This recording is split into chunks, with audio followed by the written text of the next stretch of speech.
sacrifice unto your holy name, because there is no other like thee.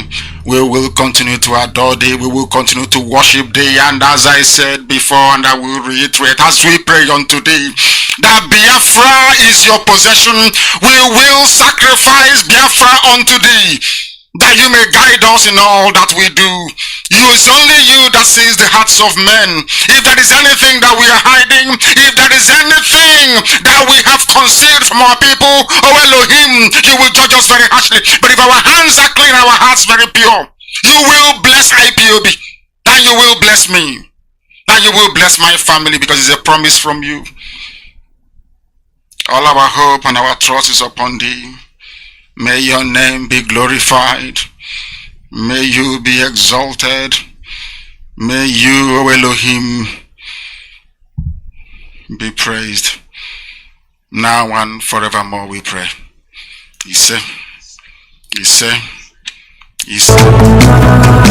go!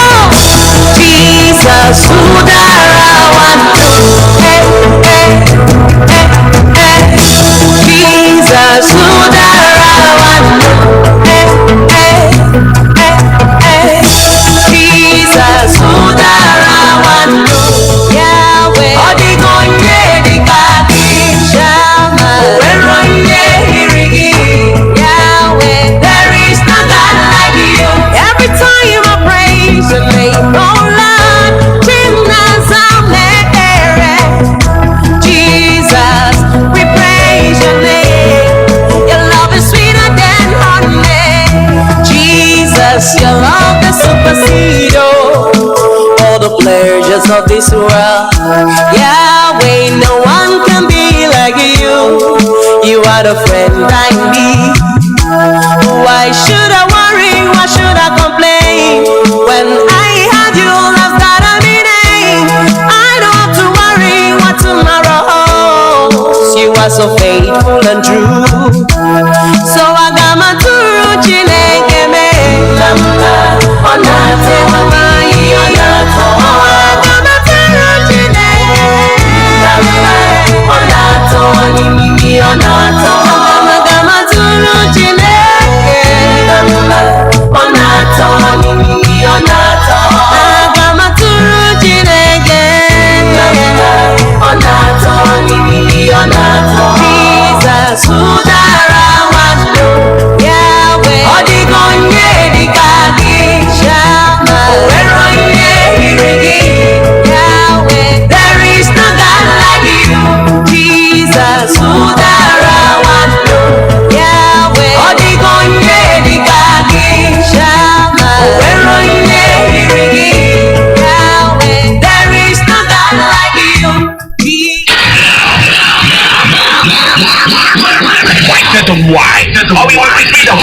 Radio station with more. You're listening to the radio station. There is no God like you.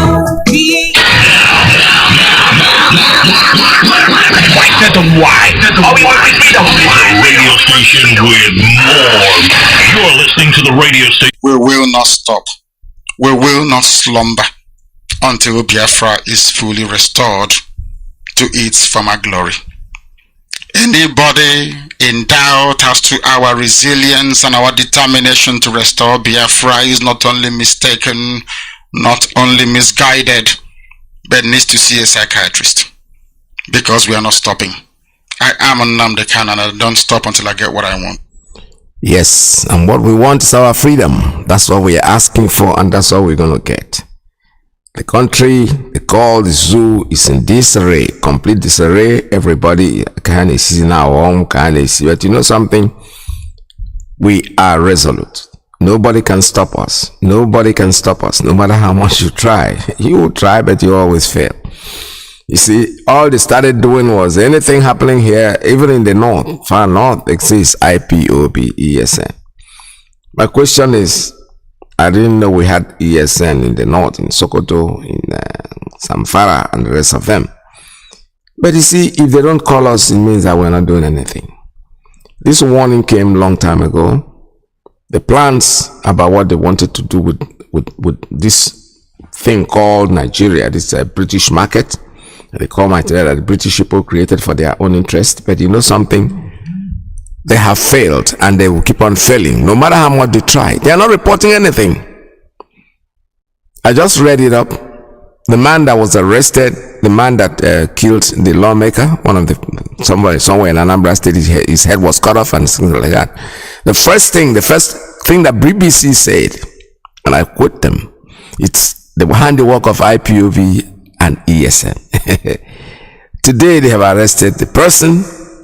They have vindicated us again as usual.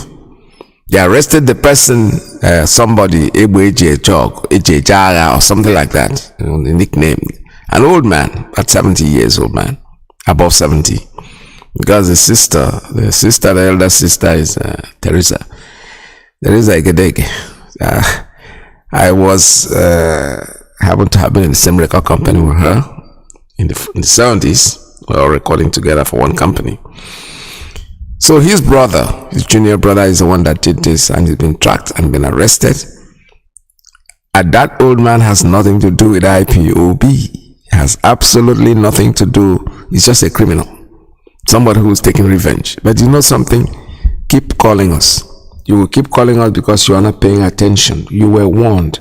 We were warned. Everybody warned us, including this guy. If you have an iPad here, and you have access to the internet right here, I will just invite you, please go online straight away and go to wikipedia.org, Wikipedia, and type into the search engine Abuja Declaration 1989, and this information will come up. Islam in Africa held a conference in Abuja in 1989. At the end of it, they issued a declaration, and it goes to eradicate in all its forms and ramifications all non-Muslim religions in member nations. Such religions shall include Christianity. Now please note that word, to eradicate in all its forms and ramifications. Now Nigeria is a member nation. All non-Muslim religions, such religions shall include Christianity. The word Christianity in the communique was underlined.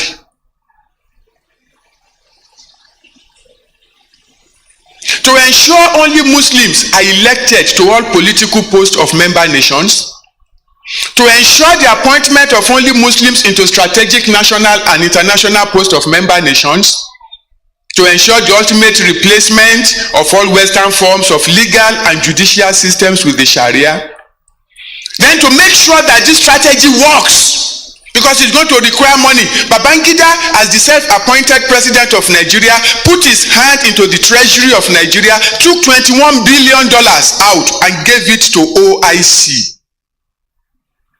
to the Islamic Development Fund of OIC, and said, take this money for the total, I'm quoting, for the total Islamization of Nigeria in particular and Africa in general. Babangida paid $21 billion of our money to turn Nigeria into an Islamic nation. And they have started. Boko Haram, don't look at it as something that is isolated to the northeast. It is meant to cover the entire nation until Christianity is eradicated in all its forms and ramifications. That's exactly what they're doing. That is where they're going. This is a warning. This thing came in about 5 years ago. We've been playing it on the station, in all the stations. Nobody is paying attention. Now we're talking about 5 years ago. No. This whole thing was started by their terrorist grandfather. They call him Osman Danfodio or whatever his name is. He started it. Told them from the beginning that this nation called Nigeria is an estate of our fathers, our founding fathers. And we'll use them, we'll dump them. And then we'll bring whoever we think is supposed to be here. Today, our politicians are fooling themselves. All of them are a bunch of idiots who are not thinking. What are you afraid of? You cannot speak it will get back to Okorocha is an example. That was a piece of cake. All of you will suffer the same thing. Keep on calling IPOB. IPOB are people that have come in to liberate you from your suffering, to liberate you from what the carnage you are in. Rather than what you're paying them back with is these are radicals, these are people tell you, oh, you are jobless. They are jobless people, and look at them, they have no job. The people that are calling you jobless, believe me sincerely, most of them are just nothing. And you look at them like, I look at them from head to toe as if it's on car on it is still happening. It didn't start today, it started a long time ago. This whole thing started a long time ago. It's not just one day thing. No. It started. Believe me sincerely, their ancestors were doing it, but you know something? Biafra land will swallow all of you. I don't know why that man didn't tell you that. I was not able to get to that place because those people are terrible people. These people are not, their God is too strong. Keep coming. Keep on coming and doing what you are doing well here. I want you to listen Welcome to our this. forum discussion on the roots of prejudice. All four participants in today's discussion are high school students from Africa. Let me introduce them to you now. From Nigeria, Mohamedou Liman, 18 years old. I am a Mohammedan and I have prejudices against Christians too in southern Nigeria. Yeah. You said you have prejudices against Christians in southern Nigeria. Is that particularly because they are Christians? I'm a Christian myself, but I have no prejudice against Mohammedans. I rather prejudice against whites. Am I right? Let me ask Mohamedou another question. You said at the beginning that you were Mohammedan, that Nini was Christian, that you had some prejudices against Christians. Yeah. Let me ask you a fairly frank question. Do you have any sense that Nini from the Gold Coast is less purely African than you are? Yeah, I often feel that. Why? You see, we in Nigeria, and now part of Nigeria, northern Nigeria, we often feel that Africa is for Muslims, not for Christians. It's meant for Muslims. And our social life is entirely different from the Western ways. We are totally opposed to it because it sort of try to disassociate our religious principles. We were talking a moment ago about discrimination between white and black. Suppose Nini comes to visit you in Nigeria. Would he be discriminated against in any way? I suppose so, simply because for one reason. I try to have I want to play this again. I want you to listen attentively. This was in 1965. 1965. This thing you are listening to right now. It's a debate that they went. A woman interviewing, I don't know if this is BBC. The same BBC that is killing us. They had all this, they have it in their archives. This thing that they tried to create that they call Nigeria. Listen to the way it started. It's not something that started today. Let me roll the tape back for you. 1965, students came in. Already they had that notion that Africa belongs to the Muslims. Okay. So let us go. Whatever you want. Listen to this. Let's start this all over, please. Welcome to our forum discussion on the roots of prejudice. All four participants in today's discussion are high school students from Africa. Let me introduce them to you now. From Nigeria, Mohamedou Liman, 18 years old. 18 years. I am a Mohammedan and I have prejudices against Christians too in southern Nigeria. You said you have prejudices against Christians in southern Nigeria. Is that particularly because they are Christians? I'm a Christian myself, but I have no prejudice against Mohammedans. I rather prejudice against whites.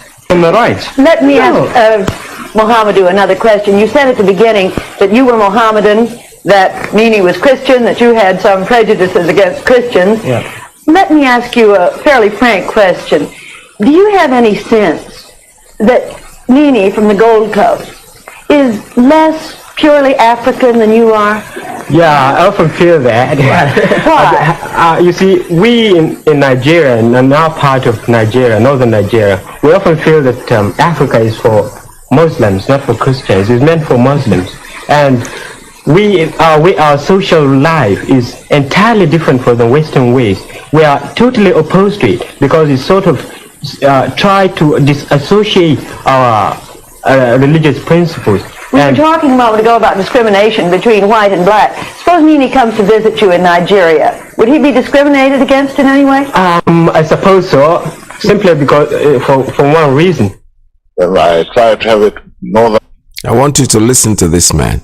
The guy is putting on suit with tie. He's supposed completely to Western education. This is something that was impugned in them from the childhood. So Biafrans, the people of Biafra, you people have to understand. This guy was probably 18 years old in 1965, because these are young students that came from Africa to have a debate. You heard him. You heard him right and clear. This is in the BBC archive. The same BBC that is trying to prosecute us, they didn't start today. This is out of their own archive. They have it there with them. It's not over yet. Listen, because when we talk about prejudice and what is going on, all we are saying, Biafrans, is we are not asking you to be Biafran. We are just saying let us be what we are. You can live there, cut off your hands and do whatever you want to do with your lives. That's your own thing. Let's keep listening to this. Religious principles.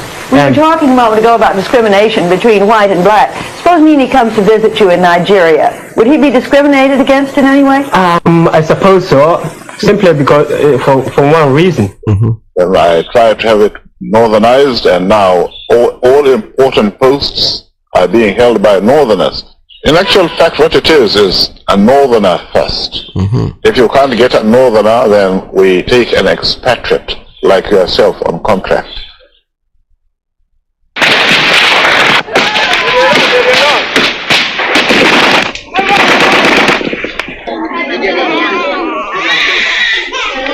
This is from the BBC archive. So that's Ipob. It's just like adult in Asako. If they want to exist, they have no access to anywhere. And the way they are spread all over the country, having businesses, having property, I think Ipob doesn't know what they are talking about. In any case, you should talk to them in the language they understand.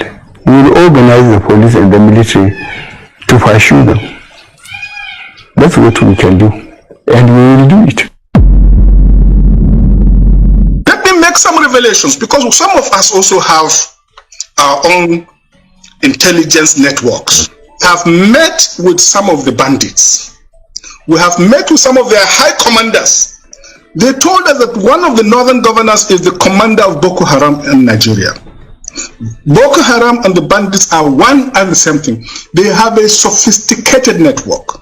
During this lockdown, their planes were moving up and down as though there was no lockdown. Moving ammunitions, moving logistics, moving money, and distributing them in different parts of the country. They're already in the south, in the rainforest of the south. They're everywhere. They told us that when they finish these rural killings, they will move to phase 2.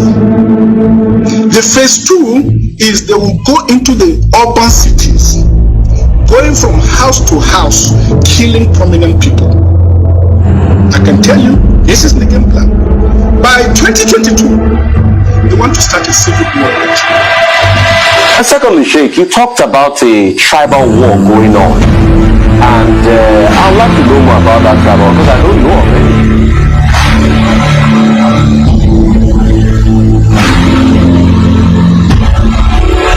Yes.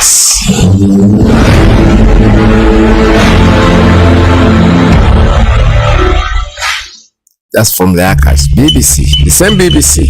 The BBC that is killing us, that is lying against us, that is trying to propagate whatever they want. Please, have you made your call to these people? Have you called BBC? Have you tweeted? Tell them that we are Biafrans, that the day of monopoly of media is over. We also have our own media. They can be reporting whatever they like. They are fake news that they've been reporting and killing the world. Look at the way they've destroyed the world. This is something that is in their archives. It didn't start today. People are preaching hate.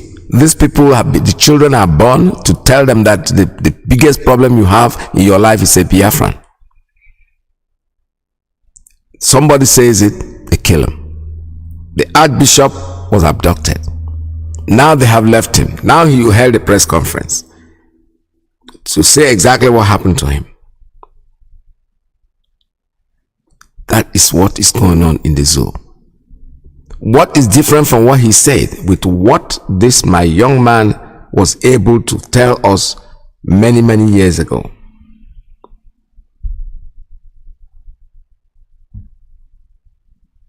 He told us what will happen to us, the way it is going to be, and that's the way it is happening today. Nothing has changed. If they think that that the man is lying, well, good luck to all of you. But we know that he's telling the truth. He has always told the truth, and everything that he said is happening. Mazi Nnamdi Kanu has started saying the same thing, has been saying it over and over and over and singing it as a song. There's nothing they have not done. 200 million people are there listening. Their president died in 2017. Whoever imposter they are putting in there, the man has said it very, very clearly. But 200 million idiots, they just sit down there and say nothing. Well, time will tell, says my friend Jimmy Cliff. When time comes for everything to happen, it's going to happen. Whether they like it or not, I saw a group in the rural areas trying to tell the soldiers to leave their land. We don't want soldiers in our place. When they do that in everywhere, they feel that the life is uncomfortable. Because this bishop told us everything. They are there watching them. They are guiding their people. They are killing us, for God's sake. Nigerian politicians. Biafran politicians, not even Nigerian, because I'm not interested in them. They are never right. They are criminals. They are not going there to save you. We know that. If you think you are putting your life in their hands, forget about it. You're not now. They are not saying in their hands. Because they will not tell us that they don't hear what we are saying. We have been saying this, singing this song of fulanization long enough for anybody to hear. But you know something? They are not going to listen. They don't want to listen, and we don't care whether they listen or not. But what we know is that Biafra will be actualized whether they like it or not. If you have an iPad here and you have access to the internet right here, I will just invite you, please go online straight away and go to wikipedia.org, Wikipedia, and type into the search engine Abuja Declaration 1989. And this information will come up. Islam in Africa held a conference in Abuja in 1989. At the end of it, they issued a declaration, and it goes to eradicate in all its forms and ramifications all non-Muslim religions in member nations. Such religions shall include Christianity. Now please note that word. To eradicate in all its forms and ramifications. Now Nigeria is a member nation. All non-Muslim religions, such religions shall include Christianity. The word Christianity in the communique was underlined.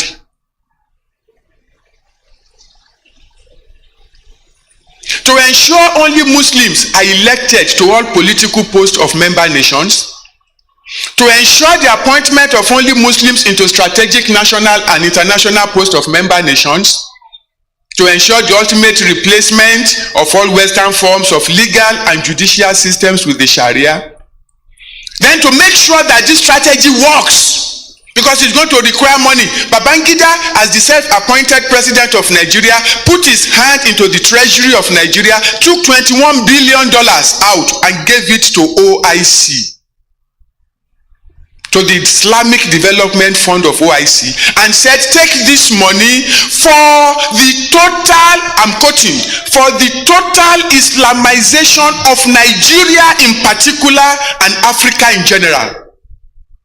Babangida paid $21 billion of our money to turn Nigeria into an Islamic nation. And that's what they're trying. They will keep trying. They'll keep trying. They'll keep struggling with it. We are going to be victorious in the end. Our leader told us from the beginning, we are Biafrans. Our time to be liberated has come. And Chukwu Okike Abiyama, our God, the creator of the universe, the God of our ancestors, now brought out somebody whom they have ordained to do the job. Prophecy, the man not get church. He not get his own cathedral where they prophesy, they cast and binding. No. He sits on the microphone and is telling us something, and 99.999% of everything he has said has come to pass. So you can, whether you want to believe it or not, it does not matter. He told everything.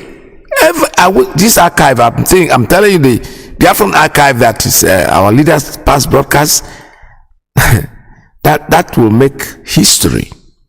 Because I have never, tell me one thing, anybody, this morning when I open up my line, I want anybody out there, anybody, just, it doesn't have to be IPOB members, anybody in the world that is listening, to call in and tell me exactly one thing that he noticed that Nnamdi Kanu has said that has not come to pass. One. I'm not talking about two. I'm asking you for just one. Call. Your line, the line is free. I don't pick calls. I don't know who's calling, but when I see calls coming, I pick up. I want you to call me this morning. My own time is morning. I don't know whatever time you have over there. Call me and tell me one thing. Just one. I'm not talking about two. They know too well. You know, like I said, I'm not talking about members of IPOB. No, I am talking about generally, both Biafrans and non-Biafrans. Call me and let me know one thing that you've heard Nnamdi Kanu say that has not come to pass. There's a story here in Leadership in the newspaper. It says IPOB not involved in kidnap. Methodist prelate clarifies. Of course, that one I heard it here. But let me read this story. It says, prelates and the Methodist Church of Nigeria, His Eminence Samuel Kanu Uche, who was kidnapped on Sunday, has said there are plans to destroy Nigeria. That's exactly what our leader have said before. Everything they're making it news. He also said the proscribed indigenous people of Biafra IPOB had nothing to do with the incident. Of course. Our leader told us, they will accuse us. They will do all kinds of things to us, but you know something? Remain focused. Abacha also, just behave like the chinch that told his son, when did he? And will all come out. All the we will in the end win. There's nothing anybody can do about it. Absolutely nothing. Somebody is calling me, and I don't know why the person cannot even wait for me to open up the lines. All right, so let me keep reading what I'm reading. The prelate warned that Nigeria could only be victorious with a nationalist leader to restore common bond and trust among the people. Kanu Uche stated this while recounting his ordeal in the hands of the kidnappers during an interview with Arise Television, monitored by Leadership in Abuja. All right, this is true because I had a video of it, that when the man was talking. The truth is that our leader has said it all, and whatever he has said is true. They are going to accuse us, he told us. I remember his last broadcast when he said that we should fast and pray. That was the last thing we heard of him before they abducted him. He knew where he was going. Whether you like it or not, you want to believe it or you don't want to believe it, that's your problem. It doesn't change. Belief doesn't change anything anyway. If you believe that something is black and is white, it will remain white. It won't go black because you don't believe that it is white. See, so that's the way nature is. Nature does not compromise. What is right is right. You can twist it, do whatever, run around, do all their scientific research, anything you want to do about it, but in the end, right is right. It will never become left because you have tried to twist words. So our leader told us they will accuse her, they will accuse you, there will come a time. He started this whole thing gradually. Today, everybody is saying it. The man came to California in the United States, spoke to the World Igbo Congress. It was on YouTube. He's part of the thing. Oh, we saw him looking for arms. He is not looking for arms to kill anyone. Just like they had a foreigner was interviewing him, that you're asking for guns, but you say you are peaceful. He said, yes. What if they come in here with a machete? How are you going to defend yourself? It's a common sense. Getting a gun is something fundamental. It's just what he's telling you is protect yourself. It doesn't have to be gun, really. It could be anything. Acid, whatever you have, and you can spray on somebody's face to leave you alone. Of course, especially when you are in your house, in your own sanctuary, and somebody's coming here to destroy you, and you think you just sit down there and fold your hand and start looking at the person. No, that's exactly what the gun is all about. He was not saying bring gun to fight anybody. No, because he said these people are coming. I need guns. They made a fool of him. They made a caricature of him at that time. I remember. At that time, I don't even think I was already a member of IPOB. But I listened to him and I was like, there's truth in what this man is saying.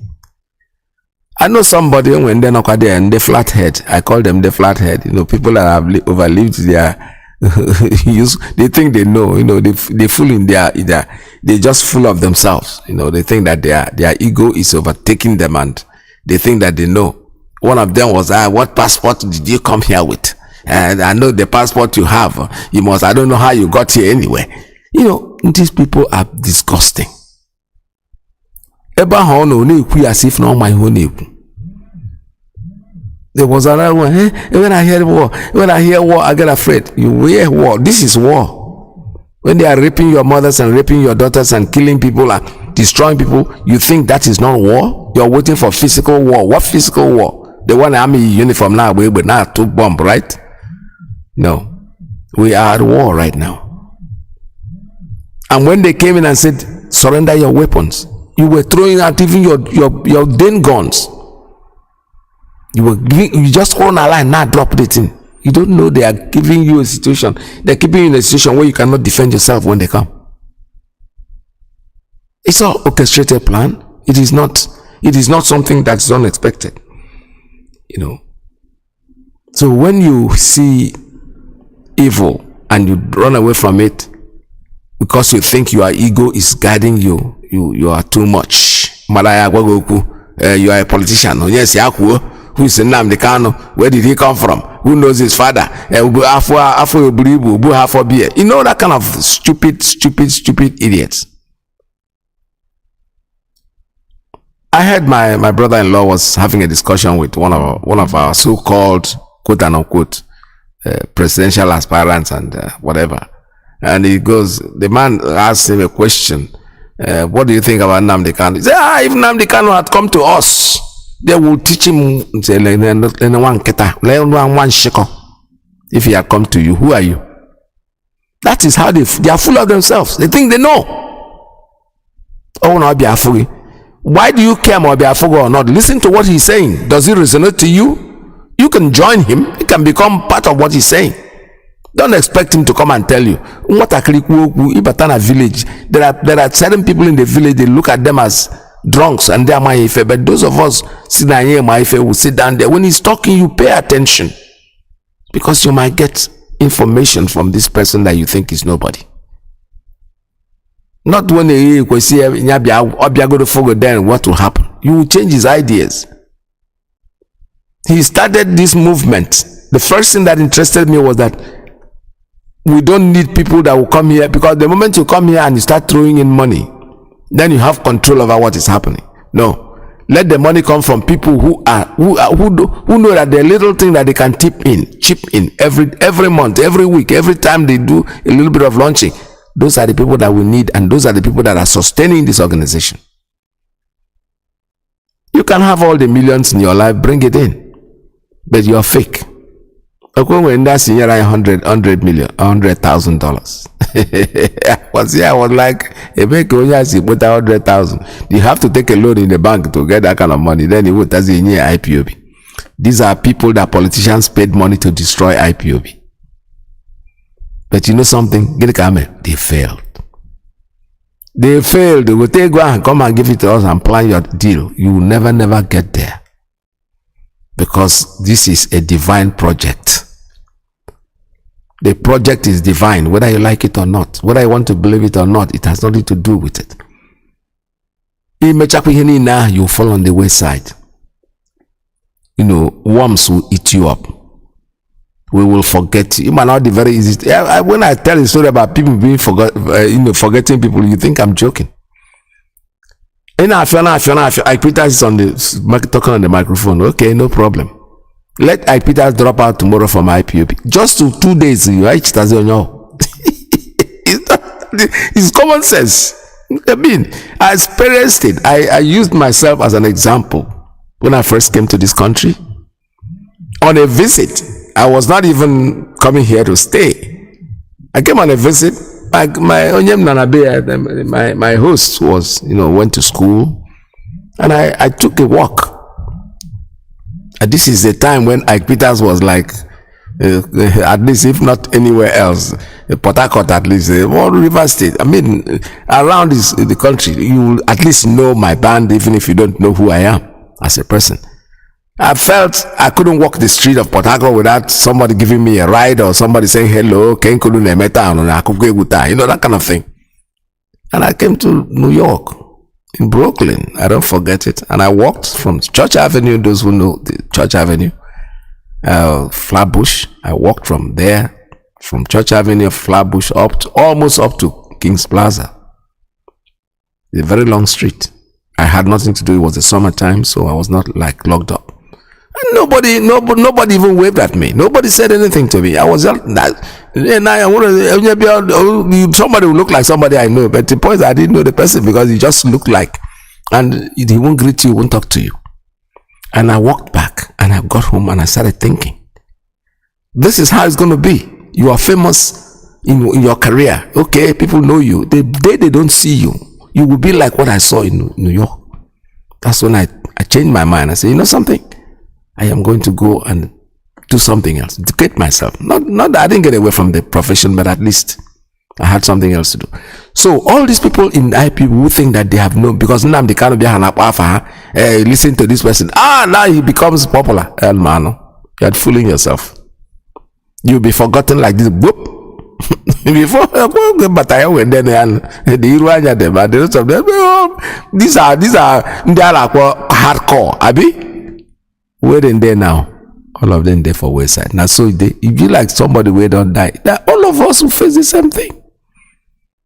The only person that I recognize in IPOB as far as I'm concerned is Mazi Nnamdi Kanu. And if he appoints somebody, okay, that person I have respect, because when you respect somebody that he appoints, then you still a link. But the day he tells that person knows, the day that person starts feeling you see now cannot we forget you. We just push you aside and continue with the onishi. That's the way it is. That's the way nature works. You can't change it. So anybody out there who thinks it's so important, if I name, forget it. All you need to do is come in here, do your best. Do your best. Do the best that you can to help this organization. In fact, time ago that you really want to seek what people's opinion. Asimu, somebody who said this, I like me here, Asimu. Nobody said don't quote nothing. It's command and control. That's all we are in. And that's the way it's going to be. And that's the only thing that's going to bring us to where we are going. Will be scattered. It will be like soldier ant. And I got not to my line. The moment he met Hakana, they scatter everywhere and they start eating up everywhere. And we cannot put on our trousers. So we are like the soldier ants. We are just moving. Don't come and destroy what we are doing, because we know our destination. We know where we are going. Our Biafra is in our frontage, and we are going to get it. Lastly, before I open up the line, let me read this story. It said the killer and the beheader of Anambra lawmaker Okoye is Teresa Onoha's blood brother. I don't like. Why are you relating Teresa Onoha with this guy? Oh, one day I call better. Onye meta onye isi ketuibu. Obakasia has nothing to do with Teresa. Teresa is a great woman, honestly speaking. I met her. We all together when she was a teenager. She was younger. But now she's in her 80s, I think, thereabout. So I don't like the association at all. One day I met don't put a story and collect it to somebody else. The man that killed this person should be the one that, even if not the same law funna, it does not mean anything. It has nothing to do with her. You are now using Teresa's name just to sell your story, and I don't like issues like that. You say, and we will be High Court malevolent, okay, and Unubi High Court and malevolent herbalist Chief Chukwu Jeku Onora alias Egbeje Jogo, what a name, has been arrested by the operatives of Anambra State DSS Directorate. His arrest is one of the high-profile and intelligence technology-powered and fastest arrests in recent times. In connection with the violent crimes, the arrested kingpin is, I don't want to read this one, the blood brother. What has that got to do with the story? Come on. Cultural dancer, 80 years. I don't want to call it, get Teresa first. The arrested anti-humanity and property violent crimes kingpin Chief Chukwu Jeku Onora is believed to be in his 70s, of course, and still bringing Teresa into it. I don't want to read that. Because Honorable Chukwu Jeku Okoye and Iswafia Agwata-born Anambra State Assembly lawmaker who was abducted on 15th May 2022. How Egbeje Jogo was tracked and arrested. It could be recalled that Inter-Society and its statement on 26th May 2022, killing of northern Muslim mothers and best children in Anambra, independently disclosed the arrest of some soft targets. Now, an Okada rider and the automobile mechanic over the disastrously act and named Unubi as the location of the scene of hideous crimes. Inter-Society, which has been following the development behind the scene through his undercover agents, also disclosed in its statement the arrest of the leader, Omere Rora, from Neni, who the street criminal gang whose member went on killing spree 2 days later, targeting defenseless civilians and their properties, including the slain northern Muslim mother and her children. In the case of Egbeje Jogo, he was technologically trailed after he was found to have used the beheaded lawmaker's SIM card to make criminal calls. Even after exchanging SIM card credit, after exhausting the SIM card's credit, he completed the calls with his own cell phone. The slayers of the kidnapped, beheaded lawmaker were earlier traced to Unubi, where the ransom running into millions of naira, some say 20 million, was physically delivered. The slayers collected the ransom and still went ahead to slay decapitated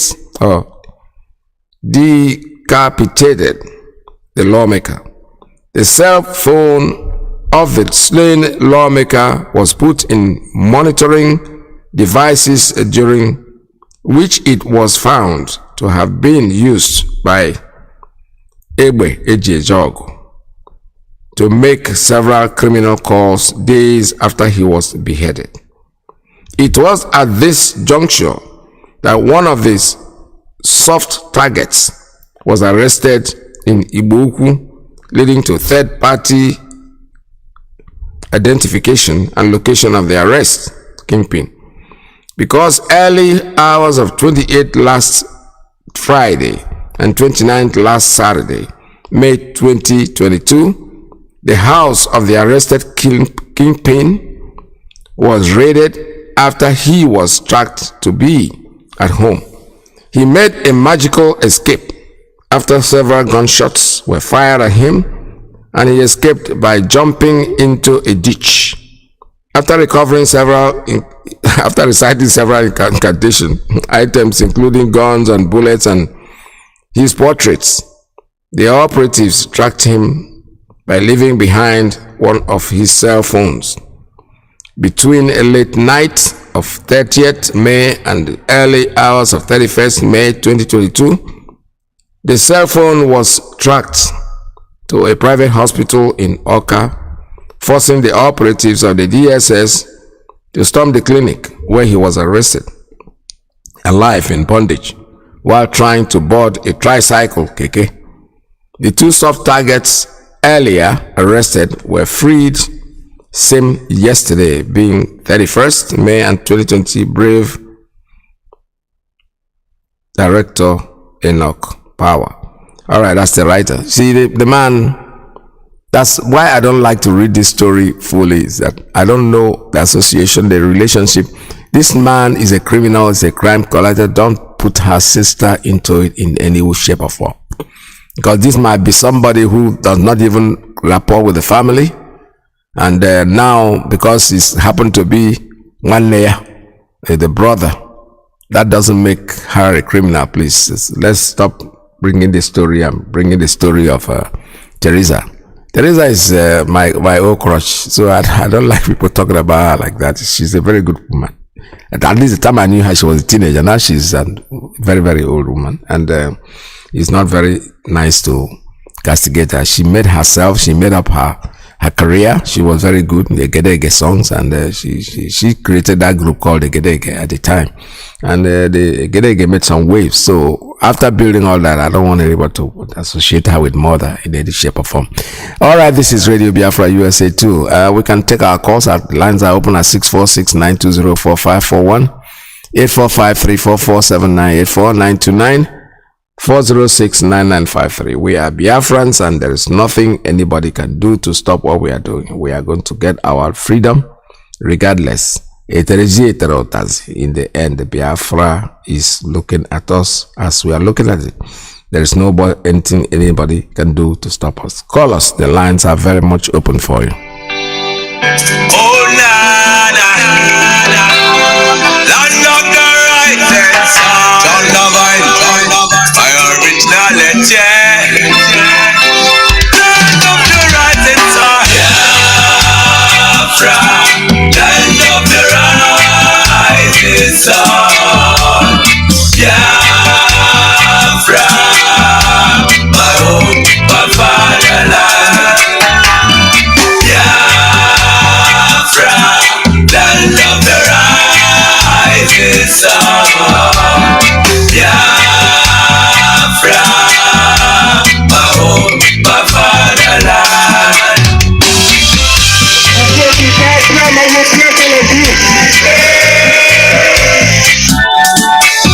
We are children of the Most High, called by the name of God, the Creator.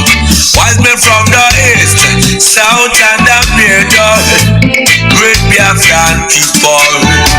We're taking it to idol worship, and we lost the face of our God.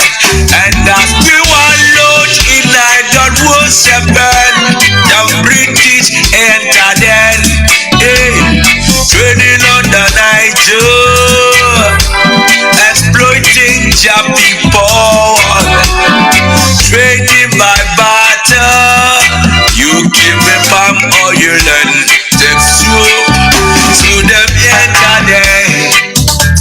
I brought in civilization, brought in your religion, and told us about America, and we embraced it.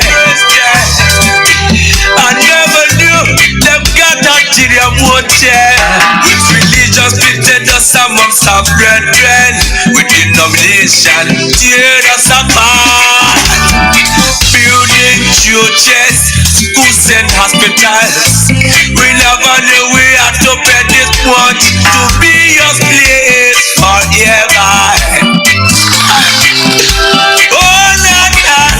So we fought so hard against them systems, fighting against them schisms. We fought so hard against them systems, fighting against them schisms. But our lives have gone poor. At the very spot we left out when we were gone. Now is the time to be restored. Great Biafra be restored.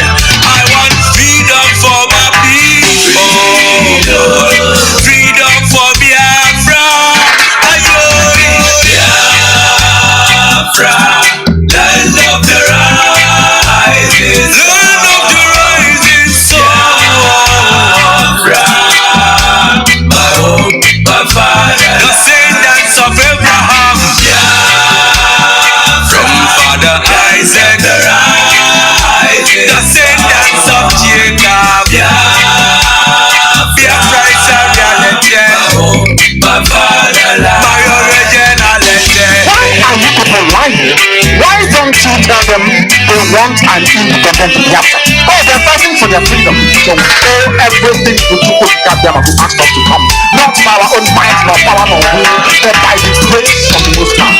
Back in 1914, amalgamation, colonial master,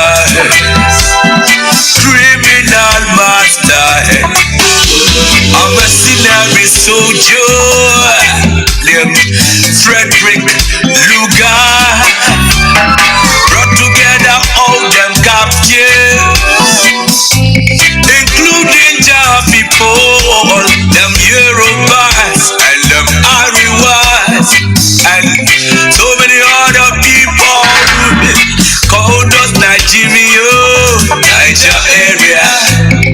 Oh, Nigeria, people with different religion, different beliefs, yeah, different in culture and tradition, different language, different in everything,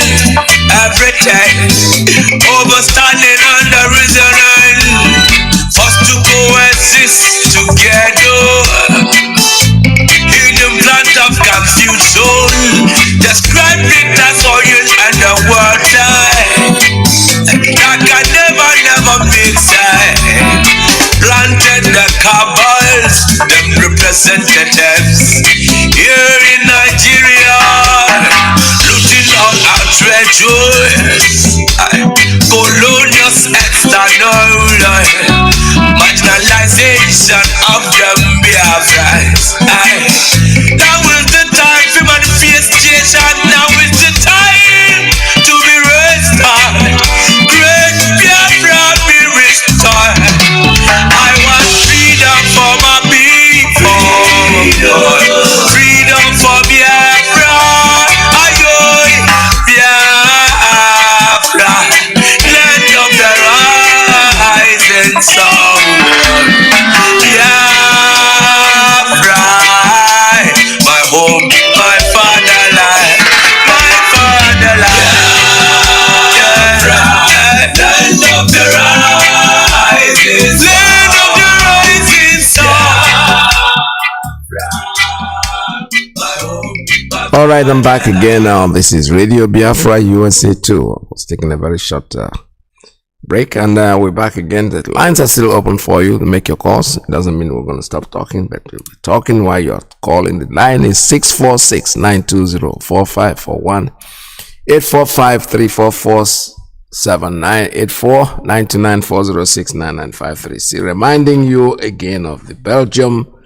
We're going to Brussels on the 1 million man march. It's coming up on June the 14th and the 15th. If you wish to go there, those of us in the US, I don't know if we really need a visa to go there, but whatever. make preparations. It's in 2 weeks. I plan to be there myself, and hope that it will work out well for us. All right, I have a call. Let me take this one. I can see that somebody's calling me on a straight line. Caller, good morning. Tell us your name and where you're calling from. Mazi Peters, good morning. Peace be unto you. Welcome to the. My name is Hopke Kodumoko. I'm calling from Chicago, Illinois. There we. I've been listening to the program, to the program for the longest, and I'm very happy the way you organize yourself and say things. It's very good. Thank you, sir. What you said about Onyendu, or that all the things that he has been saying, that everything has been happening.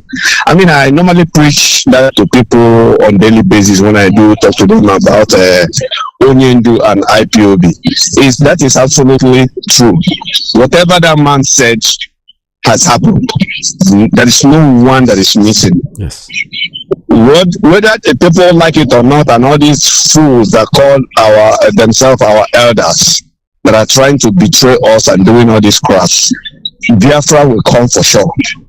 It's just a matter of time, but I know we're on the right track, that God will never abandon us, because in the Bible there is nowhere that God will lead someone to the middle of the road and abandon that person. Whatever work he starts, he finishes it. So I'm glad that we're on the right track, and God will see us through. God bless you and your family, and keep doing what you're doing. I love that. Thank you so much. Thank you very much. All right, this is Radio Biafra. Thank you so much for your call. My brother, that is the truth. When God will lead you to a place, He will never abandon you. That's obvious. So what you need to do is keep steadfast in what you're doing. Be focused. Don't get distracted. Don't let anybody push you aside. I remember in the early times of my joining IPOB, the first thing that struck me was that the easiest way to get somebody to get involved in what we are doing is just take the person's cell phone and put in a Radio Biafra app on the phone. And after a while, just give that person a break. After some time, he will come back to you and want to make you understand that what you did for him is the best thing. Because you get convinced. You don't need anybody to try to convince you, because it's like testing of the pudding. They say the test of the pudding is in the eating. When you listen to Mazi Nnamdi, you will start realizing yourself that this man. Please turn down your listening device. Hola, good morning. Tell us your name and where you're calling from. Please turn down your listening device. Caller on principal of line. Hello. Good morning. Welcome to the program. Good morning, Mazi Iyke. There. My name is Chukwu Emmanuel. I'm speaking from my location. I greet you once again, Mazi Iyke. I greet my leader, our leader, Mazi Nnamdi Kanu,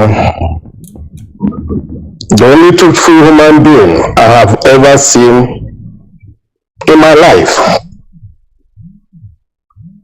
The only man that has laid his life for his people. And then some people is doing everything to become a slave in the name of Nigeria. Well, I think the time will tell. Yes, I tried to explain something about these Fulani kidnappers. If you are a regular listener to Radio Biafra, that young man, that's a musician, a Yoruba musician, that was kidnapped in the West, he made a statement about the checking point. After crossing that checking point, before they meet the kidnappers, that means These kidnappers, they wear uniform, maybe army or police, they stay on the main road, watching people, collecting their people over the other side. When a particular person come to that checking point, then they will give signal to their people other side. And when you reach to that point, they will kidnap you, take you inside the bush. This man explains so many things. The mindset of Fulanis. That in the mind of Fulanis, they say they own Nigeria. And they are working hard to do so. And the foolish ones are dancing for election. That is very sad. If you watch about this Reverend, whether bishop, whatever he is, almost the same thing happened. A particular checking point. After they cross that checking point, they give signal to their people. They come out. When you cross the first one, the second one will halt you and hold the motor. When they find you, when you're about to run, another one will be there at the front. You cannot go back, you cannot go front, and they will cut you, take you inside the bush. That means that these terrorists who are wearing uniform as a police and army on the main road, they have mission. If Nigeria is a country, all those checking points will be monitored and find out those people who are on the checking point and arrest them. But they cannot do so because Fulanis are in the top in Abuja controlling the whole thing. The network is also working for the kidnappers. They are giving information about a particular person, where he's going, and dishing the information to the kidnappers. The police are involved in kidnapping in Nigeria. The army is involved in kidnapping in Nigeria. Everything about Nigeria is evil. The thing that baffles me is this. Why somebody who calls himself Igbo man cannot hear all these years our leader have been preaching? Why? Somebody like P2B have traveled to Sokoto to pray for Satan because of to be a president of Nigeria. P2B have traveled to British, the headquarters of Satan on earth, to be a president of Nigeria. P2B have come back and they resign and is still working to be a president of Nigeria. What type of people are all these people? Did P2B know that one day he will die? Did P2B understand that one day he will left? What is going to happen to the future of Igbo race? Each time I think about this thing, I get worried because I witnessed the war. I was one of Boss Brigade during the war. I saw the war, and I'm happy that I'm alive up to today. I see what is going on, and our people don't know the importance of our leader, the only savior we have. I start to ask myself, What is the meaning of Igbo man claiming that he's educated? Because in the beginning, Igbo people, we saw them as people who are educated in Nigeria. Where is the education? Is first question. If Igbo men are still struggling to be in Nigeria, where is the education? You are a professor. You claim you are Igbo man. You are a professor. You don't know that Nigeria is a place that Satan has laid their eggs on the earth. You don't want your people to be, you want your people to remain slave. What a pity of a group of people.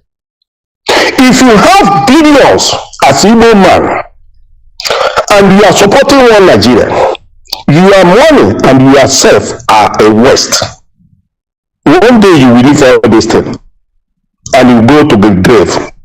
All the whole money will end up. You will go with nothing because you came here with nothing. That is what happened to African leaders. They don't know that they came here with nothing and they will go with nothing. The white people, if I'm a white people, I will not allow any Nigeria to come to my country because that people, they don't deserve to be a human being because they are thinking backward. They don't think straight. They are idiots, criminal everywhere. Yesterday, Mr. Alonso played a clip. Are you hearing me? Yes, go ahead, sir. Yes, sir. Mr. Alonso played a clip of a white man saying that all the general armies, the generals in army, they stole $9 billion. $9 billion. They stole $9 billion. They stole the future of their people.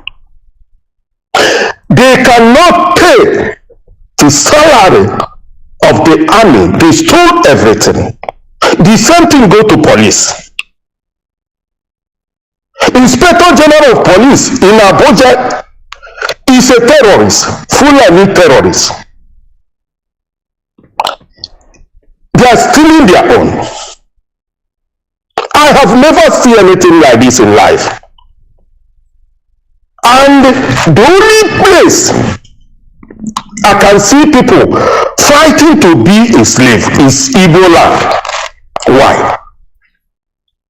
Because all these saboteurs, you cannot ask yourself, what happened to you? You left Nigeria. Is because Nigeria is not working. You run all over the whole world looking for a way to find your food to eat.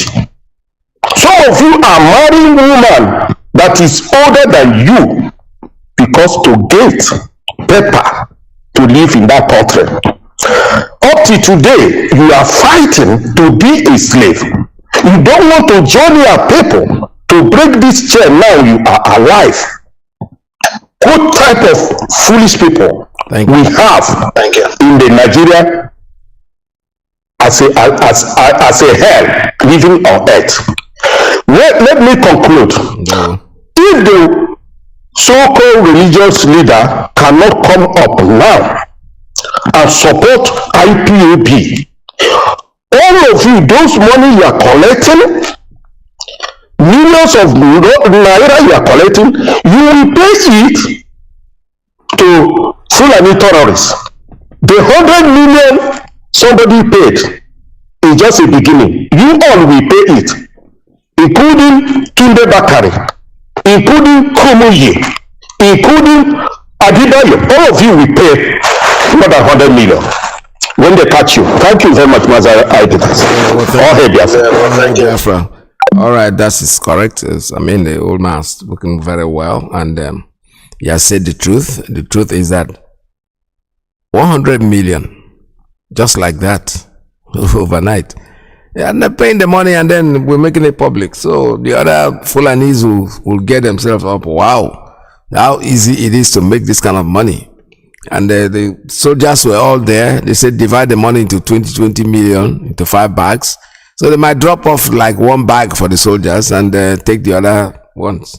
However, This is a warning for our people, and whether you like it or not, what was discussed in Aburi could have saved this nation, and nobody wanted to pay attention because they think, and the same people that are supposed to do this, their own people are now suffering. You know, evil that men do lives after them. And they said it's only the good thing that's entered in their bones.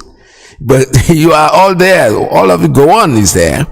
Obasanjo is there. These people, to Tinubu, as I said in his campaign, when he's talking about how he created, how he gave Buhari a chance to become the president, Buhari was basically crying. I don't speak Yoruba, but at least it was being translated, and eventually he became, now today is the turn of the Yoruba. Look at him. Just take a look at this idiot. These people are going to die any minute from now. They are all old people like me. An old man, sorry for you. You are not well. I know you are not well. You're a sick person. There's schizophrenia. There's something they call in psychology. I don't know. Don't quote me. Don't say I said, because I don't even know what I'm talking about. I know that there is something wrong with your brain when you start thinking that you have become a crocodile when you are just a tiny lizard. The lines are still open for you. Make your calls. This is 646920451, 845-344-7984, 929-406-9953. Call us. The lines are open. Let's talk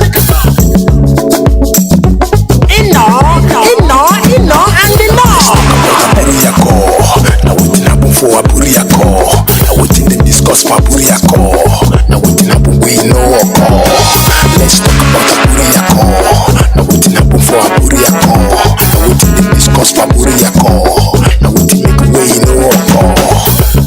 After 54 years in Nigeria, still they shake to break. After 54 years in Nigeria, still they shake to separate. Life's don't go, people don't buy, things don't spoil. But you could solve the debt, but you could fight the debt, but you could try to stop us, but Nigerian government refuse. Somewhere for Ghana, them been discuss restructuring. There was problem and they agreed to restructure Nigeria. On the 4th and 5th of January 1967, General Gowon Ideja, him accepted the Aburiako. General Ankara Ideja, Colonel Ojukwu Ideja, and they accept the Aburiako, and they accept restructuring. But when they come back Nigeria, Nigeria government refused the deal. Them causing problem. They fight people into theory. Them execute genocide on us and them call them war. Them kill my people plenty. Them call them war. Them kill our mama. Them kill our papa. Them kill our uncle. Them kill our aunt. Them kill small children, Them kill 5 million people, Kill the people where demand for restructuring, The other people who demand for restructuring, After 54 years, them still they kill, them still they shoot, them still they wild. But today, everybody they run, helter-skelter. Everybody they run, X-Men they kill, terrorists they shoot, government to thief. God don't reject Nigeria. Devil don't punish Nigeria. Nigeria government kill my people for genocide. Our battle situational understatement. Now everybody that you come out for the matter. As this matter won't carry many people go. Let's talk about Aburiako. Now wetin happen for Aburiako. Now wetin dey discuss for Aburiako. Now wetin happen we no occur. Let's talk about Aburiako. Now wetin happen for Aburiako. Now wetin dey discuss for Aburiako. Now wetin make way no occur. Nigeria they like this today because nobody talk the truth. Nigeria they like this today because the government na lie. Them go use the army shit for church and media go claim the shit. In our curriculum for school, them not teach us our history. Now where we go learn, now how we come save us. Nigerian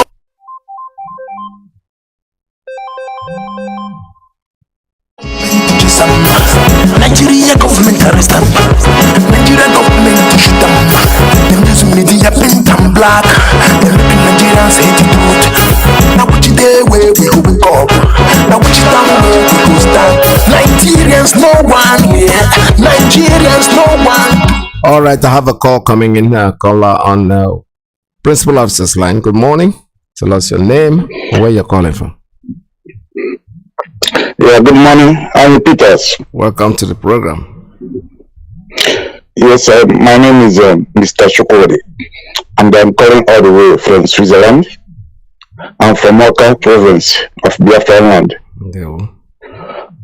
Before I go into contribution, I want to pray for our leader Mazi Iyke, who is in Zoo dungeon. May Almighty God, Shukwu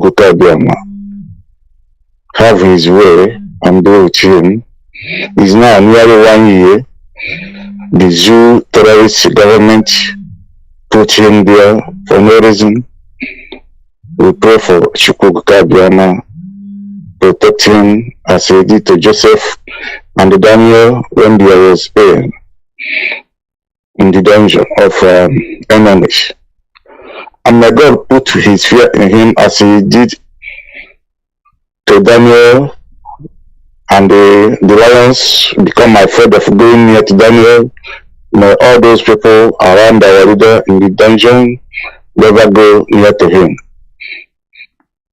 And I also pray, let our God, Shukwu bring him out sooner than later, because that place is not bad for him.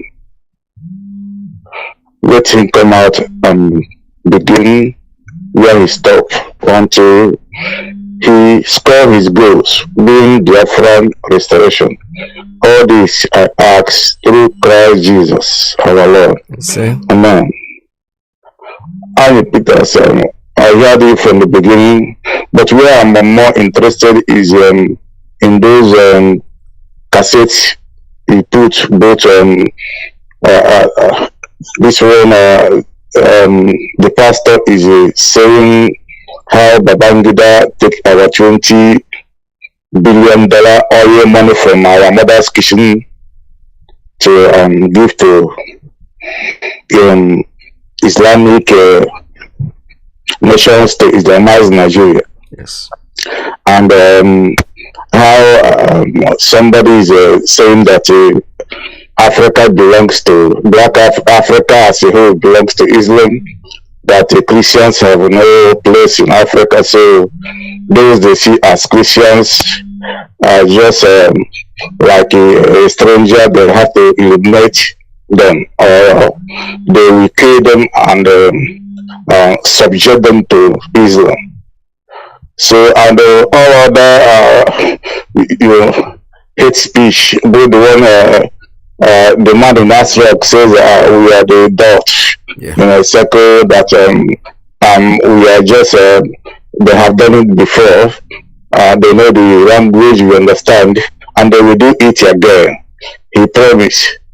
So all this is hate speech coming out from that side, 1,000 kilometers away from us. You know, those northern Nigerians, they are Niger and Shah Republic, they are not Nigeria. Yep. But the British just bring them in to use them to cage us, the indigenous people of Biafra, because from the beginning we are Biafra.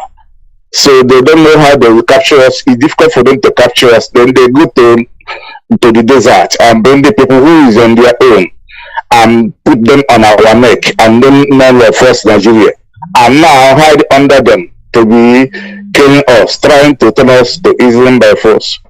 But my question is, these people in our land, Eastern region, called our elders and our leaders and the clergymen and the traditional rulers, my question is, all this hate speech that is coming out from the north, does it mean they are not hearing it as we are hearing it?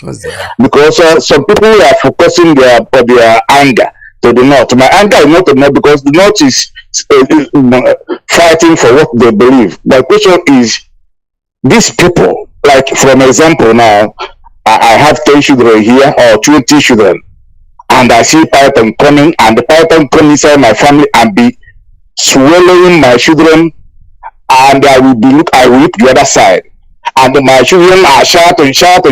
I whip the other side, and the python is swallowing. After swallowing this one, the python is start swallowing another one, and I look the other side. And when my children shout so much, I will tell them that there is something I'm seeing that they are not seeing, that they are children.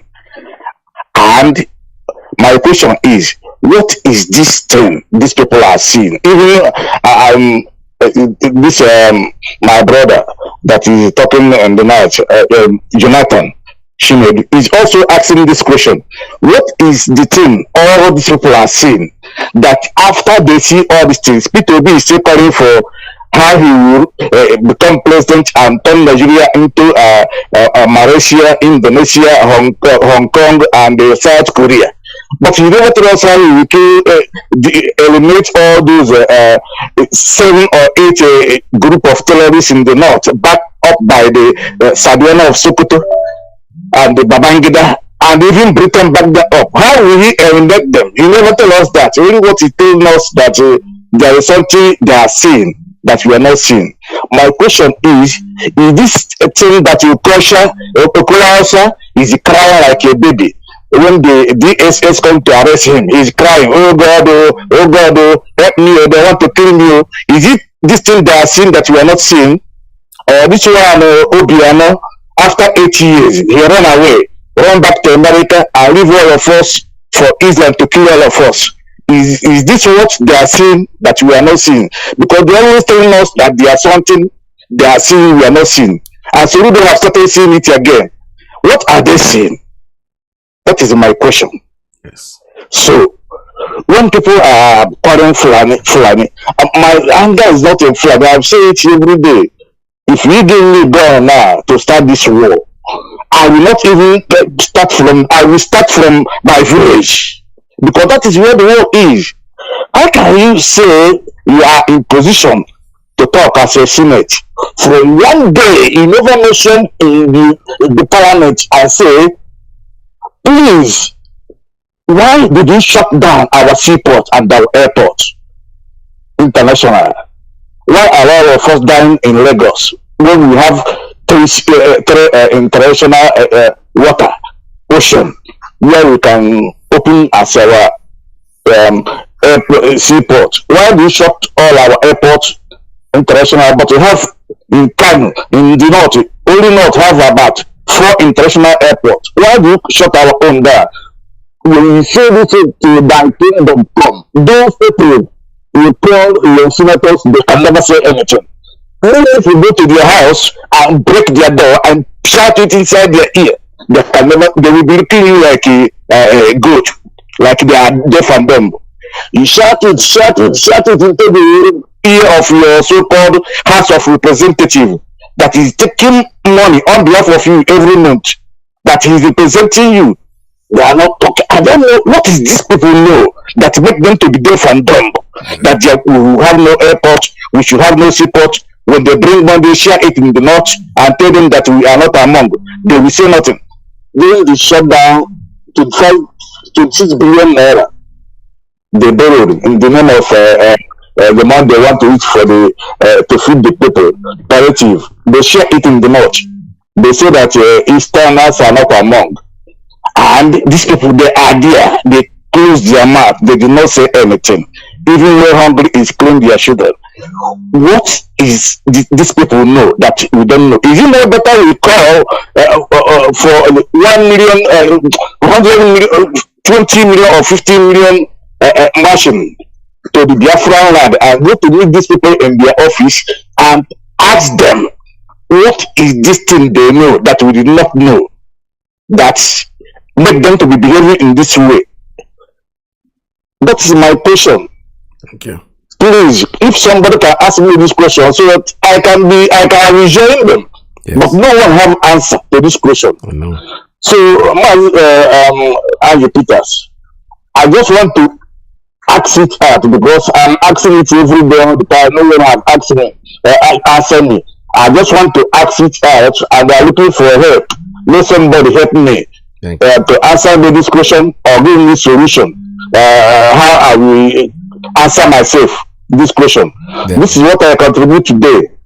Thank you, and God bless you, and God bless Biafrans all over the world. Thank you. Bless you too. Thank you very much. My brother is asking a question. He wants to know when they stoop down and look at what they see, that those of us on top of the mountain cannot see it. What you are seeing, because we are still waiting. That's exactly where he's going. So whoever has the answer to that can educate our brother and educate all of us, not just him alone, because all of us are asking the same question. If you took one away for Anya Furok, tell us what it is. All right, caller, good morning. I have a call on WhatsApp. Tell us your name and where you're calling from. Good morning from here. Caller on WhatsApp, are you there? Yeah, Mazi Peter, can you hear me? Yes, I can hear you. Good morning. Welcome to the program. Yes, sorry, sir. I don't know that you have already picked my call. Yeah, Mazi Peters, good afternoon, and thank you for having me. Thank you for serving Biafra in your capacity. Thank you for your time, my brother. Mazi, what you says about Tinubu, what he just says. Tinubu, you get it right. You get it right. What Tinubu says is this. He said Buhari have tried 3 times. He never won any election without him. He said he tried 2007. He did not make it. 2011, he did not make it.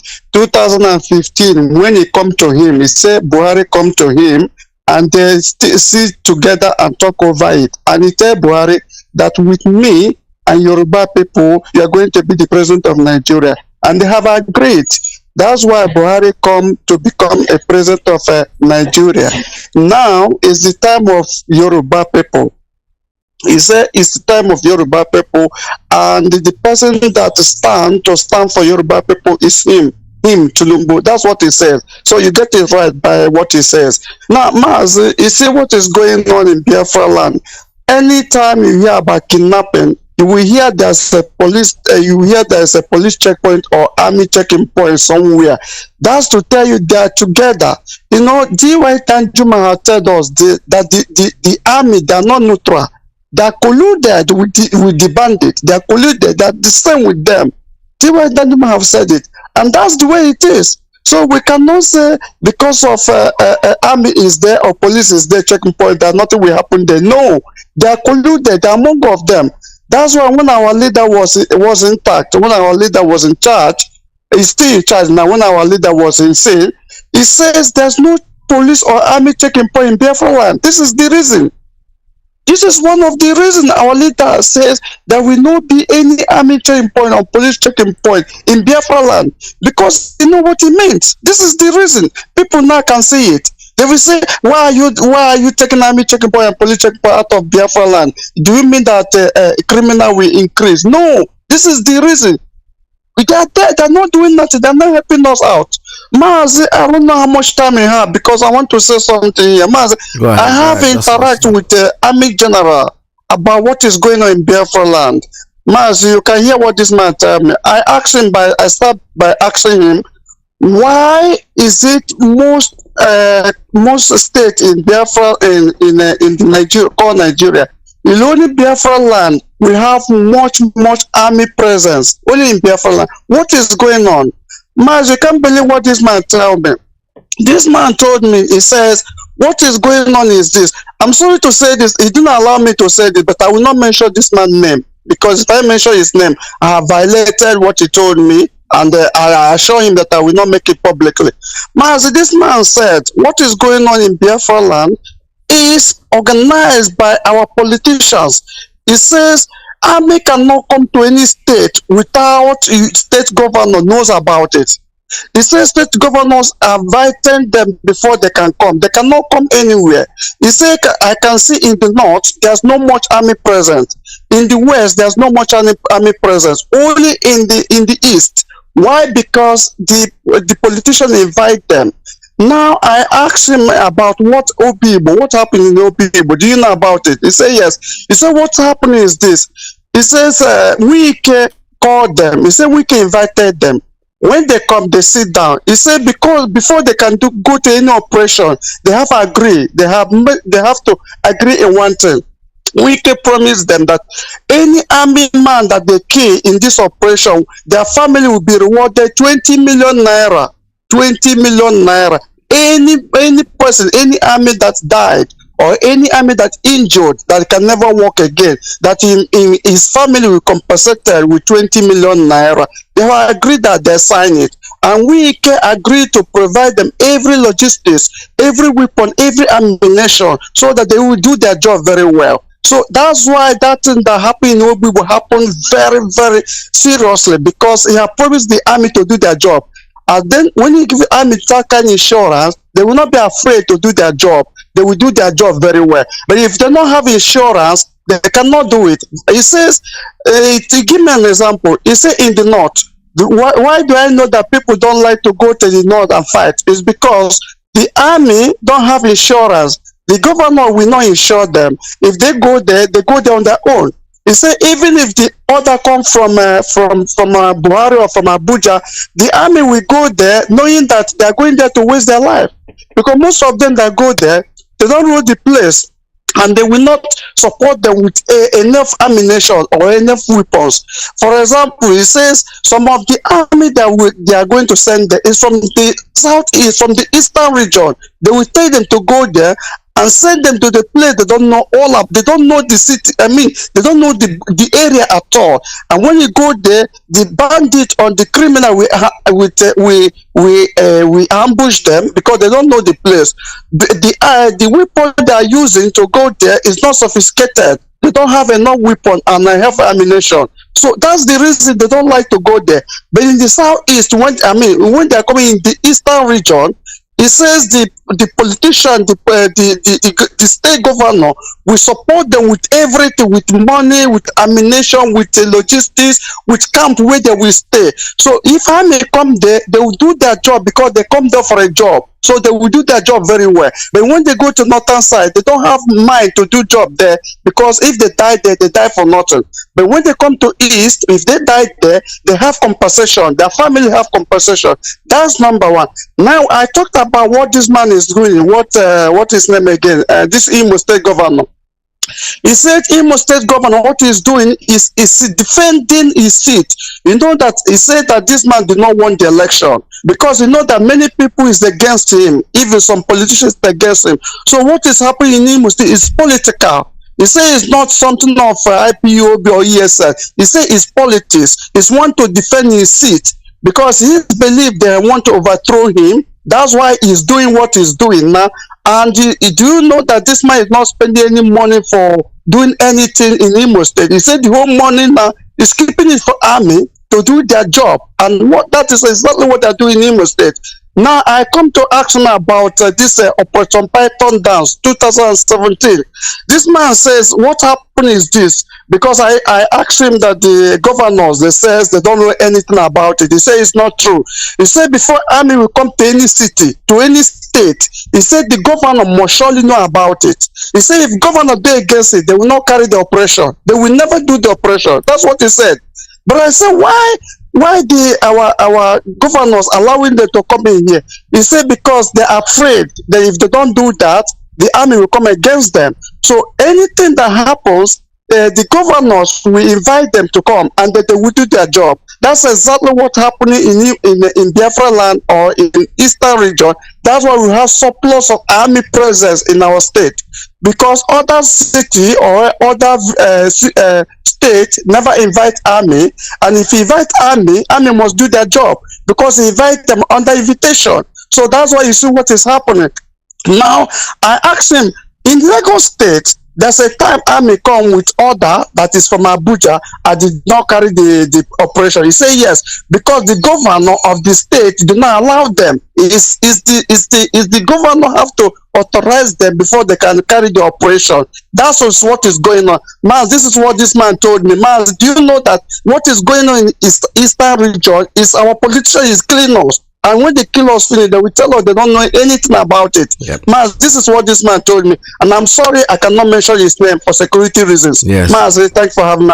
Thank you so much. Sir. All right, thank you very much. This is we understand that what part of what he's saying is the absolute truth. Our leader saw all this. That's why he said that the army should stay away from our streets and our checking point, so-called. However, like I say, my brothers, let us stay focused, remain focused, very, very focused. There is nothing anybody can do to stop what we're doing. Our quest is our freedom. And as long as we are in the right path, there is nothing anybody can do to stop us. All right, I have a call coming in on, let's see. Caller on Principal Officers. Caller on WhatsApp. Tell us your name and where you're calling from. Good morning from here. Mazi Iyke, may Elohim continue to bless you. Bless you, sir. For your good work. No. We have just heard all you have been saying and all everyone has said in this very program today. We can all see it. For having listened to the voice of our bishop, our brother that was kidnapped and allowed to. We are now aware, even though some of us have known this before, that in any road where you have army officers or police officers, they are only there to stop any vehicle they think is of high profile, inspect inside it, know the caliber of content in that very vehicle, and then pretend to have allowed them to go, but give information to their own kidnappers ahead to do their work. You see, it is what has been happening, and the Oyendu, in his wisdom, has said that he doesn't want any roadblock in Biafra land, and yet our politicians are not even taking this to mind. This is what is happening in Biafra land, and it's high time really every Biafran stop now, because only I don't know why people are still hell-bent in talking of politics and leadership. When your house is never in order, if Ipob is made president today, there is no way he will have the mind to even equip these kidnappers and these military men out of our roads. They will still be doing the same bidding they were sent to do in Biafra land. Really, it depends. In all the efforts Ipob is making to keep our land safe, people are still talking of how they can eat from the crumbs that fell from the Fulani table. The wealth of that country is in the hands of Biafrans, and yet they are not even thinking of how can we be safe, at least be safe in our own home. These people are spreading. These people are multiplying. They are already taking over all our bushes.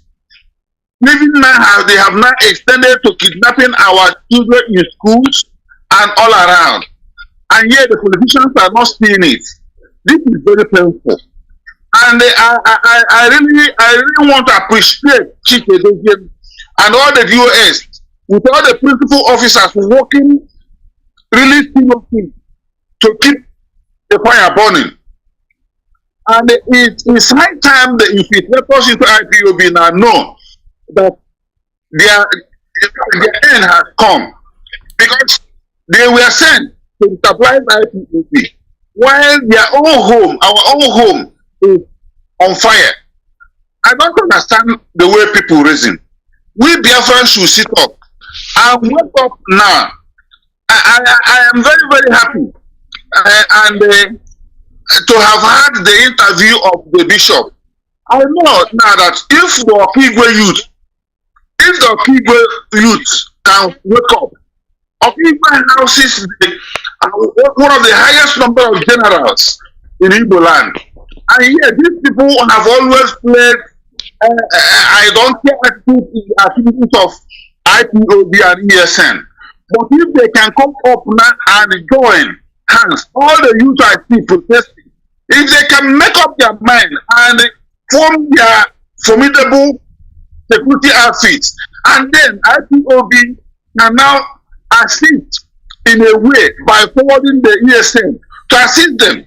But maybe the generals will tell them not to all go, and then what is happening will continue to happen. But please, in fact, I'm really firm. And this is the time. If we make this mistake, if we fail to secure our land, this will be very, very bad for us. Yes. No matter how the people are, we are still formidable. We can, by doing it together. All the church big DOs in our land. This one has just given 100 million. How much is 100 million? If 1/10 of this money has taken its course into assisting these boys in the bush defending our land, it would have gone a very long way to assist. That's right. But all they do is to castigate IPOB and ESN. And now it has come to their corner.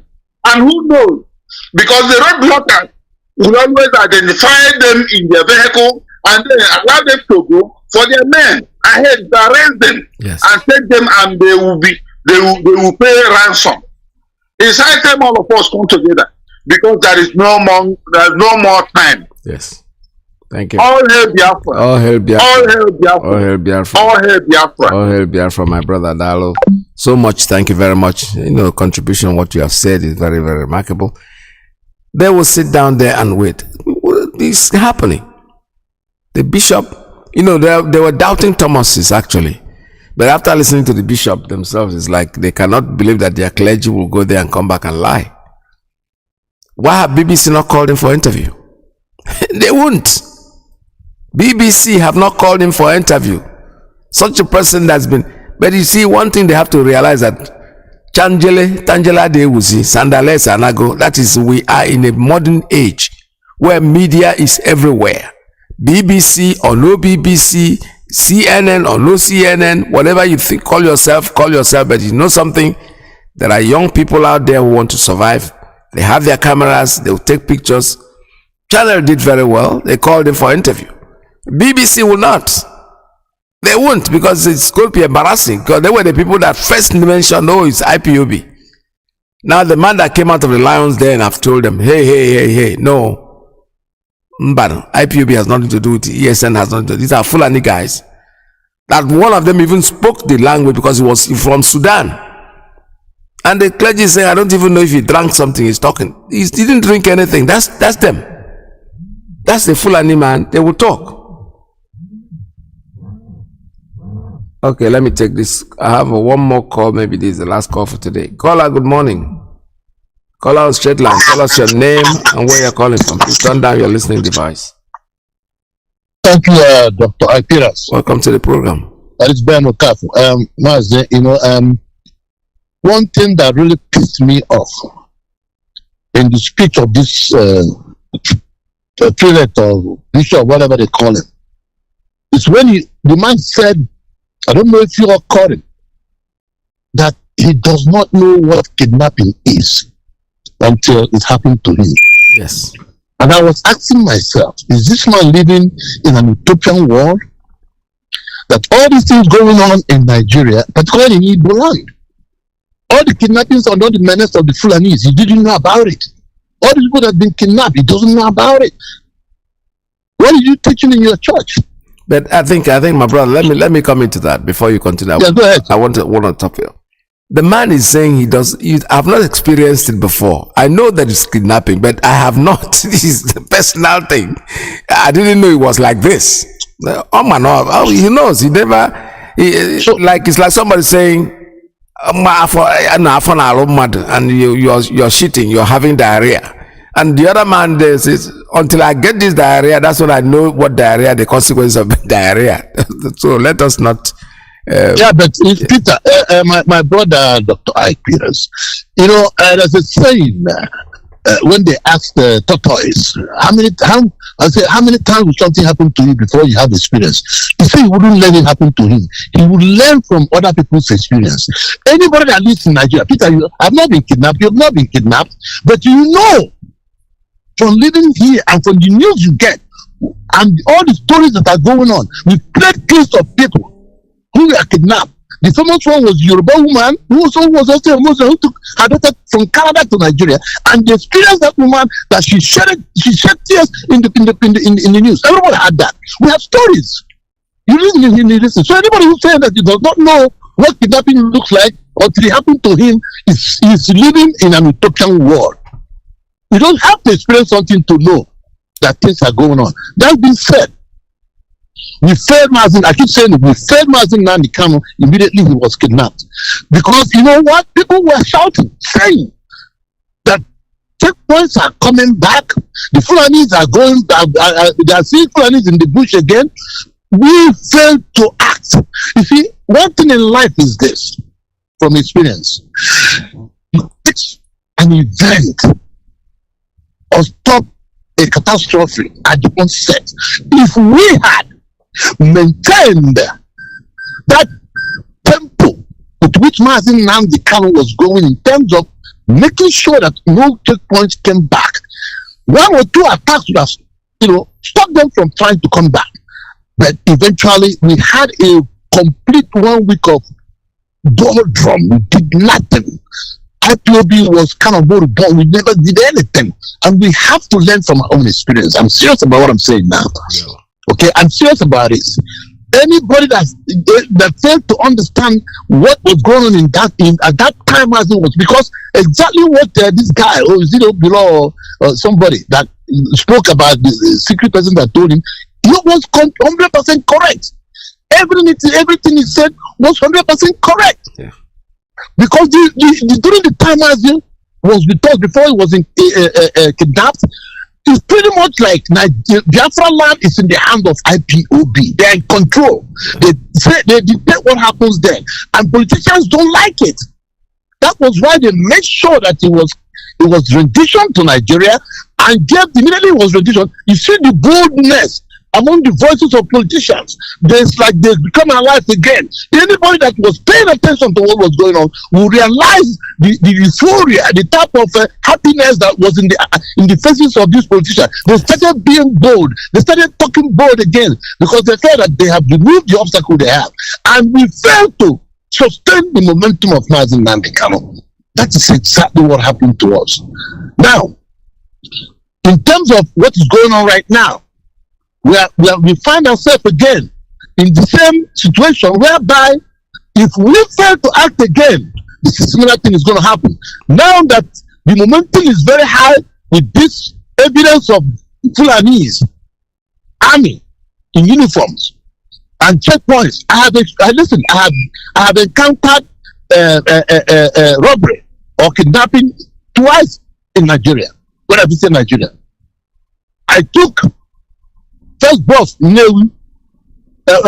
of Ekele then going to Lagos. The driver being a very experienced driver. Whether he was communicating with the phone or whatever, I don't know. He just told us, because I always like to sit, very close to the driver. He said something is going on. I said, what is going on? He said the people that left Lagos that are supposed to be here by now, he's not seeing any one of them. Something is going on. It's either accident or something is going on. So you know what this man did? He pulled over. As soon as we saw a military checkpoint, he pulled over, parked. And when he parked, to our surprise, other vehicles started parking behind us. Probably they were connecting. So these drivers talked to one another. So the driver said something is wrong. And lo and behold, IPS. Vehicles were coming back, telling us there's an operation going on. We spoke to the people in there. I personally came out.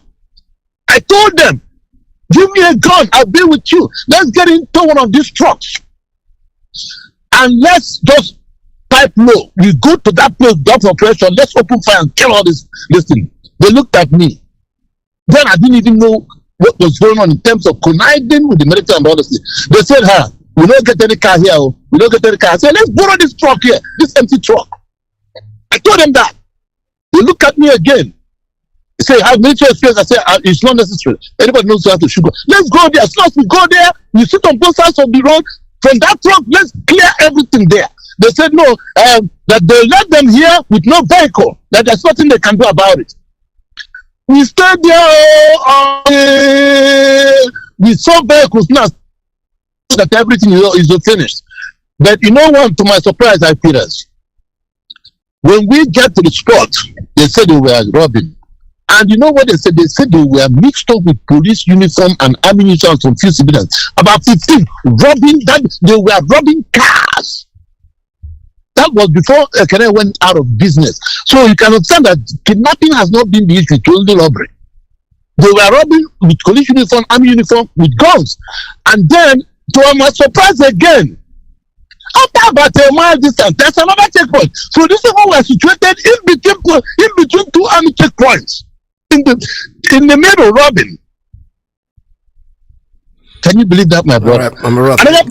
Thank you so much. You know, our time is up, and okay, thank you, sir. You know, I just want to make that point very clear. Yes. We have to organize ourselves, start combing our bushes. We don't have to wait for anybody to do that for us. And we put pressure on these politicians, whether they like it or not. We must clear our bushes. It's as simple as that. God bless you. God bless you. Thank you so much. Thank you very much for your call.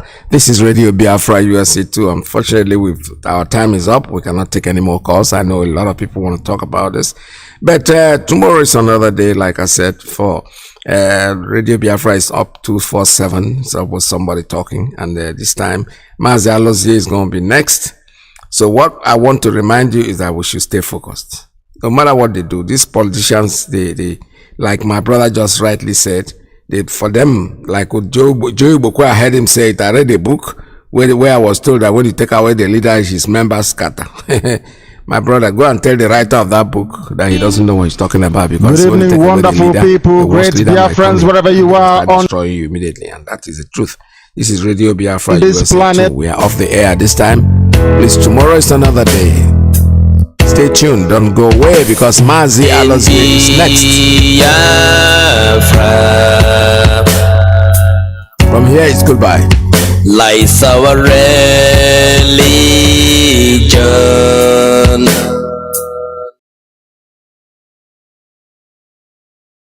But for most of us who understand the importance of speaking in Igbo language, in English language, for others to understand, we go on speaking. I think I've made my point, Director. Let's not cut out Igbo language as what we are doing is not joke, as he explained. Speaking a language is not a joke, as he said. As far as I'm concerned, English language is not the option. This is why I'm asking the same question. Good luck is aware of what we are doing. He's aware. Authority asked, is he aware of the existence of the amalgamation document which we have? And the answer is no, he doesn't have it. Nobody does. I mean, of course, he's still here with me. Hasn't gone anywhere else. They don't have it. Thank you, sir. Radio Biafra has it. Nobody else does. Please, we have written to them, and we shall continue to do so. This is Radio Biafra. We have. Please give us your name and where you are. The caller on the coordinators line. We are in London. Go ahead. Director, good evening. Good morning. Good evening. It is morning now, and on behalf of my family, I bring greetings to all Biafrans and friends of Biafra all over the world. This is Ngozi Mado, and I'm calling from Sweden. At the same time, saying Happy New Year to all of us. So I don't have much to say. At the beginning of this program, I was so heartbroken. But at the same time, I told myself, there is no reason to cry. A voice said to me, wipe your tears, and I shall cry no more. This year is no longer for shedding tears. Rather, it is for us to be strong and do what is right. And I want to call all my brothers and sisters all over the world to arise, for the time has come. With what we hear this night, what they describe as their secret document, you can indeed see that God is with us. It arrives at the appointed time. God does his own things when he wants to do it. And whatever God wants to do, no man or woman can stop it. When I started listening to Radio Biafra, it's like a play. But today, look at where we are today. And I appreciate all our effort. I appreciate those who are supporting us. And at the same time, a special thanks to the board members of Radio Biafra. May Almighty God, Chukwu Abiyama, continue to keep and guide you people till the end of this struggle. And to all Biafrans all over the world, may our God help us in this year 2014, the beginning of our freedom. I call it, this is a year of freedom. And from today, we are free, because who God has set free, that person is free indeed. That is why we have this document. Just on the 30th, this document arrived for the world to know what they did on 31st. So as we have stepped into the new year, we have entered into our freedom. As time goes on, we will begin to move step by step. And then if Nigeria tries to stop us, like my sister Rita Lubog said, I pity them, because if there will be any fight, it shall be a payback time. We will pay them back in tenfold. They will know the pains we feel in our hearts. They think we are happy the way we are living. Then they will know what they have caused. And by the time they realize it, it won't just end the way they will want it. Thank you, and God bless you all. And God bless Biafra. Thank you very much. You have done very well. God bless you and your family. You're a great lady. And it's an honor to call you a Biafran. We have people on Skype and they must speak to us. We have people on the phone. We must also take their calls. Give us your name and where you are, the caller on the phone. This is Radio Biafra. My name is Uche Chiku Achonwa. I'm calling from Toronto, Canada. Toronto is in Canada. You are welcome to the program. The world is listening. Please go ahead. Yes, please. My greetings goes out to fellow Biafrans all over the world. And I'm using this medium to, get an insight as to what our initiatives are to galvanize our various ethnic groups around the Biafran region, more especially the Ethnic, the Ibibio, the Anan. Going through social media, getting a lot of comments from people from various various ethnic regions in Biafra land. I get this notion that most of them need information as to what our plans are for the inclusion in Biafra. So I would like an insight as to what our arrangements are to galvanize the various groups that makes up Biafra land, not only the Igbo-speaking part of it. Are you aware of a man called Godswill Akpabio of Akwa Ibom State? Very well. Are you aware of, did you listen to yesterday's broadcast? Yes. We said something. If you had listened attentively, we have said it time and time and time and time and time again, that the people of Efik, Ibibio, the people of Anang, the people of Ejo are more prepared and ready for Biafra more than we are. Did you hear the speech made by Akpabio? Akpabio said he wants economic integration, not cooperation, between the South and Southeast.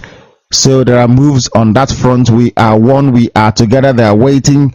Uyo is one of the strongest bases we have back in Biafra land.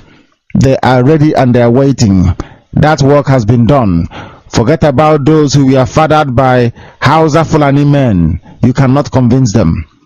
We have them all over the place, because when they came in, they raped our women, they impregnated some of them, and they gave birth to rubbish. They are the ones who will bear our names, but they will oppose you. because they will always behave like their father. That is how you know a Hausa Fulani person. Anybody who violently says no to Biafra, you know the father is Hausa Fulani. As simple as that. That's that. You don't need to do DNA test. That is the test for you. Yes, and thank you. All over the world.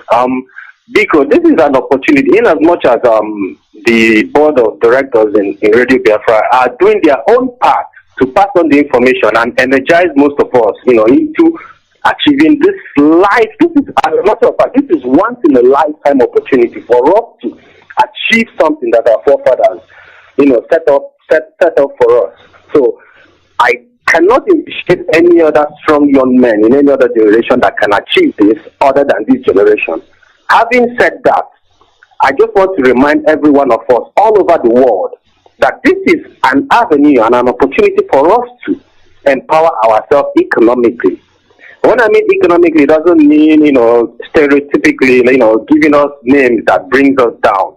This is an opportunity that, empowers us both with information and every other thing to empower ourselves economically. So I just want to encourage every Biafran all over the world to do what is necessary to empower yourself economically and wait for the time to be called upon. Because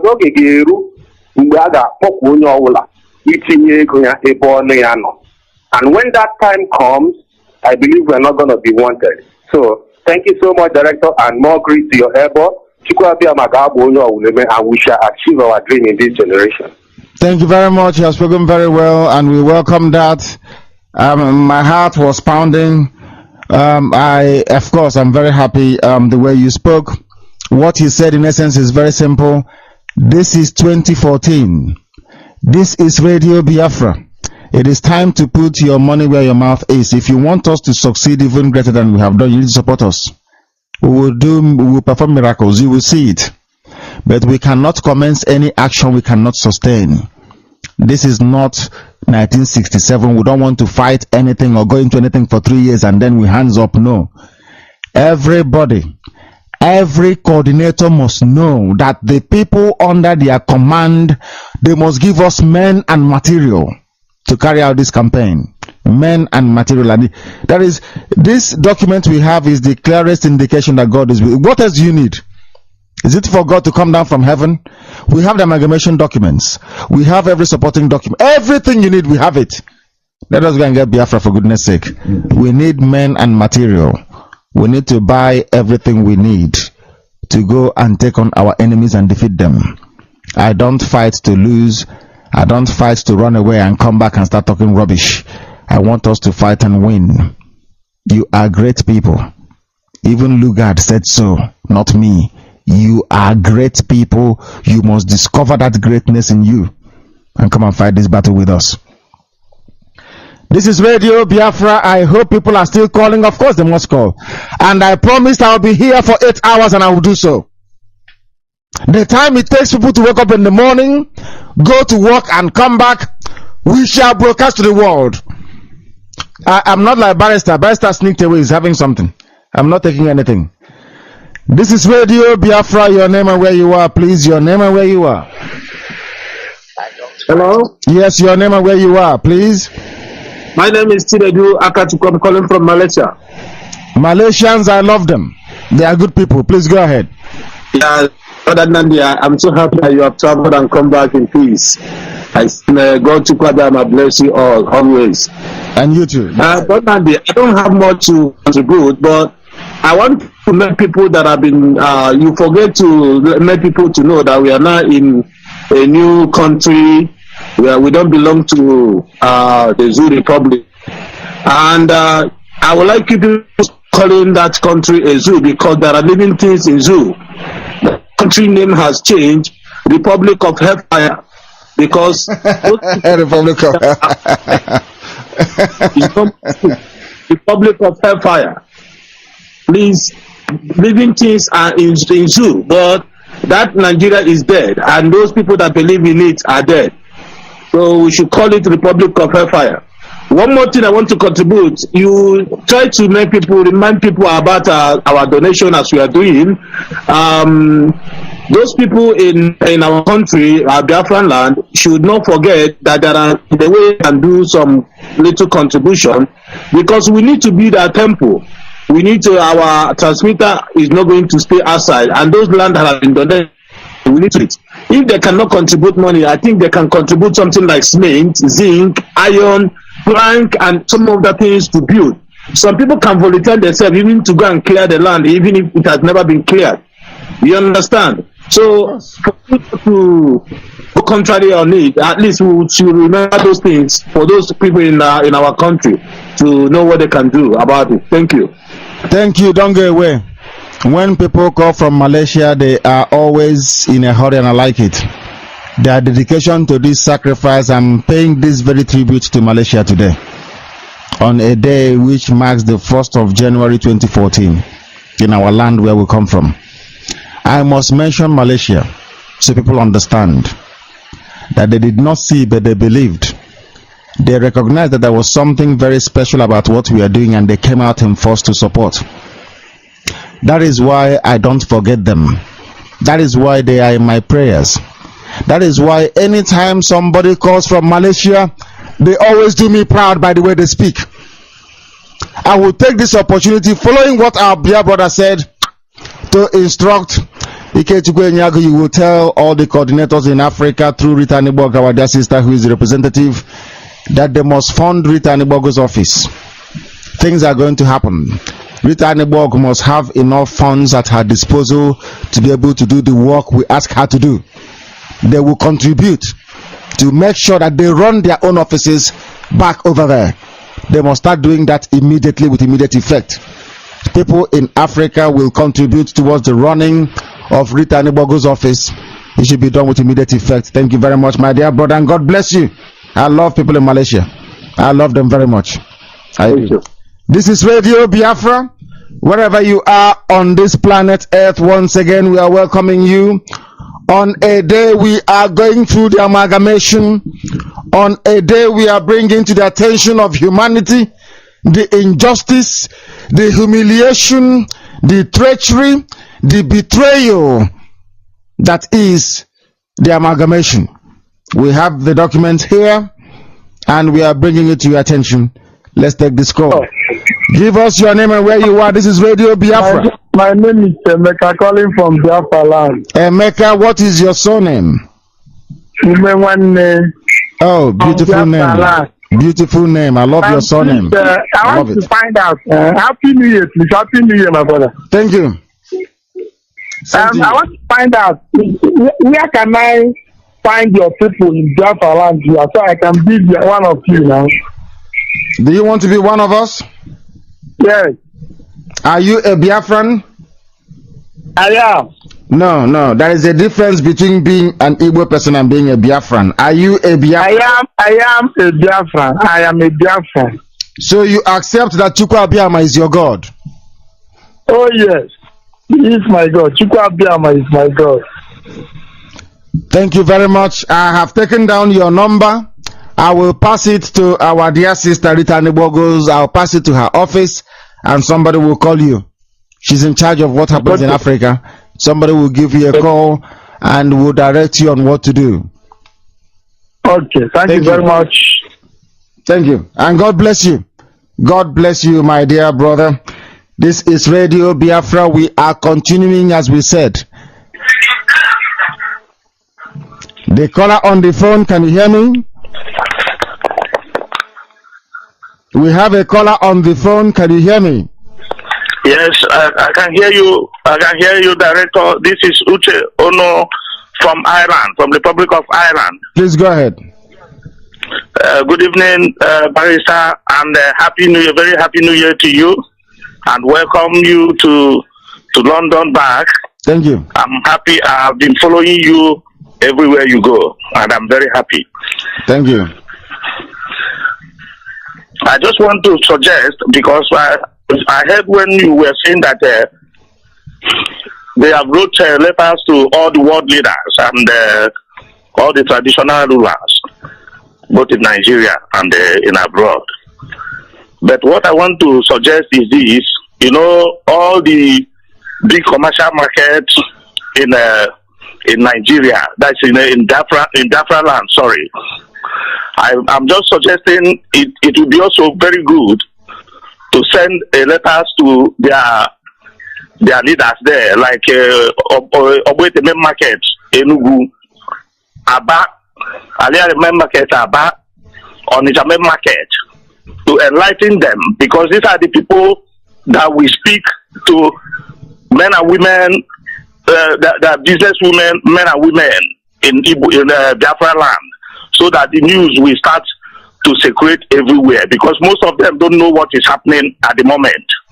So I didn't know if the letter had been sent to them too. So I just said, let me suggest this to you guys, so that it will fasten our movement. And I also suggest that one of my uncle is a chairman of Obwete Main Market in Enugu. I didn't know, but I've called him. He said he don't know anything about that. That was why I said, let me just call to know if there's anything we are doing to reach them. It will be a very good help for every one of us. Yes, you have your suggestion is taken. It's a very good one, and Ike is listening and is going to do something about it. We'll make sure we write to all those people. We've written to traditional rulers. I don't know, and Igbo associations. I don't know for market leaders, but it's a very good idea. We need to reach them, and also to reverend ministers, or to reverend pastors or ministers, whatever they call them. We need to reach those people as well. We need to make sure that nobody can come up and say they are unaware of what we are doing. It's a very good idea, and I welcome it, and we're going to carry it out. Thank you very much. Thank you. Okay, my man. Thank you so much. I'm still waiting for you to come to visit us in Ireland. Yes, I'm coming to Ireland. Yes, from here I will come to Ireland. Yes, and then before I go to Spain, and then Italy. Thank you very much. This is Radio Biafra. Thank you very much. Thank you. And we are still broadcasting. Isn't it nice to see that a lot of people, the calls are not coming as they used to come before, and we are still here. We said if you have been complaining before and saying you phone Radio Biafra, you can't get through, this is your opportunity. If you call us this very night, you will be able to get through. We are transmitting from London. We are making it very clear to the whole world. We are bringing it to the attention of humanity that Biafra is here to stay. The amalgamation is here. And I shall go to the barrister. Barrister, can you hear me? No, barrister can't. Let's go and take this call. This is Radio Biafra, the caller on Skype. You will give us your name and where you are, please. Hello, Director. This is Valentine Oshuala, calling from London. Val is one of us. Yes, and my mother is calling. She's been calling since New Year, but I can't pick her call because we have to remain professional. Please go ahead, Val, go ahead. Thank you so much, Director. I thank God for the journey mercy that Chukwu Abiyama has granted you. And you have returned safely back to London from Deutschland, that's Germany. I also want to thank you for the wonderful work you've done for us over there, unifying our brothers in Germany with the rest of the Biafran family. I thank God, and I know that more Biafrans are coming on board. I'm very happy about that.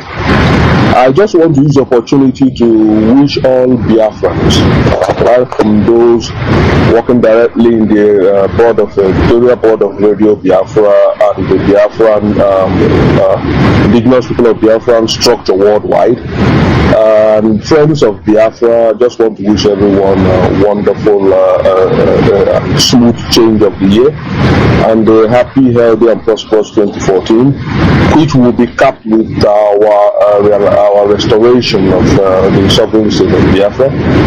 I just want to say that everyone should continue to do what they have to do, continue to attend their meetings.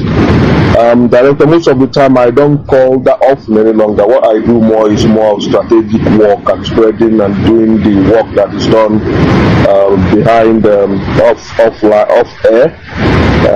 contacting and strategizing. I think it's very important that some of us realize when to allow some of the new callers to do the calling in, and then we continue to do other more important jobs that need to be done. I thank you once again. I thank you a billion times. Yourself, Uche Mefo, Carol, Mondi, Getskwe, Nyagorita, Mibogo. I thank every one of you for the wonderful time, and you still continue putting out time in this struggle. I don't know, words are not enough, but you know that we are very, very appreciative of what you're doing, and we are with you shoulder to shoulder, not behind, shoulder to shoulder.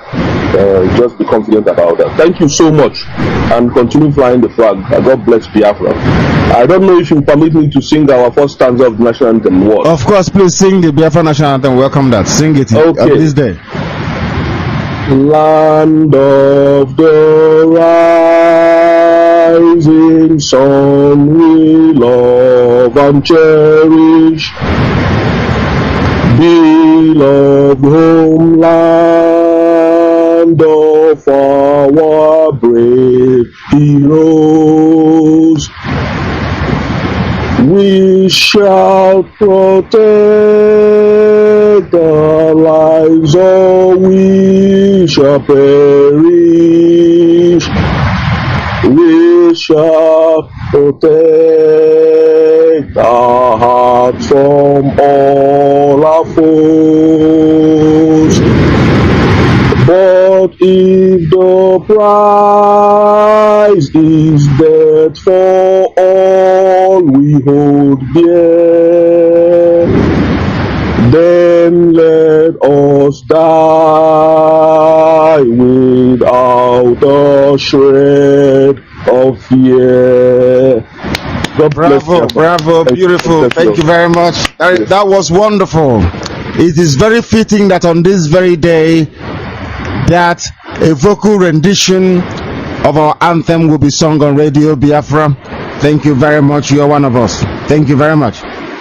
Thank you. Thank you. This is Radio Biafra. We have a caller on the line. We are on live transmission from London to the whole world. You will give us your name and where you are, please. This is Kelechi Ohanaja from Dallas, Texas, but I'm in Biafra land for the Christmas holidays. Thank you very much. You're welcome to the program. Please go ahead. Go ahead. Okay. I just wanted to wish you a Happy New Year from Biafra land. I've been listening to the show for some time. This is my first time listening to going to Nigeria since I've been listening to the show, and everything you've been saying has been so true. Matter of fact, I was listening to the show right now with some of my cousins who live here. I'm trying to spread the word. One of the things that I like that y'all do is that y'all enlighten and you educate.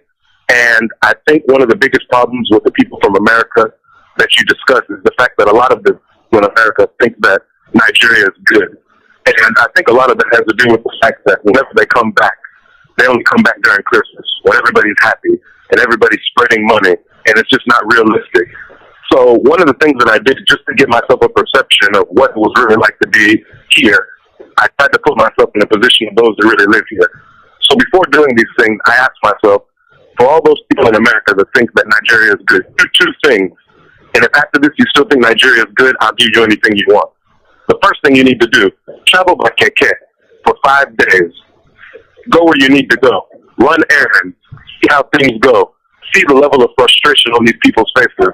And then you tell me if you think Nigeria is.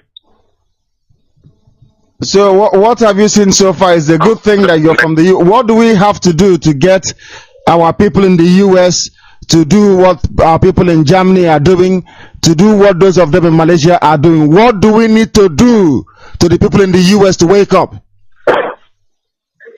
To be honest with you, Demanti, to be honest with you, I think the thing that really needs to, unfortunately, I think something needs to happen. Just because I guess the adage is that evil man sees rain, but he doesn't run until he gets wet. And I think a lot of the people in America are just so comfortable that they just think that, oh, well, the people there will make it. And they don't really realize whenever they come back here, they just think that everything is okay because they're only having to be here for 10 days or 14 days. And then the last thing I'll say before my credit runs out is that if you really think Nigeria is good, come to Nigeria with one of your white coworkers and then see what they think of you after they come back. And then you tell me if Nigeria is good. I like that. So I like that a lot. And I'm going to use it. I've learned something from you, and I'm going to use it, my dear brother. If you think that Nigeria is very good, bring one of your white friends with you. Take them to the zoo and see what they will think of you after that.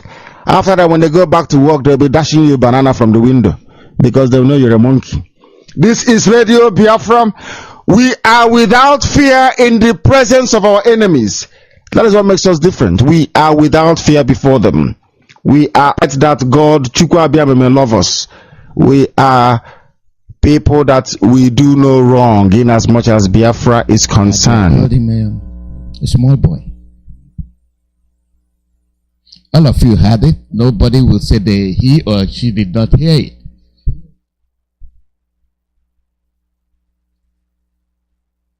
Is he labeled a small boy, or was he labeled a small boy because he did not fit into the category of embezzlers, cabals? He's a young man not into politics. Therefore, we will disregard whatever he is saying. He is not one of us. But the momentum is with him. The crowd is with him. The people. He is man of the people. Wherever he goes, he draws the people. Not 1,000. Not 1. Not 100. Not millions. Not 10,000. Millions. As a matter of fact, almost all the people were with him. For those that dwell in embezzlement, for those that dwell in deceit, for those that do evil, they don't want to see that.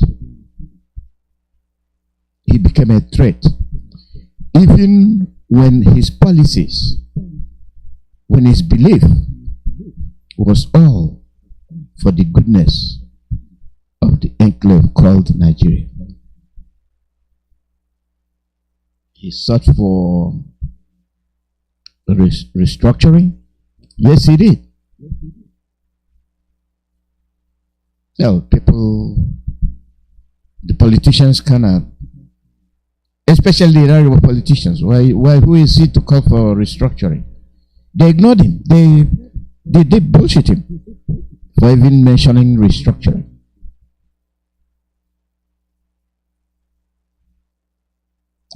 He called for reconstruction of the dilapidated bridges and roadways. They didn't care.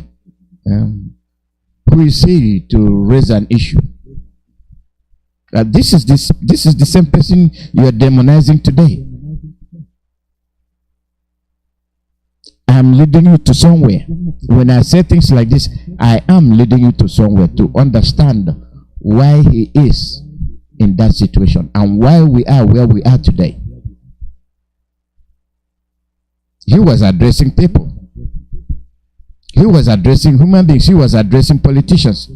He was addressing those that are said that they are chiefs, eagles, and they loyal highnesses. But they paid him no attention. He came to California and raised an issue. The Fulanis are coming. The Fulanis are coming. We need to be prepared. What did they call him? A warmonger. Yeah, we refuse to accept the truth. We are so laid back that we have the Fulanis as our housemaid, as our doorkeepers, as our gate men. What a wonderful idea. That's how laid back we are. That's how trustworthy we are. We trust our enemies. We do. But we have given these people a sort of olive branch. Come and live among us. No, they'll rather be in the bush and wait for the women to rape them, sodomize, and slaughter them.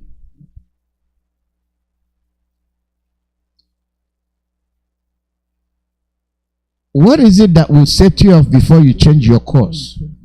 What is it that will set you off before you understand that these people are your enemies? Our leader called for proper election. Those that are cabals, those that have dominated the politics in Biafra land, ignored him. Instead, they started plotting how to get him killed. They set out like an olive branch. Oh, our brother, come and let us talk. Come on, let us meet with our minds open and discuss issues. He said, okay. After this discussion, what happened? The 5 traitors came out and lied against him.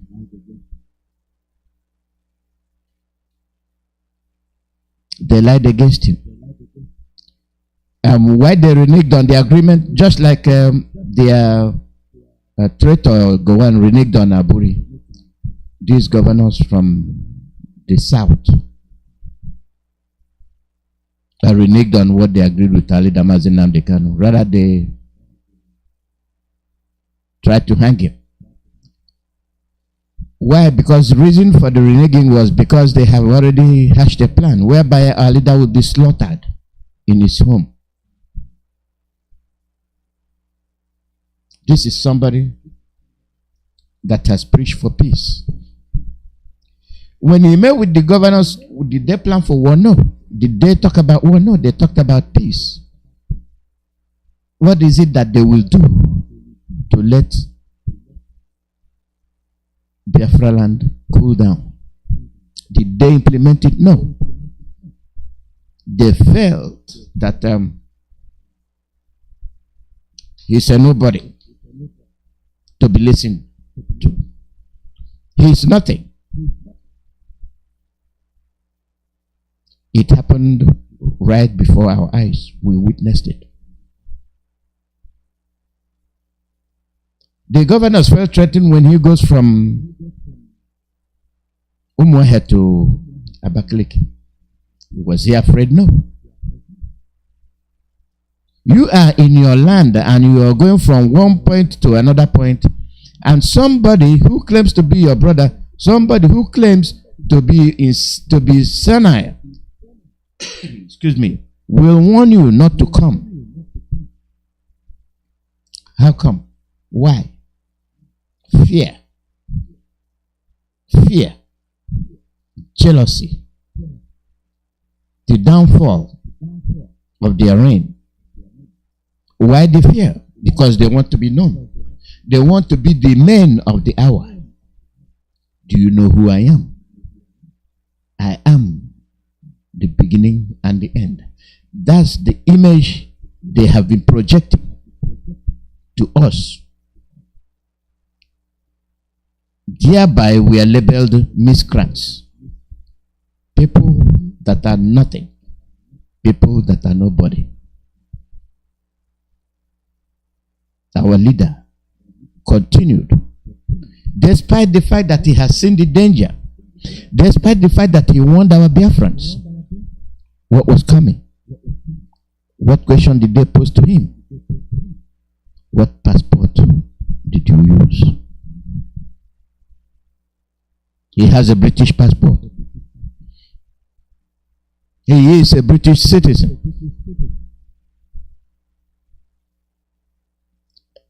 If something is wrong and you're using a British Nigerian passport, that doesn't mean that there's nothing wrong. That country you believe in is the same country that dispossessing you of your possession.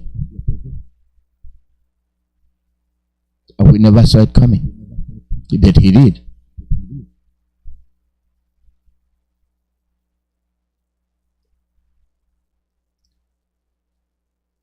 And things continue to unfold. Our leader went to Ugwacha.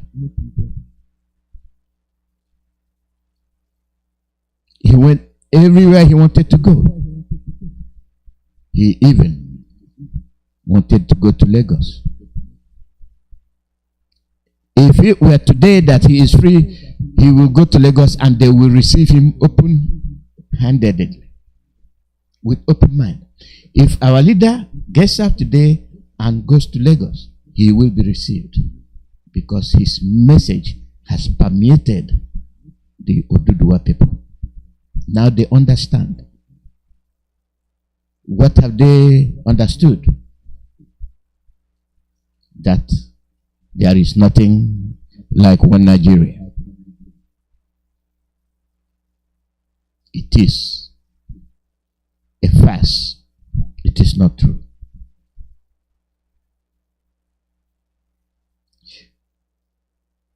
Since our leader did not sell out upon all the promises and pledges they made to him, he said, no. I want justice. I want freedom for my people that have been oppressed for a very long time. What an illustrious son to have. What a decent man to be around. What a trustworthy man to be at the head. If he didn't love you, well, he would have been like every other Biafran. He would have been like every other Igwe. He would have been like every other Eze. Thief. And his loyal highness. He would have bought out.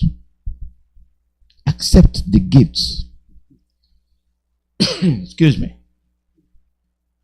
Accept Dubai and the marvelous homes.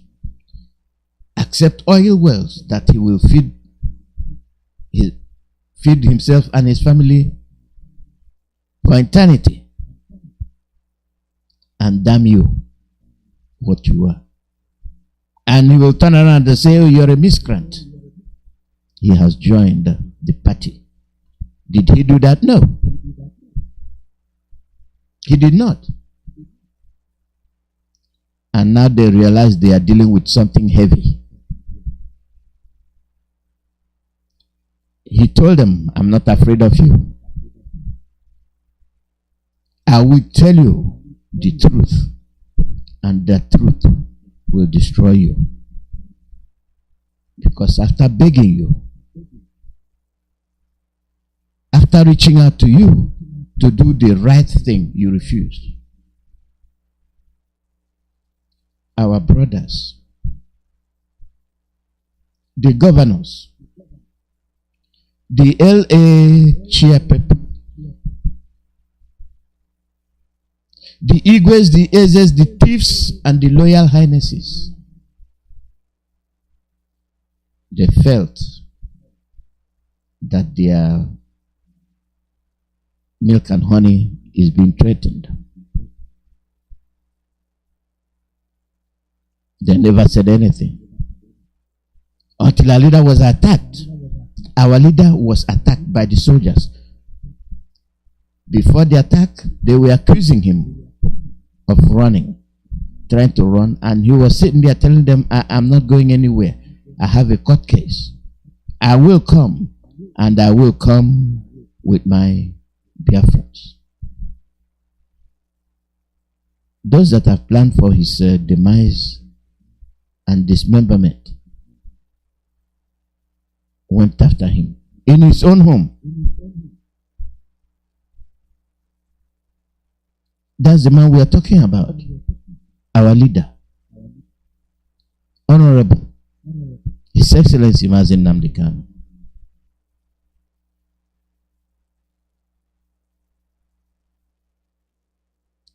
Mayhem was unleashed, which ultimately led to the death of his parents. and other innocent, well-meaning Biafrans. Not less than 50 people died.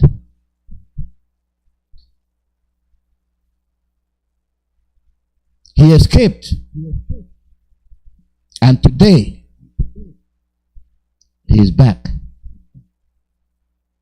They have brought him to judge him. What are your reasons for judging him?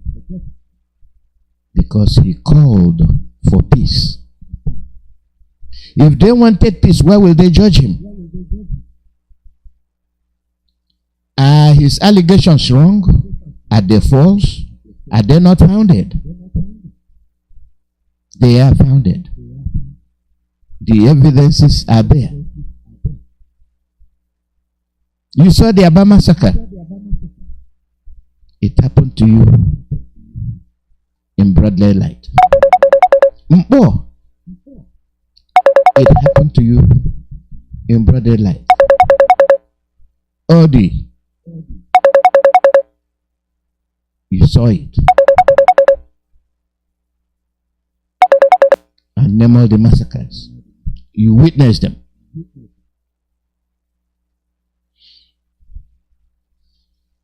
And then the massacre at his home.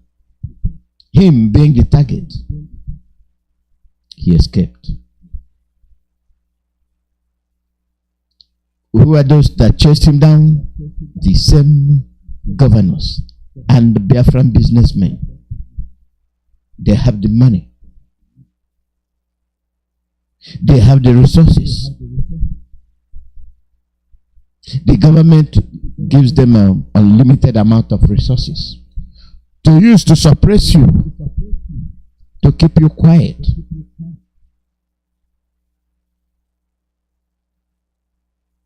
And we, being who we are,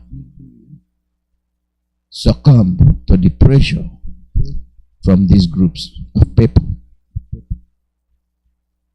The people that have been bribed to do away with their own people.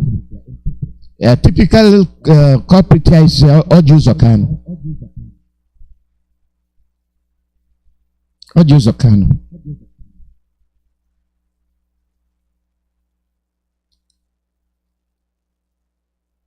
We told you. I know from Radio Biafra we told you. I know last month, if you go back to listen to my broadcast, I told you. They have dealt with Enugu.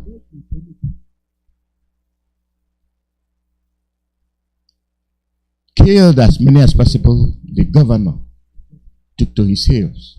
This is a sitting governor. This is a governor that has strength when it comes to Mazi Nnamdi. This is a governor that will go to the utmost end of the earth to see that Mazi Nnamdi doesn't open his mouth. The day the Fulani opened their mouths, Ugwani took off running.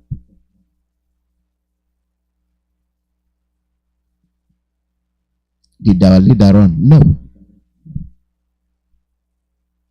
He stood for your sake.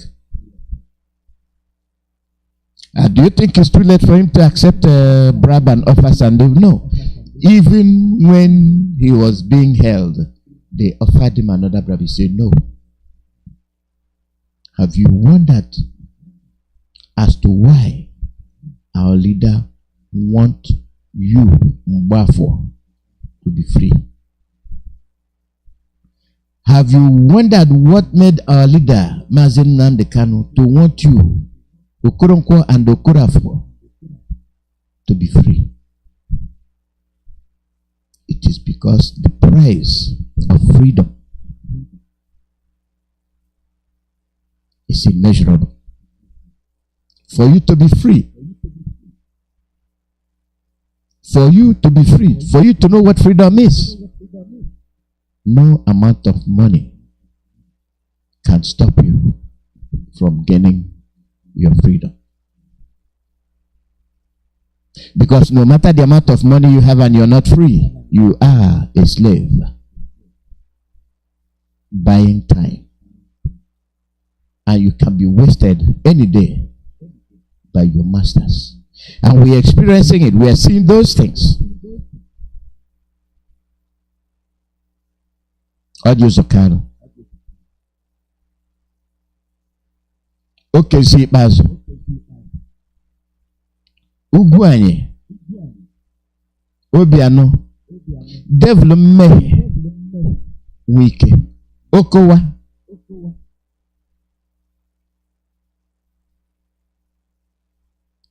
Something is wrong with you guys. I did not call Akwibo because I don't know the governors.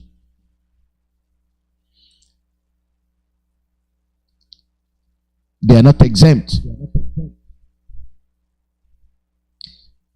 In one of my past broadcasts 2 years ago and part of last year, I asked a question. Why are the governors from Biafra land not working together?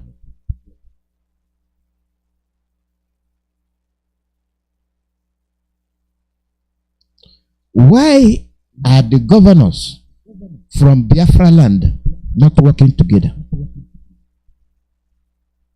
Divide and rule. Denial of your ancestors and who you are. Somebody physically came from Arewa land and London to tell you that you from Iguacha, you are different from somebody that comes from Obibo. You are different from somebody that comes from Uguta. You are different from somebody that is from Andoni. And then when you say rivers, you are referring to Abonima, Opobo, Ndegema. No, we're going to change it. No, we're going to change it. We are going to include people from Obibo who are called Igbo people to the rivers. And we are going to include people from Oguta to rivers. And we are going to cut half of Imo to rivers. But my people, what do you mean by rivers? Are they not in the Delta Confluence? They are. Is Biafra not Niger Delta? It is. The policy of divide and rule overtook the so-called governors. That a governor from Iguacha will see a governor from Imo, from Owerri, from Mbise as a stranger, and will not talk to a governor from Imo. A governor from Asaba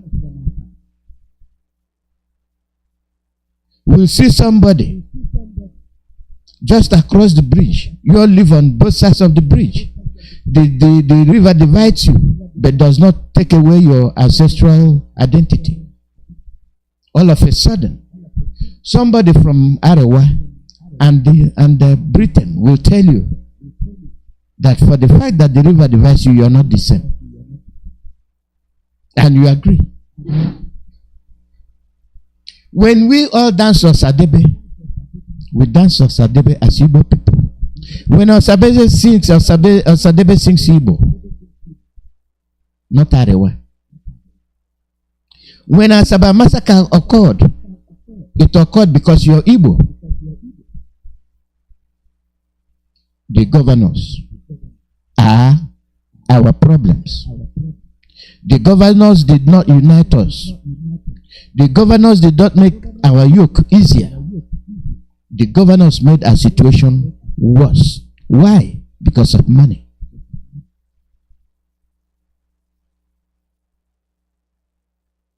Somebody from Akwa Ibom will see somebody from Calabar as different.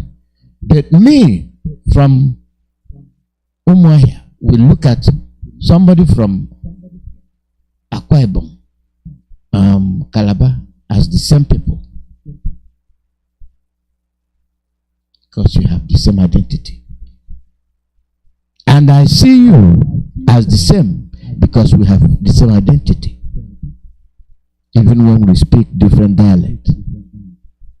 Because in all these areas you have a thin line that separates all of you. Or all of us. You are farming. And there is an imaginary line demarcated by sand mold. And you're telling me that we are not the same. Abakaliki all of a sudden becomes a Fulani land, filled with the Fulanis, with the mosques they have come.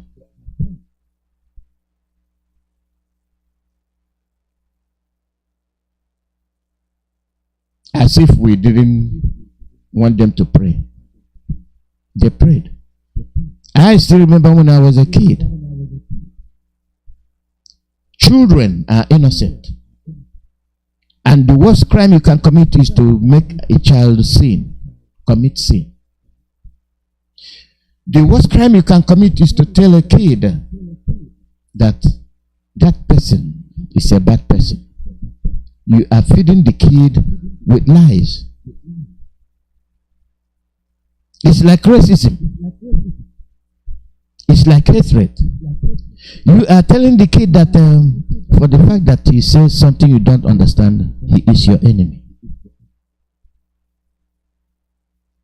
And we get satisfied when we do that. What was I saying? When the Fulanis in the 60s, when we were children, we are coming with their nama.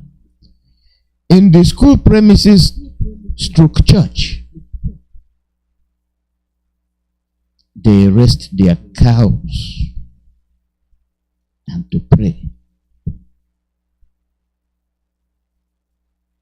How fascinated can we be to see one or two Fulanis with 20 to 30 cows with crossed leg reading the chaplain and bowing their head? We did try to mimic in their absence. Did we know what they were doing? No. Did we ever envisage that their religion will one day come to hate us and kill us? No.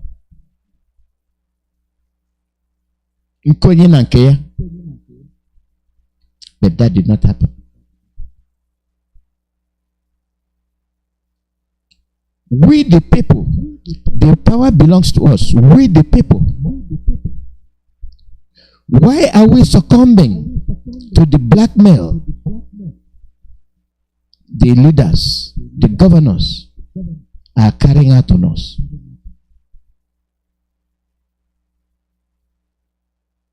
Why are we listening to that? Does it mean we don't know the truth? Does it mean that we don't have the power? Does it mean that we cannot tell them you're going the wrong path? You're taking the wrong path. Come back. They will come out and cannot talk to one another. Because if they do, they will not answer Okowa anymore. They walk quietly like thieves at night and still cannot talk. But they can leave Biafra land and go to Sokoto to talk. What a waste. What a betrayal. Your brother next door that you exchange fire with, that you drank up from the same cup, that you dip the same hand to Bayakra, Agedi, and you name it, and you lick the peppers and threw them away. That's the same person you cannot talk to because you're a governor of a certain designated area. But you will leave that your area and walk all the way to Sokoto to go and talk to somebody from Arewaland. And all is well with them. So we think.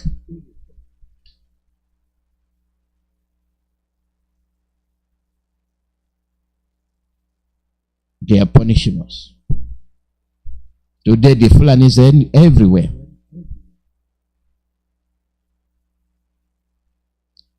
We enabled them. We made them to be successful. We made them to crown the divide and rule issue. We, the miscreants, we, the people,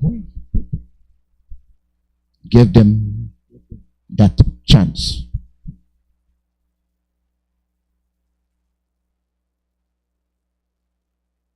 When you can leave your land, an Igbo man will leave his ancestral land, will not talk to his neighbor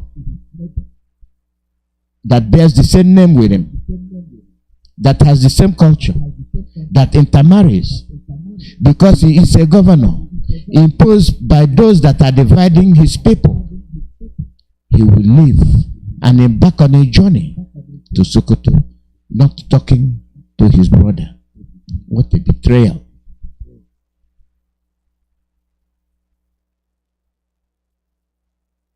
You name us southeast, and then you have south-south. Why is it that you don't have west-west and east-east? Why is it that you don't have north-north? It is only in Biafra land. To emphasize on the hatred and the division, we have southeast. They have carved that out.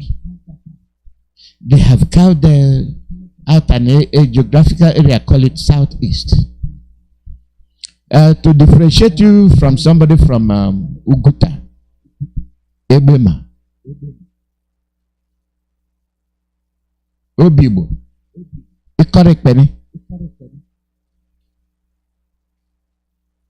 and southeast. They have emphasized of recent, but I don't know if most of you have paid attention to that. The craziness about southeast.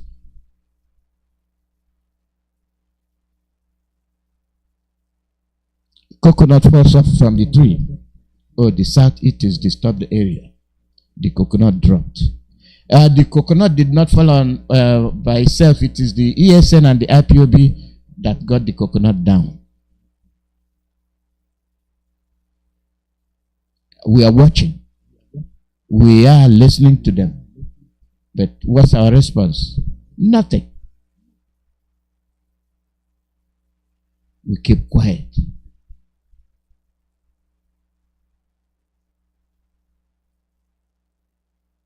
If that is the case, where are we gathered? Have you investigated as to why they keep accusing IPOB and ESN?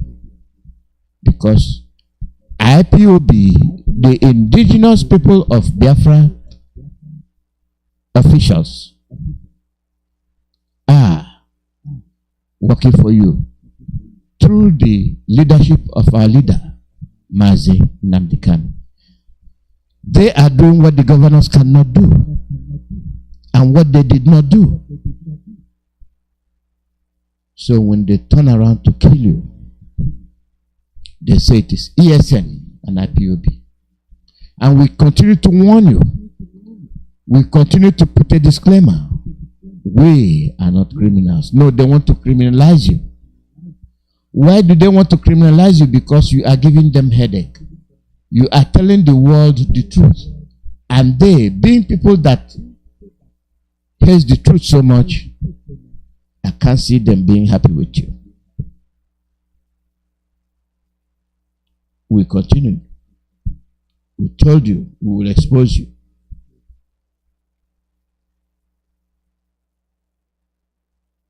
They continued.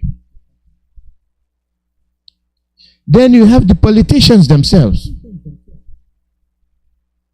When I asked you, why can't they? Why will governor from Ekotek Bani not speak to governor from Abia? Don't we intermarry? But the same governor will go to Abuja to talk to Tambuwal and Co. Something is wrong. I am not a Biafra. You are a Biafra and will continue the Biafra until you die.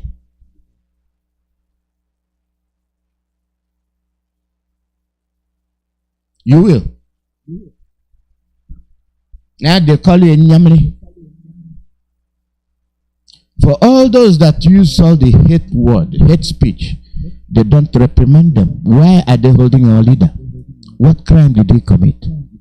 Is yet to be proven.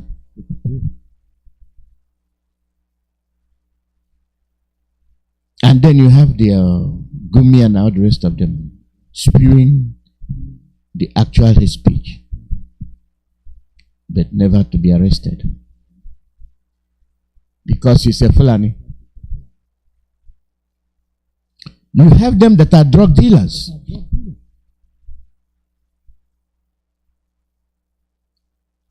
They have been dealing on drugs for the longest. And they've got the Igbos, they got the Biafrans to do the willing and dealing for them. When they are the kingpins, when they get arrested, they are released. The Nigerian government will say, go make a phone call and they are released. But you, that is Okonkwo, you will bear the label of a criminal. That is one Nigeria for you. What efforts were made to release you? Not. Zero. Rather, they will use that to justify their criminality. Did we not tell you that the Igbos are drug dealers? How do you know? It's because you too are involved. Birds of the same feather flock together. Well, the situation has gotten to the point that Oju Kanu, Okowa, Ugwanye,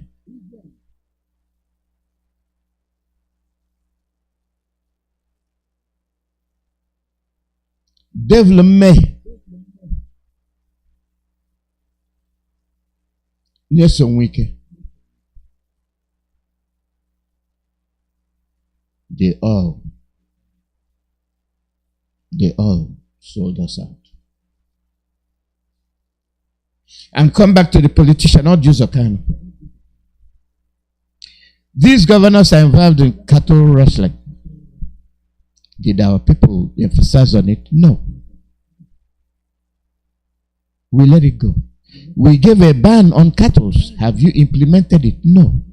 But every day you are crying. They are killing you. Every day you are saying the Fulanis invaded your community. They are killing you. What did you say when Ibazo handed over Lokwanta to the Fulanis? They did not buy it. No money exchange hands.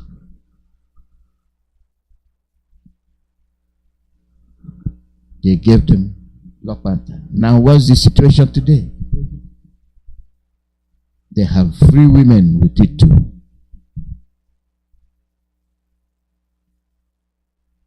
They are bearing them children.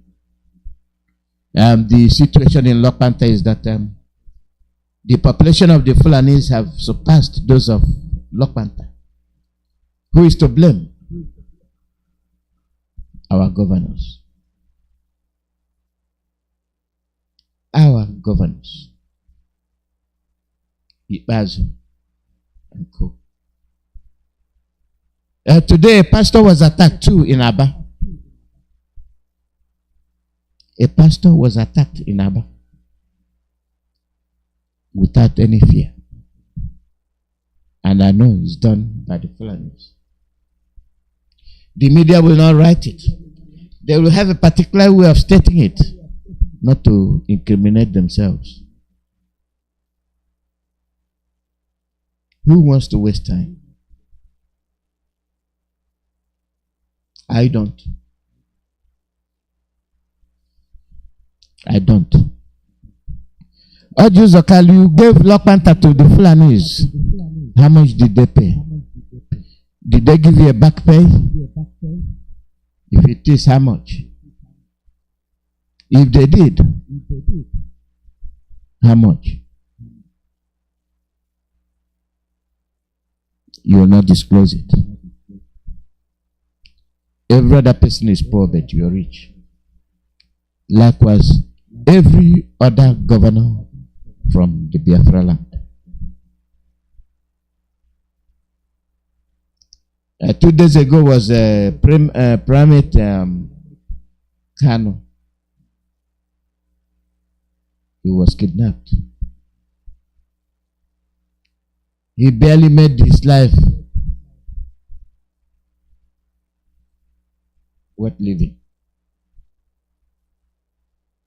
Primate Kanu was a boisterous man, serving his God. And on the way for a conference, they kidnapped him. And he told you the people that are responsible for the kidnapping, they are part of the Fulanis that are home to Biafra land. I told you, when you burn them there, they mix with you, they grow up as Igbos. But when the time comes, they will tell you we are Fulanis. Ironically, the kidnapping of the primate revealed a whole lot. The Fulanis are the kidnappers. I was waiting for BBC to retract their story. They have not. They have not. Since Lokpanta has become the issue, that's not where it will end. Let me direct you properly as to where I was headed. All the long story you've been hearing.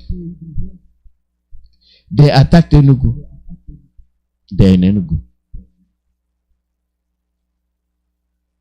They attacked Onitsha. They're in Onitsha.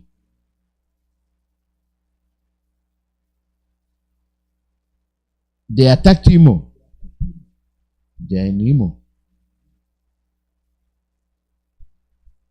And I told you the next will be Umuahia. What happened?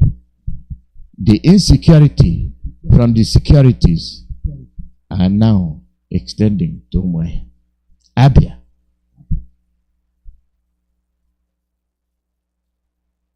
What do you need to know before you react? When your king shouting and calling the blood of Jesus, go and ask Ojo Zokal what happened to the blood of Jesus.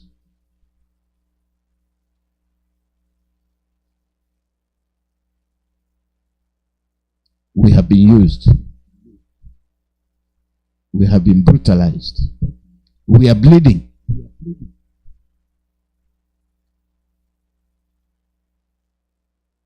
We are bleeding. Can the primate say otherwise? No. He told you who kidnapped him. The person spoke for food. And he has them as their friends. They grew up in Umuahia. But what did the one that grew up in Umuahia did? Went and invited his Fulani friends from Sahel region. Come, we know where you will be rich. Come to Umuahia, we will kidnap the pastors. And they did. They paid 10 million. You came, we gave you the land. You did not buy it, just as we do. We buy ours. You literally handed the land of the people over to the Fulanis. You physically did that. Now, this is the havoc they are causing. Ojuzokal, you brought this problem for us.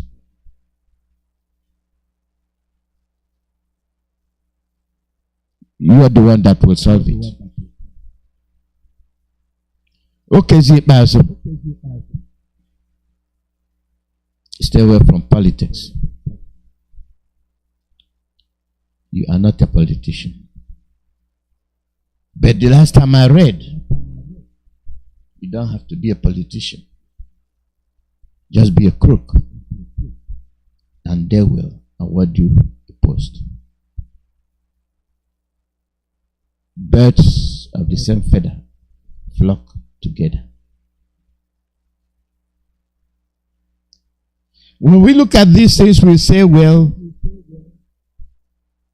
it's not going to happen. But right before our eyes, it is happening.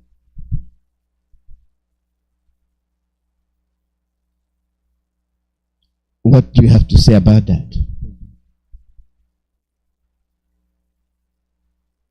They have attacked every other people. It remains Abia. And they have started with Abia.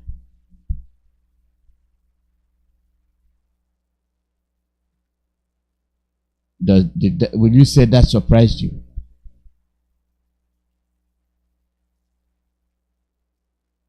To me, it doesn't. I had long experienced it, and I had long expected it to happen. It is happening.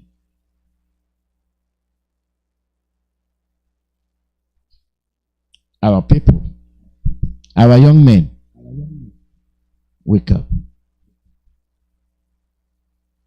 Wake up. When you see the write-ups, when you see the way these people are berating us, I don't think it will be justifiable for any of you to wake up and say you are following the politicians.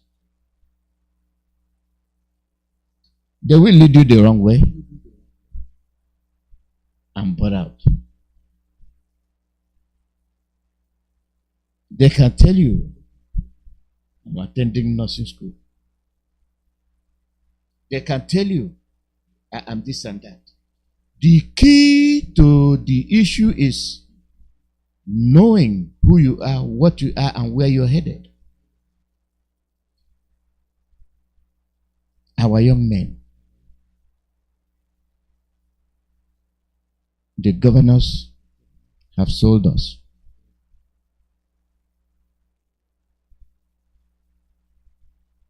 They have sold us. And what do we have to do? What do we have to say? They commit a crime. It is IPOB. And they can't hear from IPOB, they bang on the door. I'll continue.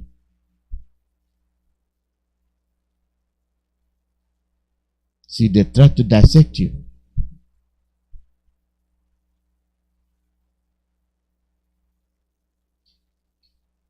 They try to dissect you. This is why when you come and complain, the same people, the same police people will commit a crime and they'll say it's IPOB. Thanks to Primate Kanu, you have exposed the culprit. You've exposed those doing it. And what did they promise you? To come and question you.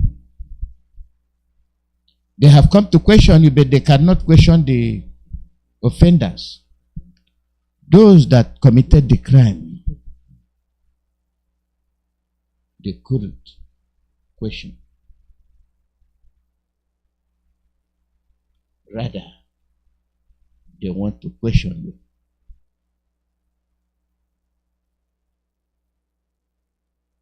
This is the game they're playing.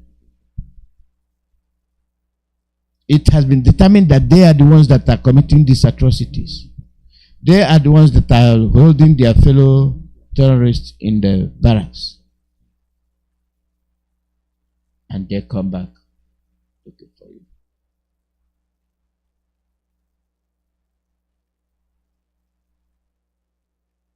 Do your best. Do what you can do and be free. Freedom.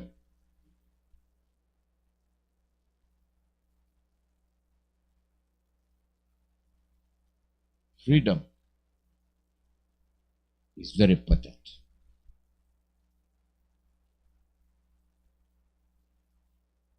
It is very, very important.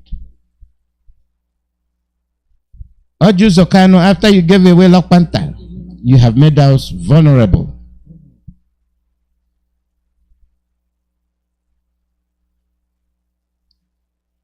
We are now vulnerable than ever. Now, Umahi people are being attacked.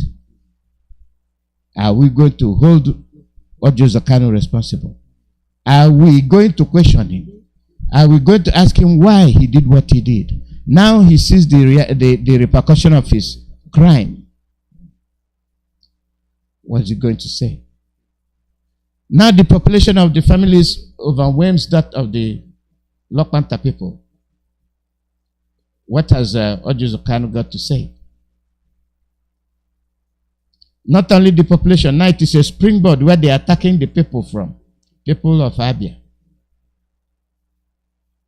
That's where they are attacking them from.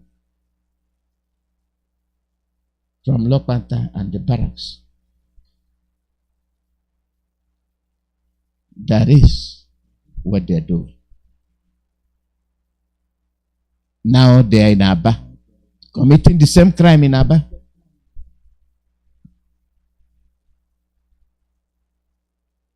Pastor attacked in Aba by the Fulani herdsmen. Now you see the ring of fire. Abia will be the last battleground because they have done a dirty job in Imo, in Enugu, in Anambra. Nice, nothing to them.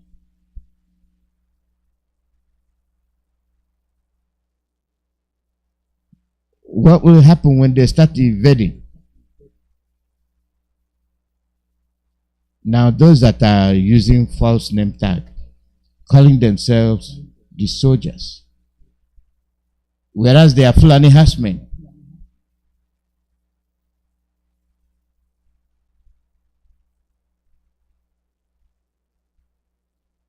They are the problem. Will they accept that they are the problems? No. We have given them the land. We have invited them. And we have careless commentators.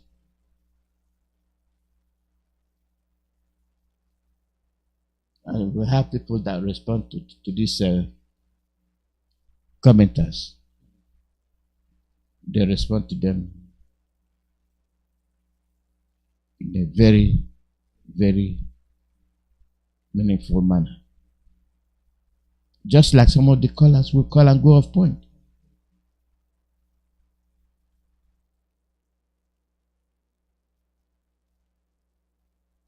So, the point I want you to hold on strongly to is,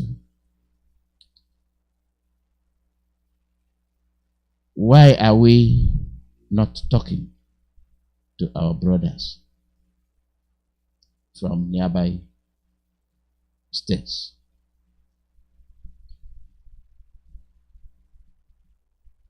It is because of divide and rule imposed on us by the governors.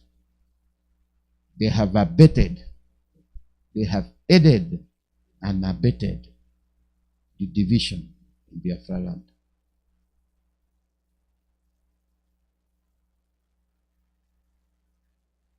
We might not live to tell the story.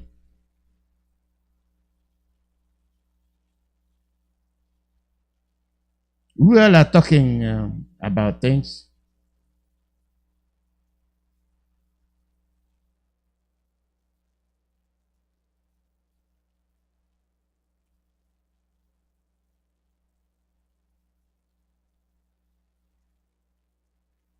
We are in a very big, in a big mess.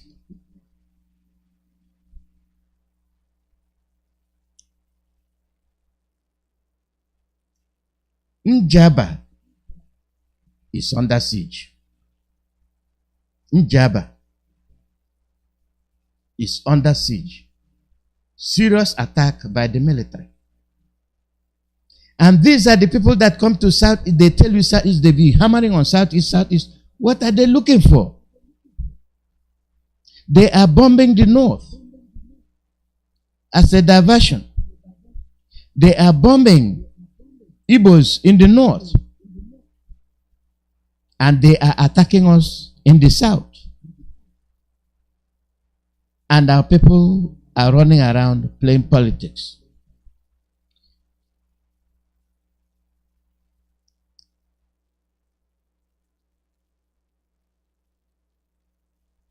When they saturate everywhere with their military, killing our people, what are your reactions? As we speak, they are attacking Java. There is war going on. There is war going on. Who are they attacking? Your mother. Who are they attacking? Your father. Who are they attacking? Your sister, your siblings, your future generation. Why are they attacking Java? Why are they attacking Biafra land? And they tell you Southeast. And where are those that have been handed the authority to serve and protect? They are nowhere to be seen. They are the peacocks. They are the peacocks. They come, they raise their tail and flash it. You see it. And you admire it. Oh, wow. But the trouble is still there. Our people, we must change the way we do things.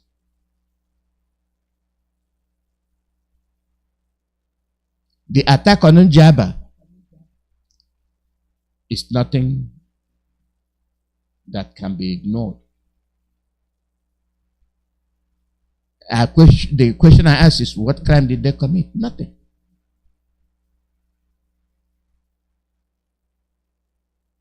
All we do is watch. The Igwes are there. The local government chairman, they are attacking your local government area. What do you have to say? The Igwes, they are attacking you. They have no respect for you. The army is attacking the civilians. The army is levying war on villages.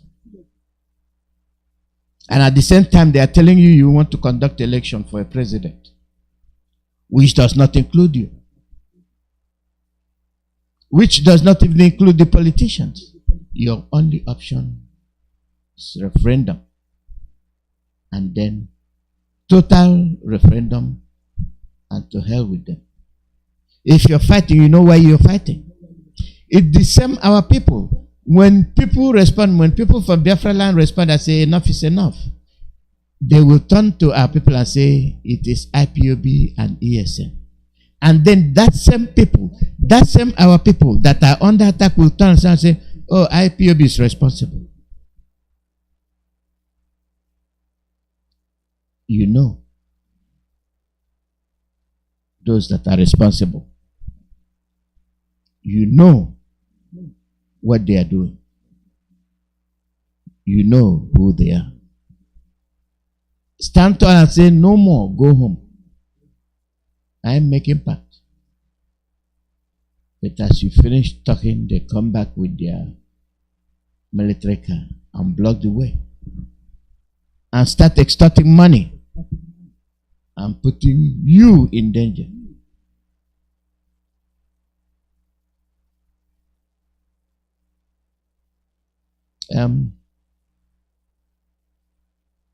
I want you to have to wait on what I'm saying today.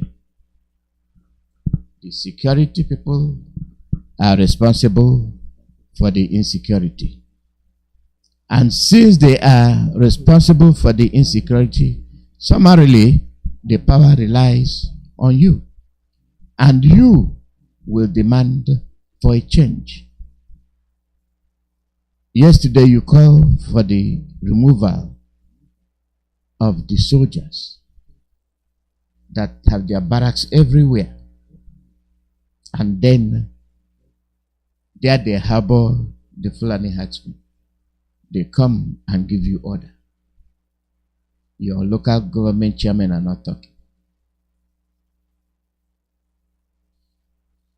The Igwes are not talking.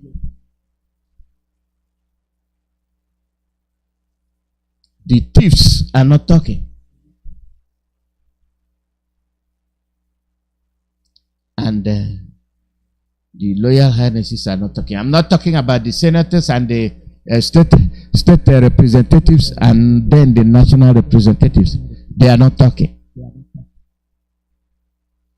The power belongs to the people. The more you show them that you understand, they will feel threatened. Are they going to do right? No. They're not going to do right. They're not known for doing that. There will be a million-man march on the 14th and the 15th in Brussels.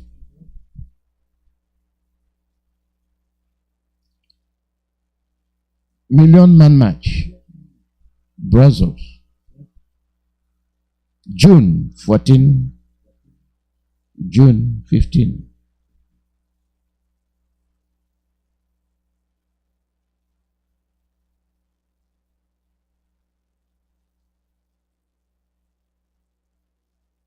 When we talk about when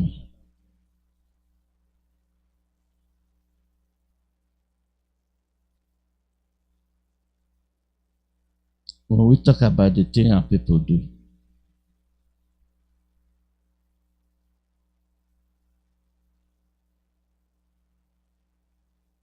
when I'm reading something. Somebody sent me something that anyway, I'll let it go.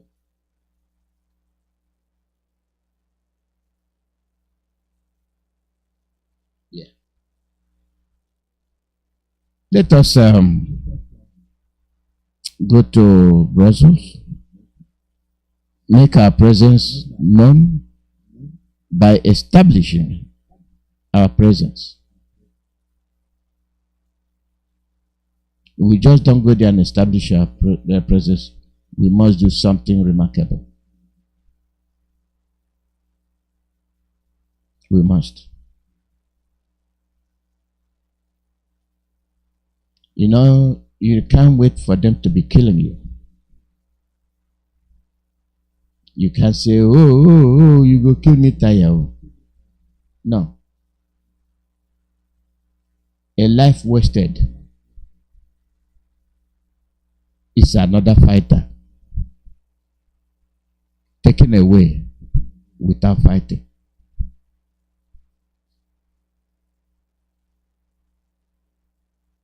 We have a lot of things to debate on.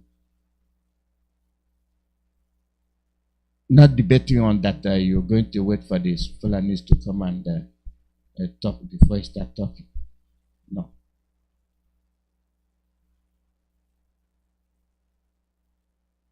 The thing is that our people are so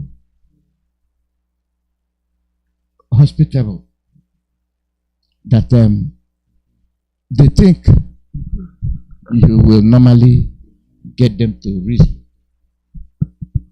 There's no way they will reason. They can never reason with you because they believe they are better. They believe that they have come to take your land. And since they have come to take your land, there's not much you can do because the land you are standing is their land.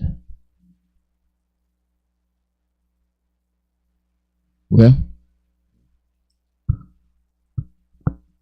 I'll give you the announcements, then we open the phone line. My phone acted up today. It's unusual. It's unusual. And I'll make sure it doesn't get me.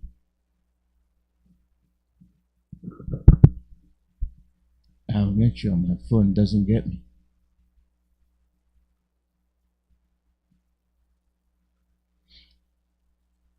Well, what can we say? What can we say? We are saying all that we can say. All that God has given us the power to say. We can learn from the primate who revealed the kidnappers.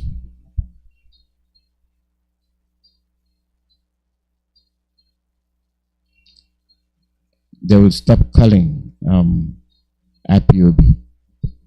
And since IPOB is their nightmare, we are going to make it uneasy for them.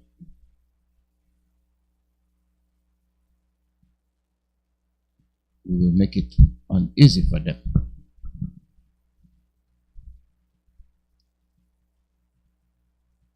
BBC, we have not forgotten you. You are under our shadow.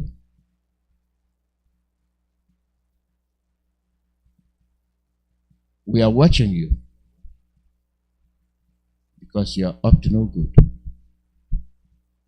And we cannot continue to ignore your activities, thinking that it will get away. It will not get away because once you're drenched in fallacy, that becomes your way of life. You distort information. You tell lies.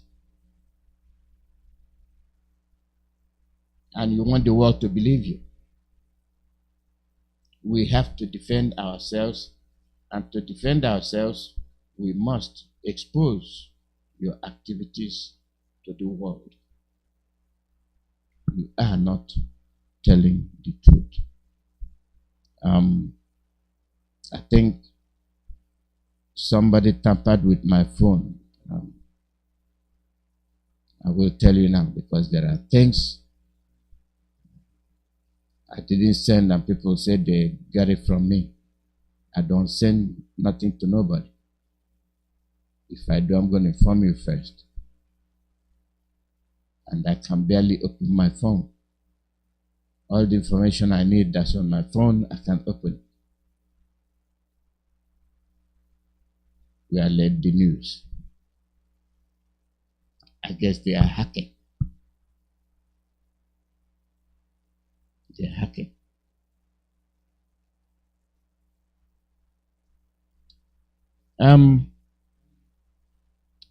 So far so good. That's all I can tell you. I can't open the phone to tell you more things. So I'm at actual open the phone line until the line is clear.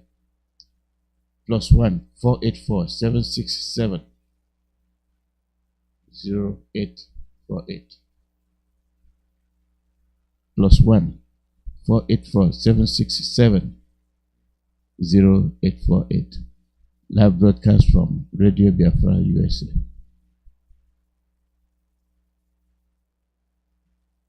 We will continue to work very hard.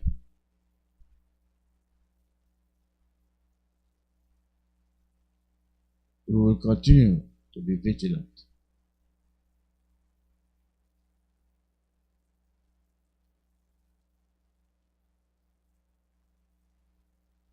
Let me see.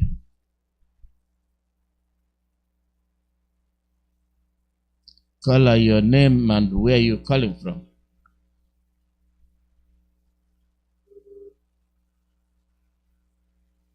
Your line has dropped, but it's still open. So see if we can make the connection. +1 484 767 0848. Yeah. Finally dropped. So today's broadcast is going to be a fight. I will find a way to overcome it.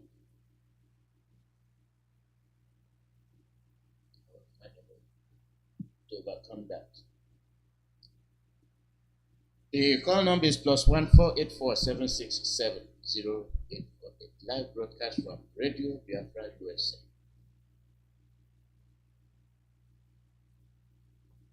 Yeah, caller, your name and where you calling from. Mazi, can you hear me? Yeah, I can hear you. Go ahead. What's going on? Go ahead. What's going on?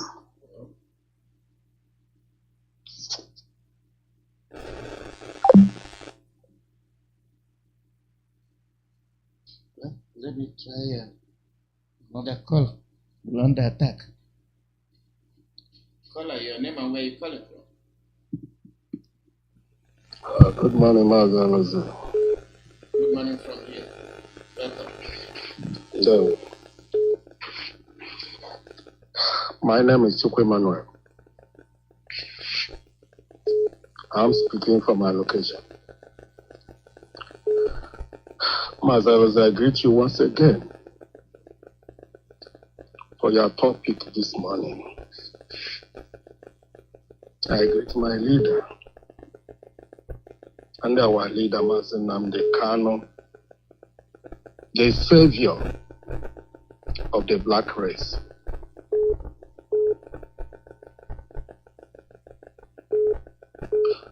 I want to start from the British. Are you hearing me? Yeah, but you're going to hurry up though because you take too much time. I want to talk to British. Yeah, hurry up.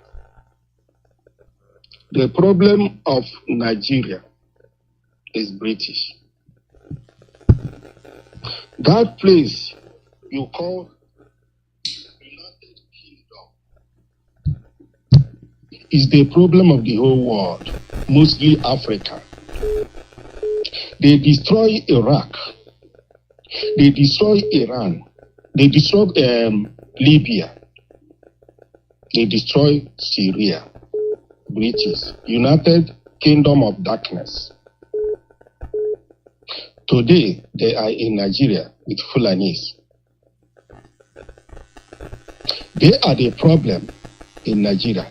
Everything that is happening in Nigeria is British handwork. Everything. So, it's a pity that black people has no sense of reason. And that was what our leader has been preaching all these years. And still, some people who claim they are educated,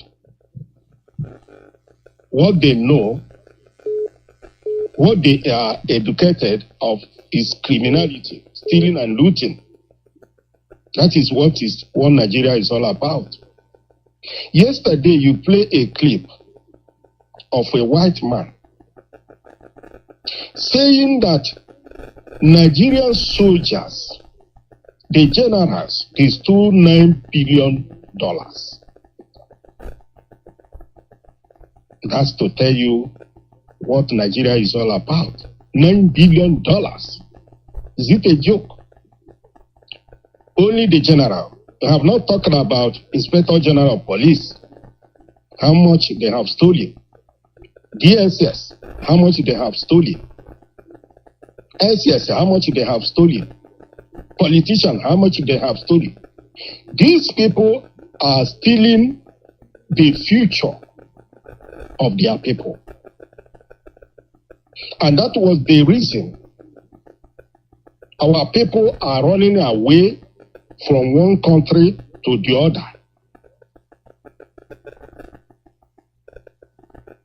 Why the people in Nigeria who claim to be a government are looting the treasury dry? What a shame of black people. It's a pity for somebody who have heard all this information from our leader for years to come back trying to destroy his future because Fulani gave you some money or Nigeria politician gave you some money. I have said it yesterday. White people, they have sense of reason. Any white people that have only $1,000 have value than a Nigeria with $1 billion. A white man with $1,000 has value than Nigeria politician that have $2 billion. Because that is nonsense. Money is nonsense.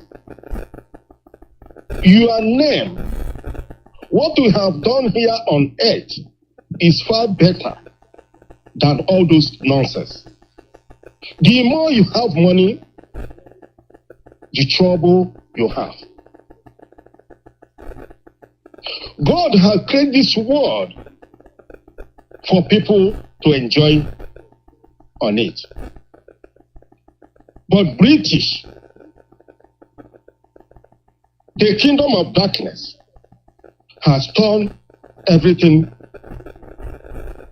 into trouble. Nigeria number one.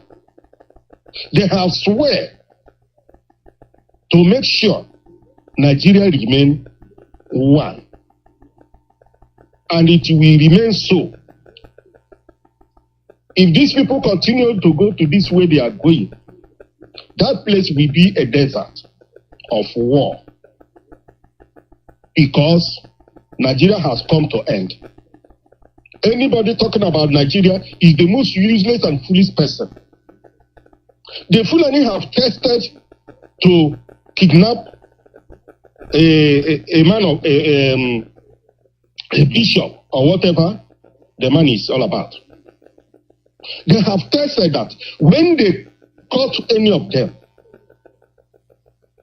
they will get a very big amount of money. If the church in Nigeria cannot stand now and support IPOB, who is fighting for them, those money they are packing, they will pay it to Fulanis.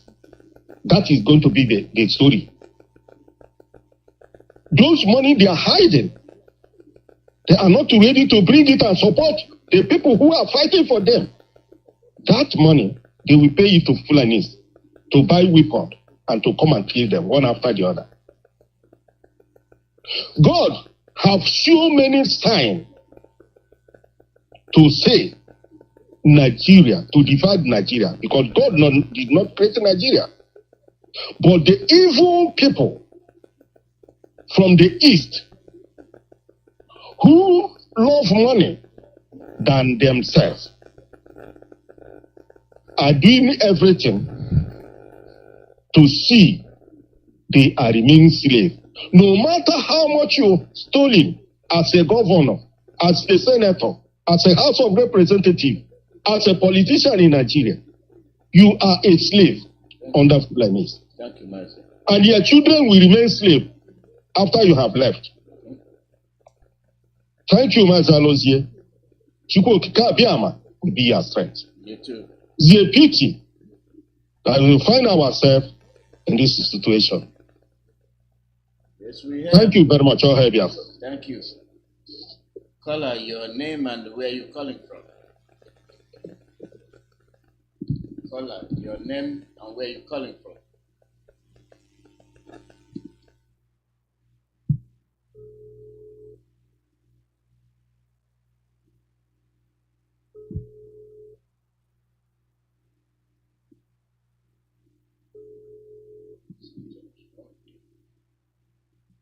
Caller, your name and where you calling from. Call number is +14847670844. People of Obo know what we're talking about.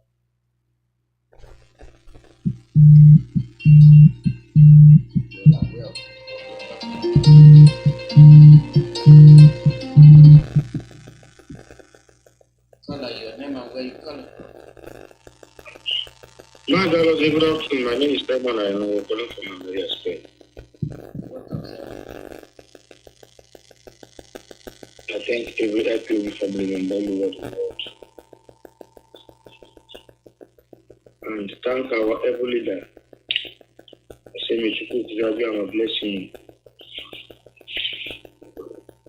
Anywhere he is, he will come back with us soon. Many Gabon here, many Gabon carry. What do you need to put him here? May those who wish him good follow them. May those who wish him evil follow them. Back to sender.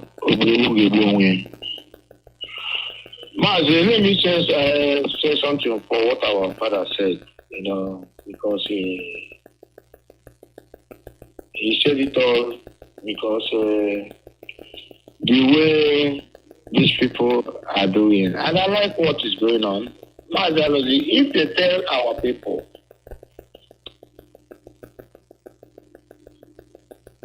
something like 2 years ago, 3 years ago, that this Igbo presidency will be what they will use to treat them in this modern era, while IPOB and Radio Biafra and Mazi Nnamdi Kanu applying all these things since 2014, but they don't listen. But we must continue. We are not going back. We are not going to look them. I listen to some people, hear some people talk about what we are doing. There's people who believe on you, who listen to you. Some of them are here, some of them are not here anymore. But you go back and write or call or say anything that will affect this family negatively, because if we are there later on, situation change. Maybe due to you or your own greedy made you are no more there, then they want to destroy it and destroy anybody and become a willing to against your own people. Think twice. Let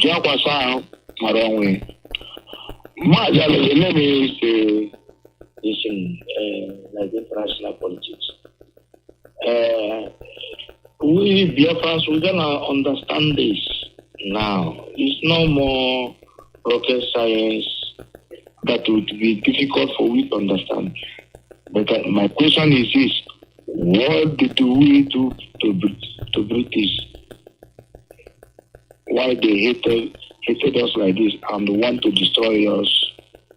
Even in the dark days, even the children, our generation have known their stand, know what they are doing to us. Enough is enough. We have let them know, some of us they have met or we have met. We want to be free. We just want to be left alone.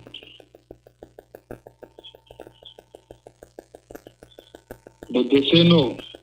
Plotting, working with the Fulanis. Fulanis were the agent slave soldiers. They are the slave armies that later they convert 1863 to Nigerian army. But they are still killing us today. We said enough is enough. We want to be free and there is nothing anybody can do. Anywhere you are, no matter who you are, causing problem to the leadership, bringing any distraction just to cause problem to the leadership. Be warned. I have a message for you. Nobody go to church and start fighting pastor. Don't do that. To destroy house of God. You don't do that. Mazi Iyke bless every one of us. The mission of Biafra project must be accomplished. Chukwu Okike Abiyama have signed it and said it is in our hand and we must get there. Nigeria project is dead. Nobody is resting in Nigeria project anymore. Soon those Egyptians you see today shall see them no more. Oh, hey, Biafra, sign up from here. Your name and where you calling from? Okay, are you still there? Again? Yeah, go ahead. Go ahead, okay? What is going on?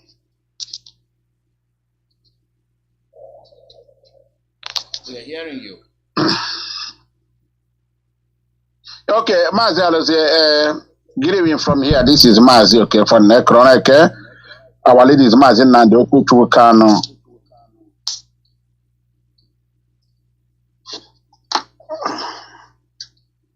I don't know why.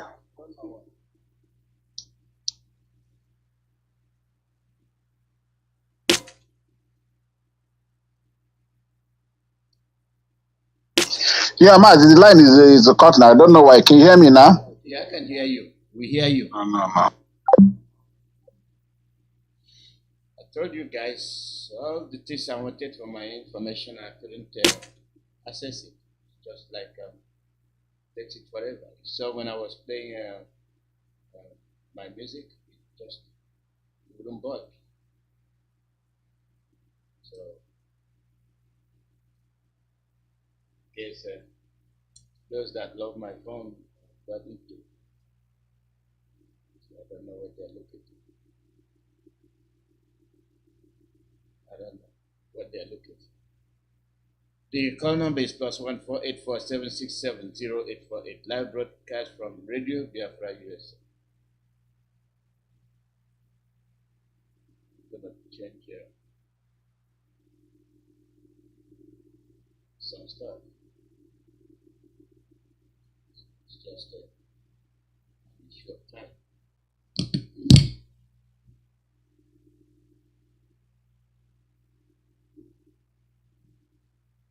Live broadcast from Radio Biafra USA. We are having technical issues.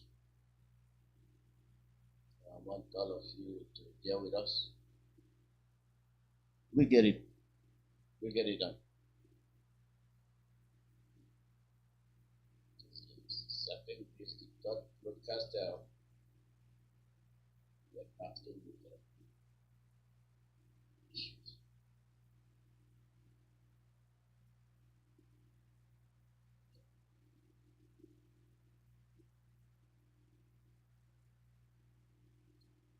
Caller, your name and where you calling from? Mazi, can you hear me now? Yeah, I can hear you.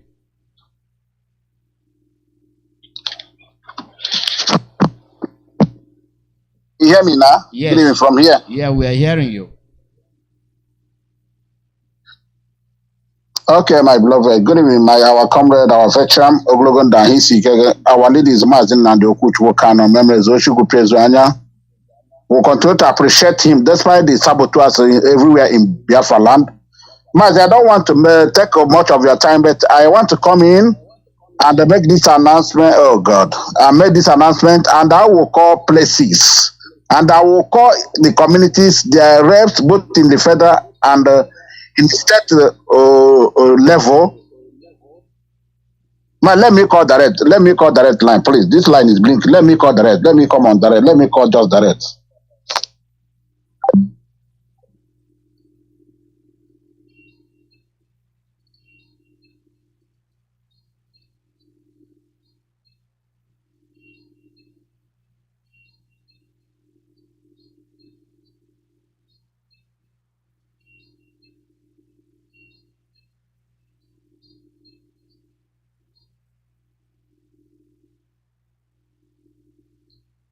The call number is +1484 767 0848. Live broadcast from Radio Biafra USA. It's one of those days. Evil people never sleep. Always awake. Always awake.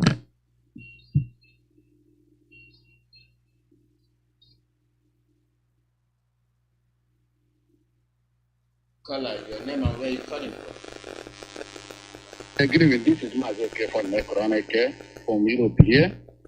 Our ladies are Nnamdi Kanu, members of Hausa-Service, all his listeners. We continue to appreciate all of them. Mazi, when we are talking about this conflict and jihadism is in our time. People seem not to understand, but I am going to mention all these communities now, Mazi, especially when it comes to Obu and Achingele. Mazi, more than 70 to 100 losses are there. And all of them are Fulanis. These are the fears of the Obu people now. And when it comes to Obu, Mazi, the Obu is made up of 15 villages. And I'm going to mention all of them now. And I will call the person that is representing the Obu in Nimo, the speaker in Nimo House of Assembly, and even in state level and federal level, and we'll call their numbers. Because what is happening now is not funny. Njaba is on right now. They are bombing in Java now. But everywhere, they are both everywhere.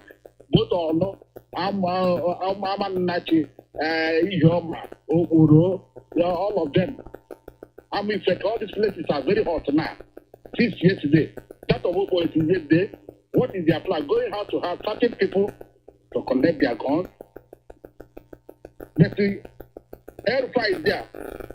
Empowering their local vigilantes, 1,000 of them. Now, let me call these villages in Obo. The 15 villages are made up of Obo. And Obo have people. Your people have people. But they're keeping quiet. Man, when you come to Obo, you have a human. You have Omo Sochi. You have Omadem. You have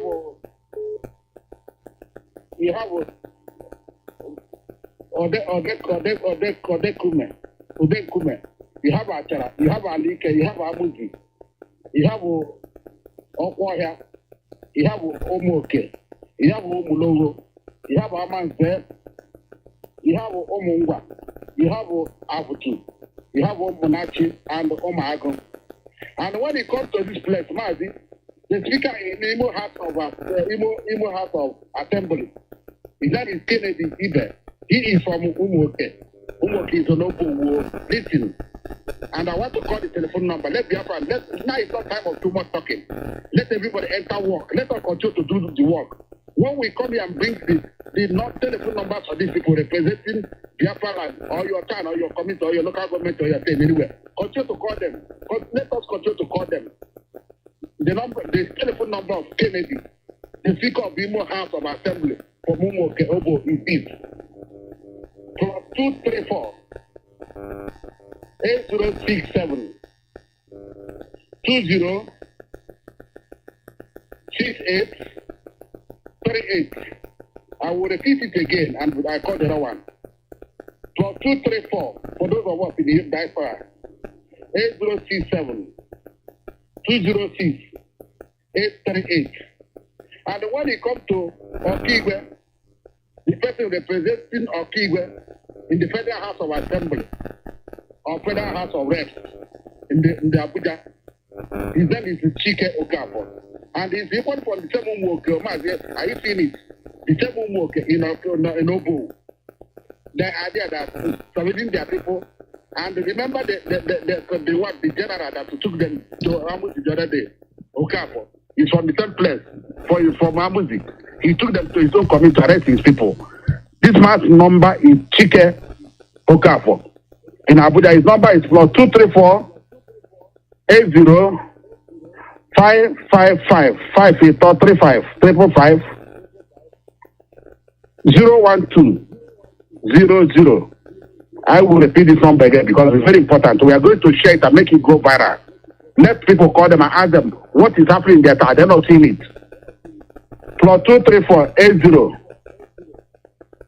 555 012 00. His name is Chike Okafor, representing Obo. That's Okiwe Federal in Abuja. Let people continue to call him. Mazi, now, when you come to Imo State, Mazi, what is happening in Imo State? I don't know what does it mean? Is it because I need to say, when to look for, or that Imo for the Biafra has come? This is why all their uptime is in Olo. And what they're doing in Obo now, and I think is what they want to do. People are running haters now, as I see with you, Mazi. That's why I sent it that message, and I thank God we have this media. Our own is Anata. When we are getting information, we'll be dishing it because if you go after Honor will come, and after that, Jonathan will come, we will continue to share information. It's very, very important.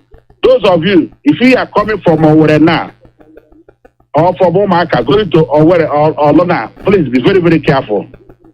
The whole of Njaba is being raided now. And if you are coming from Okigbo, around those areas, coming into Olo, be very, very careful. If you are coming from towards Ihiala, entering Olo, from also, be very, very careful. They have all these places are saturated now. Please, be very, very careful. This is time for everybody to wake up. It's not time for too much talking. Our bless, everybody should wake up now. But I leave it at the minute chronic. Thank you. To go cover with your tent on your you in there. Thank you very much. Yes, sir. How can these people be there and then their villages are being ravaged? That's what we're saying. Who are they representing? Who are they serving? You have no man to talk, but you can go to Sokoto and bow and talk. When you leave Sokoto, nobody will hear from you. Nobody will hear from you. This is not the way things are done. It is not. We must gear up.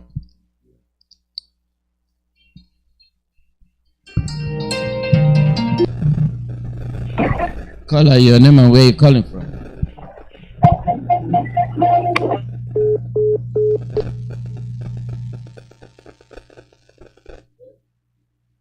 That's the order of the day. Drop calls. Drop calls. To serve and protect. You take a note and run to Sokoto. And you're telling me you're representing me. Very much doubt it. You're not representing me. You're representing your pocket.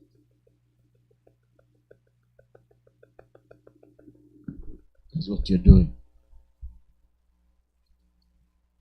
If they are who they say they are, they will question the army. In this case, they will not. And they have Onyema, whatever his name is, covering up for them. All the time. Caller, your name and where you calling from? Yeah, Mazi, good morning. Good morning, brother. My name is Ejike. I'm calling here from US. Thank you for the work you're doing, and also always put our leader on prayer, Mazi Iyke. May God guide him and protect him, and bring him the strength to stay on this fight to the finish. And also want to thank the leaders of the IPOP worldwide.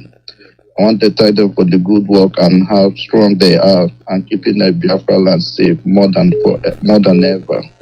Mazi, I would like to thank our brother that will keeping our people on alert. The last caller. What we are doing here to alert the people, and especially our own people, Biafra land, to let them know what's going on. Because what our leaders said that the war that these Fulanis are bringing to our Biafra land is not imagined more than ever. All their plan, they want to achieve it, and they're on the end of it. And our people just keep silent and keep looking, and the fire is burning, and it's burning close to the house of the Biafra land. It's about the time our people wake up, because all these leaders that we have in Biafra land, they are no longer leaders, they are deceivers. None of them is the leaders. They don't lead nothing, because they're always leading for their own pocket and what they can gain and what they can gain, and to protect themselves and their kids. That's all. They don't care about the people they ruling, the people they claiming they representing. Now you see where our brother said that all the part of the Imo state have now been gathered by these military Fulanis, these jihadists, and everybody kept quiet. On all these people clamoring, they are calling themselves leader, and they go. Now Hope Uzodinma can see what's going on. Now he's quiet. He's no longer bombing all. He's no longer seeing what we are seeing. Now he's already achieved everything that he was looking for. Now the people is coming to our doorstep, to waiting to them to get an order to unleash all their jihadists in Imo State and anywhere else in Biafra land. With time that we call our people to rise up and wake up, to find anything that you have, to find yourself protected, to do any too much as you can, because nobody gives a life to any human except God, and you cannot let anybody to take your life. And we urge our people to make sure they are be guided and protected, and make sure that anybody finds something they can use to protect themselves, because we are at war. And anybody telling you that we are not at war, that person is lying. And you see what's going on, kidnapping, killing, and all kinds happening in Biafra land. You can see how the enemy is trying much they can to defeat, but the truth is always prevail for them to achieve what they was planning to. Because what we are saying and keep crying all over again is about how we can achieve our peace and live as a human. But all these enemies, all these Fulanis, including the politicians in Biafra land, they are all their plan, they're trying to achieve it. But only God Almighty know that they will never come to the end of it. So what we're saying here is exactly how we can make our people to live much longer and see the future ahead of them. And it's about the times that we all wake up, and all people over there in the Biafra land, and it's all the time that you guys also wake up and find anything you can to protect yourself, because nobody gives a life to you except God, and you cannot let anybody to take a life. Forget all these Christian and church leader what they're saying. I know God with us, but God has always give us the strength to fight our enemies. Because we cannot just keep a hand and say God will take care of it. No, God doesn't take care of you if you don't present yourself to work much harder to bring God into it. Because God gave you life. What else do you want God to give you? He gave you life. It's up to you to achieve your own strength to it, to protect yourself, and make sure that there is no way any human can take your life without you fighting back. And that's exactly what we are doing in Biafra land. And those people clowning for you to go get your people, all these comedians and the celebrities, those people are fools. They will be paying by politicians. All we're asking is a referendum, and we should get that referendum, because Nigeria is the first state. There is nothing exists in Nigeria. Nigeria is the evil. Their evil is destroyed. That Nigeria is stand for destroying our unborn children, our people, the generation. That's what that country is standing for. There is nothing caused in Nigeria that they exist. That country doesn't exist. We are no longer in one country. We are all different people, and we are different country in one called Zoo Nigeria. So that is the reason why we are asking for referendum. And the referendum is the only way that can we achieve what we are looking for our grand and our unborn children, to us to decide where we stand for. All these Fulani, they have their stooges. They know what they want, and they are already achieving it. And those people talking about election, there is nothing like election in that zoo, because the people gonna read your election is Fulanese. Every arms of all forces in that zoo called Nigeria is Fulanese. They say what they want and they do what they want, and nobody asks questions. And it's about the time we put stop to that, because they can no longer rule us with the evil and agenda what they have in mind. We have to stand for our own self. We have to stand in our truth. And the referendum is the only way that we can achieve it. All my brothers and my sisters, anywhere you are in that so-called Nigeria, it's about the time you raise the alarm for referendum. And it's about the time we started talking about referendum, because referendum is the only way that we can live and survive in that zoo called Nigeria. There is nothing like one Nigeria. Referendum is what we want. There is nothing like a presidential. All these evil and old idiots that are coming out for president, none of them know what the hell they're doing. And none of them know what they want. And all their kids in another countries and living a life. And they want to bring you guys together. You started killing yourself. Say no to presidential election. Say no to one Nigeria. Referendum is what we want. And that referendum is now. Thank you, Mazi. Let me stop from here. Mazi, are you there? Yeah, thank you for giving me opportunity.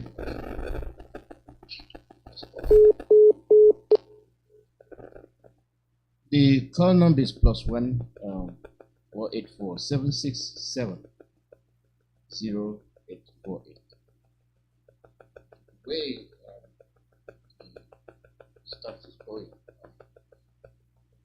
I'm going to end this broadcast early, because I'm fooling with the stuff. I don't know what the deal is. Let's give our people some time to call in before to see if it will improve. The politicians,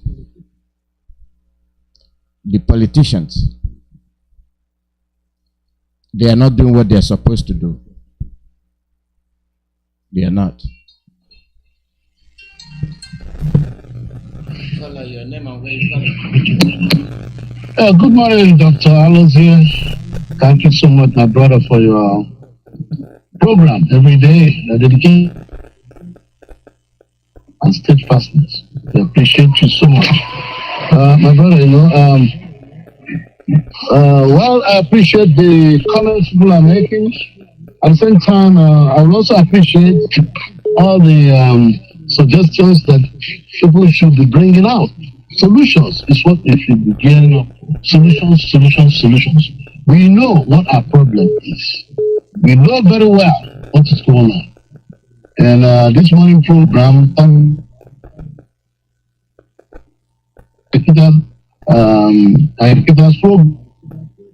one of our regular brothers called in. I don't know whether it's so below or something like that. This brother doesn't sound alike anymore.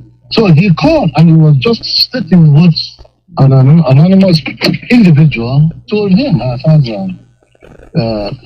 clout in the Nigerian government. That no military people will come to your place unless your governors invite them. And I remember one time Okezi Pazu was abroad. And there was sort of something going on. I think there's some Fulani quarters were being burned down or something like that. And Okezi said that even though I was abroad, I was able to order the military and they went there well, they get everything in control. I said, wow. So these people can command military. He said it one time, I don't know whether people pay attention to broadcast and listen very attentively. They'll be picking all these things up. So obviously, we thought, like last week I said that the Fulanis are very, actually, it are people that are calling the Fulanis to invade us. Because what that guy said this morning was that the person that revealed all this told him that these people are afraid that was the reason why they renditioned Nnamdi Kanu of what IPOB is capable of doing, that they're afraid of their lives. So they invite the military as a sort of protection for them. And we just have what this guy said about military people guiding all the members of the House of problems. That tells you something. Our problem is our people. These people that are ruling us are part of the cabal. You see, they have succeeded in creating feudalism in Nigeria, which is the general way of life of the Fulanis. In other words, few people control the wealth and subjugate everybody. And underneath this plan, Fulani has an agenda to take over Nigeria. That is what all these people that are kowing to what they are doing fail to understand, including the Midwest, the Yoruba, and the Igbo, and the entire Igbo. When I say entire Igbo, I include with all the Jews around here. So that is what is going on in Nigeria. So these people now, not only that, they have entered into a sort of tacit agreement before they are elected that they will support and go by the constitution. And you know that this constitution, once you swear to this constitution, that means you are not there for your people anymore. Because if you see what is in that constitution, these people cannot vote anything, they cannot do anything in the upper house or the lower house without the approval of the Northerners. The Northerners have the vote. So people that is gallivanting everywhere saying I will change that, he does not, I will advise him to go and read the constitution.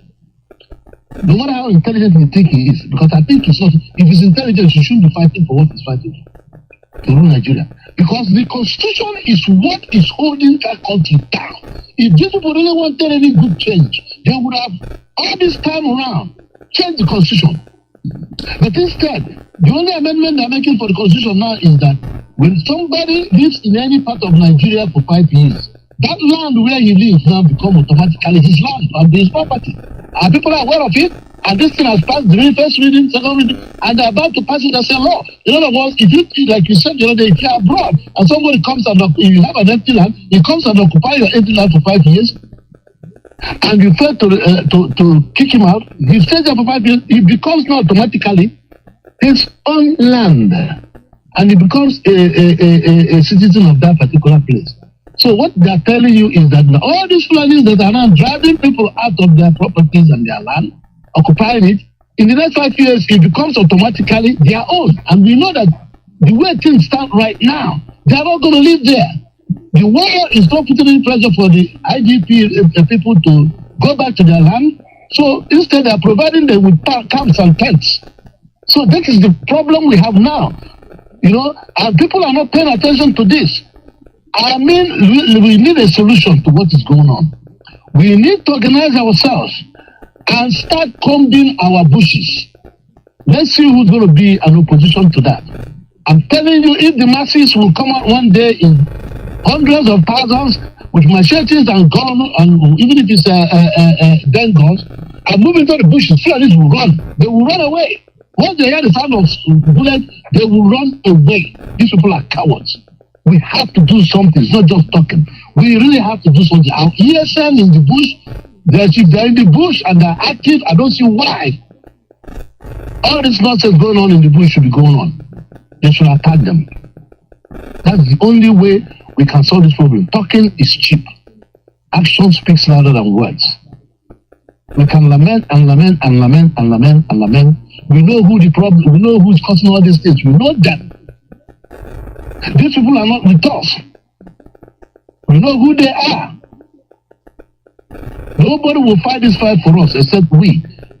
You have these useless Igbos who are in Abuja drinking, partying, going to comedy clubs, enjoying themselves. And they have the people in diaspora here partying around with all this useless Anambra this, this, about this and that, all kinds of nonsense of religion. Oh boys of GMGS, oh boys of my government college. Oh, useless things. These are grown up men. In the diaspora. Their villages are being sacked, just like what Foreign just said now. armies are invading your places, ransacking you. Are they ransacking anywhere? Even in Yoruba land, there's just, why is it that our people are not going, are not asking questions? Why is it that it's only in the east that they are doing all this nonsense? The military is there. Going, abusing people, burning down houses. Are they burning any houses in Yoruba land? Or in the north? All these local youths will go out there destroying Igbo properties. I didn't see anybody go to rest any building or community there. They burn Igbo buildings, they do everything. Even in Abuja, the other day, they set a fire in a timber market. They lost millions of naira worth of properties. No community was harassed, nobody was arrested. But in our own place, everything, they kill one Fulani man, they come there, exercise their muscles, and we keep quiet. When Nnamdi Kanu was out there, this nonsense wouldn't happen. And I'm wondering why did we back up from that policy of Mazi Nnamdi Kanu? I know everybody knew what Mazi Nnamdi Kanu was doing. Not even to open our mouth and mention that all this thing coming back. Nobody made it about the coming back of all these checkpoints everywhere. The Mazi Nnamdi Kanu clear. Not a single checkpoint was out there in a place when Mazi Nnamdi Kanu was there. I was following him very well, and I knew what he was talking about. Talking about. Nobody ever had the guts to put any checkpoint there. But he said, I do not want to see that checkpoint tomorrow. Tomorrow, go there. Because they know what it's going to, they know the consequences of putting it there. Once we come there, we might take itself, the military will all run away. What are we talking here? And we're not doing anything, and we keep everything, we come to radio and talk will not going to solve any problem. Action speaks louder than words. Let's get our heads together. Do something. All this quarreling going all over the place. Let's reconcile everybody. I said it before. Let's reconcile everybody.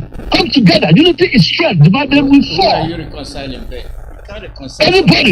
You can't reconcile anybody that is running against you. You can't reconcile with that person because we know the few that are bad. The really bad ones. Get rid of them. And I know quite a good number of people are kicked out of this movement that are not even supposed to be kicked. I don't care what it is. And somebody does not, so long as somebody does not threaten the movement, insubordination is not a reason to kick somebody out. You take his post and leave him there. I don't agree with you because but not firing people from the movement, and they go out there causing more trouble for us. They're causing more trouble for us. For us we should reconcile them. We have to do the right thing, and we are doing the right thing. We reconcile with our enemies. Tomorrow we will negotiate with Nigeria to share the wealth of this country.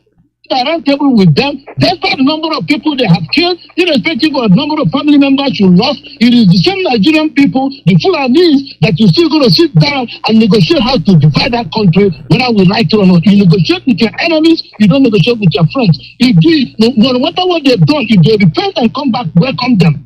Yeah, put them to a test. Ben, there is a big gap from what you're saying from reality, because we are talking about the government of Imo, the government of Biafra land, the government of Biafra not doing what they are supposed to do, not IPOB. They will not do what they are supposed to do. That's the point I'm making. They will not do it because their hands are tied. It is the people. It is the people. For them to jail, if they want them to do. It is we who will take them out. Exactly. We have given the people the power. We have given the directives. The people must follow the directives given to them. So it is people that are giving the directives that should consider what has been given, and those that are working against those giving the directives are the core enemies, and that's why we can have to reconcile with them. That's the way I see it. Whoever is working against our enemy, against us, we know who they are. We know who they are. These are very few people. There are not many. There are many of them, Ben. You see what they say from behind, you'll be shocked. Thank you, Ben. Okay, thank you, sir. Thank you. There are many green snakes in the green grass.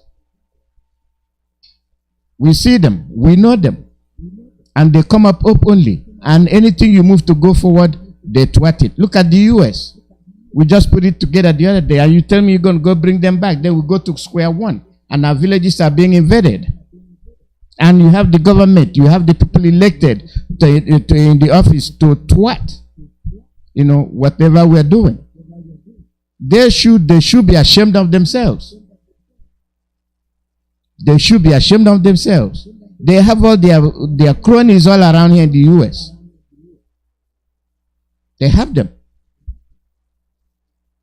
Every day, Lock Panther. Every day, you saw every day this and that. We are being attacked left and right. First, homes invaded. It's appalling. It's very, very appalling. We can't live that way. Caller, your name and where you calling from? Caller, your name and where you calling from? Dr. Chukwemeka, thank you for taking my call. Hello, my brother. Go ahead. We are listening. You hearing me? We are listening to you. Okay, sure. Okay, thank you. We're speaking to a brother who's the scavenger. I'm calling from Africa do Sud, South Africa. Thank you for taking my call. I greet our leader, Mazi Nnamdi Kanu, a prisoner of conscience, who set up this radio Biafra to educate us and let us know. Mazi, what I can tell you is that Radio Biafra is very powerful. And IPOB members, we are powerful. I'm telling you the truth. And we are very, very accommodative. But the people don't understand us really well. Because sometimes some of us, we talk of reconciliation. As I'm speaking to you right now, what our brother, Foreign is doing now is very, very powerful. Do you know that immediately this, our brother, Foreign, made a statement and exposed all where the security area is, the danger area is. The next thing you will hear is from a autopilot. He will broadcast the same way that he broadcast. That shows that the Radio Biafra is powerful. And but the problem is, we are not against that. We want everybody to discriminate information, to tell everybody. But what we don't want is, if to say we are in democracy, they have to pay us a radio right before they broadcast what we broadcast. That is it. But the people will say we are accommodate. We have accommodated. We are very, very peaceful. We are not against anybody. Anybody can do his own thing. But as he is doing it, he's not using our name. But he is stealing from our own information. But we don't care. We just want the good of Biafrans. Anyway, Mazi, what I wanted to talk this morning, you can see how the British... that means anything that is lake born must be very, very long. It has to be torn. And that is why the zoo are behaving, their media. Can you see how their media behave, how they lie, how they talk, how they talk information, even their security. They train even their security to be deadly. That they can even arrest somebody they are not sure of and detain him. Had it been one of them can even get angry and kill that two boys that they detained. Now they have got the person who did detain, and the worst thing that you can do is to defamation character, talk about somebody. Because when they are talking about these people, they now attach the name of his sister. You can see how this Zoom media, the British, train them. They train the DSS to be against we, the Biafrans. They train the media to be against we, the Biafrans. They train their police. Everything is against us. And now, instead of talking straight about the person who commit the crime, now they attack his sister. And not knowing the implication of calling the name of this woman who have got nothing. Because we say that one animal said, a monkey said that he didn't know he was carrying his child. He don't know when his child was plucking a tree or a fruit. So that woman don't know anything about what his brother did, but they are calling his name only to kill him. And this woman at his age now, he can even die because everybody will be pointing. Whenever they want to talk, they refer about her. This is what the Jews are doing to us. And that is why we are telling our Biafra people, you can see how they support. We are appealing to our Biafra brothers who support this, our oppressors. because they support them. And that is their support is what is killing us. That is what is making our move to be not to be smooth. It's not that we are not powerful. It's not that the ASN and all those people are not powerful. We are powerful, but it's because of the people inside us. Those are our leaders who are one of them killing us. And now you can see how we have been exonerated. How even the churches, the bishops, all of them are talking that we did not do anything. But the Zoom media have already said that this is what we did, what we didn't do. The British media, the British bias service, which is BBC now, who have turned the British bias service, now they talk lie against us. And that is what they have been doing. They have been killing us. When they kill us, they come out and talk what we didn't do. But at the end of it, some of our brothers will agree with them and play to their gallery. So we must know now the churches you have to call your brother to order, because he is now aiming. He have now paid 100 million, and you must know in heaven there is a problem for you, even in hell, because this 100 million is going to kill more than 50 or 100 people of your own people. And when these people come to heaven, you don't even know what you are preaching, or hell, and stand in front of you that you are the one who donates money for them. The only way you can apologize, the only way, at least we Biafra, we don't know when you go to heaven, you face that judgment, death or hell. Now, donate that 30 million to the cost of Biafra, so that we can secure our land. That's all. That remaining 30 million. That's the only way we can even talk about you. You must donate that 30 million. If you don't want to donate, it's no problem. We have been moving, and there is nothing you people do that can stop us. We don't know who you are, but we know that whatever happened to you, we are sorry. But what you did, you know what you did. Thank you, Biafrans, for taking my call. IPOB members, you are my blood.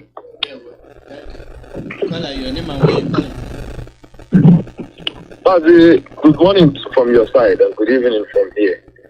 Mazi, thank you, sir. I won't take much of your time. Just want to say something. I want to thank Mazi Iyke so much for the expose that he's doing on Radio Biafra. Mazi Iyke, and then I also want to tell our brother, the one you're asking, reconcile who? He's been making these utterances, and maybe one day he tell us who he wants us to reconcile with. And he mentioned something that I did not like. He said the DOS should stop firing people. So I wouldn't know what he meant by that, because I think people should do their own and let the leadership do their own. Please, you shouldn't come to the radio and sound as if we are divided. We are not divided. People that decided to do the different thing, you cannot keep them. Mazi, sometimes because behind the mail we have more for the. I have when a message comes to me, I deliver it. I know one or two that I've said in 2018. Some of them are happening now. I know that okay. When God asked me to say this, I say it. Remember the thing I said about suicide? There's so many things, but there's something I want to say now is this bishop that paid 100 million, or father, the family or the people that helped him to pay that money should lift that man away from wherever he's residing. Change his phone. If somebody can give him a number from diaspora to be only using WhatsApp, because what he did by exposing what is happening in the East is exactly what the Nigerian government doesn't want anyone to know. So they might come after him. I have that like a vision. He must be very, very careful. Stay away where he is, and then make sure he's secured and don't use his phone, because he was tracked from his phone before he was kidnapped. It's not that he ran into those people. So something that was orchestrated. I hope our DOS will come to online, Mazi, the head of directors. Please, somebody should pass this message to him. I am saying Mazi Iyke from South Africa, to recall all civil servants in the zoo, whether they are in the north, most of them in the north. Let them come back home starting from A of them to B of them or to Z of them. If you're serving in any private sector in government, teachers, universities, or whoever that you are, also the police and the army, they should return back to where they come from. The reign that these people are drawing is just very, very close. Mazi, thank you. Thank you very much. Thank you. These are the things we go through. We expect so much and get frustrated. We have an issue that we must resolve by ourselves and not let people come in to do otherwise. They come in, they search our homes. And those that are responsible cannot say, why are you searching the homes? What are they looking for? And not only are they searching homes, they are killing the people. They are killing the people. Call out your name and where you calling from. Mazi, good afternoon from here. Good morning and welcome. Thank you, sir. My name is Mazi, Mazi, I want to say my little contribution on what is happening in our land. Now, you know, sometimes I ask if we are cost tribe or tribe cost of. You see, Igbo presidents that made these people to spill our blood in the streets of our land. Today, all these people, all these intellectuals that call themselves elders, today, they are saying again that Atiku is a friend of Igbos. Atiku is a friend of Igbos. Atiku is Igbos in law. That we should not see him. You see, you know, when we talk of these people, some people will be saying all sorts of rubbish that we should sort our elder. We should sort our elder. How can you respect people like this? How can you respect people who don't protect their own? How can you respect people even who insist in their own pocket first before their people? Selfish interest. How? I used to say that information is useless in the hand of black people. Information is useless. All the information we have been getting since, there's danger, and when you know something is happening, today, the thing is happening. In fact, the thing is in our domouth. And they still facing 2023. All of them, all the Southeast politicians, they know that Buhari is no more. All of them, from A to Z, they know that Buhari is dead. But because of, it's your turn, allow them to please their turn so that it will reach Southeast, Igbo presidency. That is why all of them keep rich. That is why we are dying. Because they want Igbo presidency. Now, nobody is talking about that Igbo presidency again. No, even to insist, even to agitate, nobody. I don't know the kind of time. Sometimes I feel like it's not my time. Honestly. These people in fact, they are worse than Python.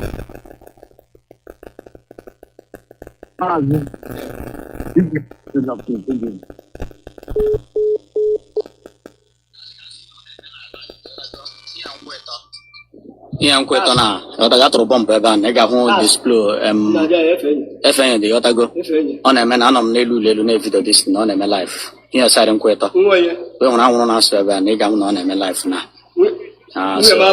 nke a na ya na-agwa gị na ọ na-eme live na nkwetọ na ọ na-eme ebe ahụ ndị ebube agụ nọ atụ ile anyị gara anụ sandụ egbe anyị ga-anụ sandụ egbe ọdago na stadion ebe ahụ ndị ebe agụ nọ ụmụazị abịara ụmụ ọma bịara ka ka achọpụta ife na-eme asụọla bọmbụ again ụmụ ọma nọ ebe a na life unu ga-afụfụ ihe na-eme asụọla another one ị ga-ahụ smoke na-apụtanụ gasị smoke na-apụtanụ efere ya ọ na-eme life na ọ na-eme life ọ dị tọkọtọkọ ọdago ọ na-eme life na anwụrụ na-asụ ebe a na ana m vidio ka ọ na-eme ugbu a ị ga-anụ ụda egbe ị ga-anụ ya life ọ bụrụ sọnsọ m na-anụ ya nekwa anwụrụ akwa ebe atụla bọmbụ 2 times na ụmụ ọma bịakwutere ha na-ebu ndị aka ha dị ọcha egbere ka ndị agha dị ọcha ọdago ọ na-eme life na anyị amadị ndị bere ebe a mbọtụ bọmbụ ka a tụrụ ebe a na ịgafe ụtọ si. Oh yes, and you are having House of Representative and nonsense saying they are representing the people, and the same people that took that oath are watching the government destroy their own people. That is core and unwarranted foolishness. Core and unwarranted foolishness. As we speak, they are bombing villages. You're hearing it. It's going live. Then what all this political nonsense? Our people must rise up. They must rise up. 2 days ago, I stood up and said the army must leave. This is why. This is why they must leave. They did not come to protect you. They've come to kill you. And that is what they are doing.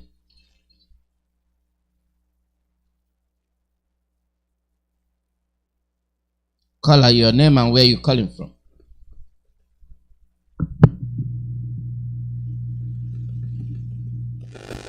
Call out your name and where you're calling from.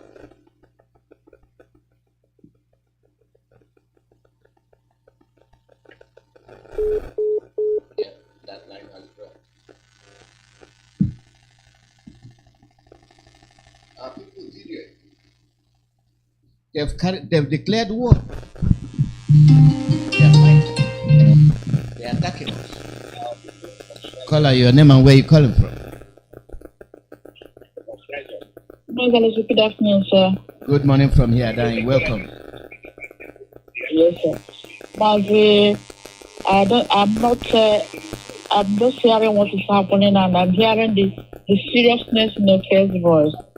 Okay, I'm seeing now on the Facebook, our boy is burning. The first 3 days they've just left. And Nachi, the boss stood up and said, we can't take this anymore. We have to drive the soldiers out. And I heard that people are that bomb is going on now. We don't have it. We let us just leave everything we are doing now. Let's leave everything we are doing now and shut our shops down and face these people. We have nobody. We have nobody. We have only ourselves. Hello? We are listening to you. Hello? We are listening to you. Go ahead. Okay. Oh, sorry. We can't be watching them again because we have nobody. We have ourselves and God. We can't leave them to slaughter us. They are all around us now. So please, if we have to have an emergency meeting to shut their shops, shut the whole country down, shut their shop down, shut schools down. Everybody go home. Let's take these people man to man. We can't keep quiet. If we don't shut the whole of it down, they're finishing us. We have to shut it down. We need an emergency meeting. We need an emergency meeting. We can't keep quiet again. Don't hope on the ministers. Don't hope on any of them. They're putting out. They are not there for us. They are there for themselves and their pockets. Mother, please, let us know what you're doing now. This is no more joke. It is no more joke. We don't leave them to slaughter us all. Take it easy before it gets to you. Just don't get drown with it. You know, we will do our best. You know, it doesn't please. I know. I'm ready to go home also. Put friends myself. That's okay. We'll be there. They will.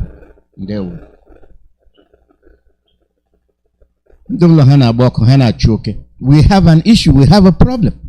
And you get people going in different direction. DOS is telling you, stop this, do that. No, they are going in different directions. This is not time when you want to say, please, okay, forgive you. All right. Show your true color. We will accept it.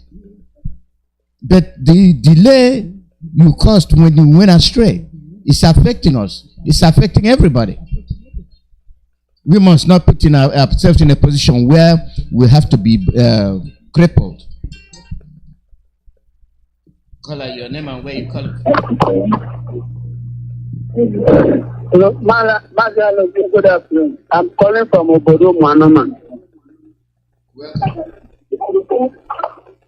Thank you. Please, about what is happening in Biafra land now? I am supporting the last caller, the lady that called last. Hello? Mazi, go ahead. We are running out of time. We are listening to you. Say it quickly. I am supporting the last caller. Yeah. Thank you. Thank you. Caller, your name and where you calling from? Mazi Iyke. Good evening from Biafra land. I'm calling from my location because things don't change. My name is Mazi Iyke. I will say this. Elohim, Chukwuka Diama, bless our leader, Mazi Nnamdi Kanu, guide him and protect him, and give him more wisdom, more strength to hold this time fire. And all the DOS, never change your mind, never think, everybody who are saying this, never change. Chukwuka Diama, bless everybody, all the IPOB, good ones that are working hard to make sure that we are free. Elohim, bless everybody, and tell everybody who are contributing one way or the other back a million times. Mazi, Biafrans, I'm calling this evening to let everybody know this. We are fighting war we don't know about. These people, I want to ask you this thing. If you are clever, you understand. Somebody who killed your father, if he see you, do you think that the person will leave you or he will kill you too? Answer it by yourself. What we are seeing in Biafra land is too much. We are being killed every day by day, and the people are keeping quiet. Who caused it? Politicians and religious people, because they are going all around, inviting terrorists into our land, and every day our men are missing every day. So Biafra, there is nothing we can do, only to stand up. If you hope that the people will come and fight your own battle, no.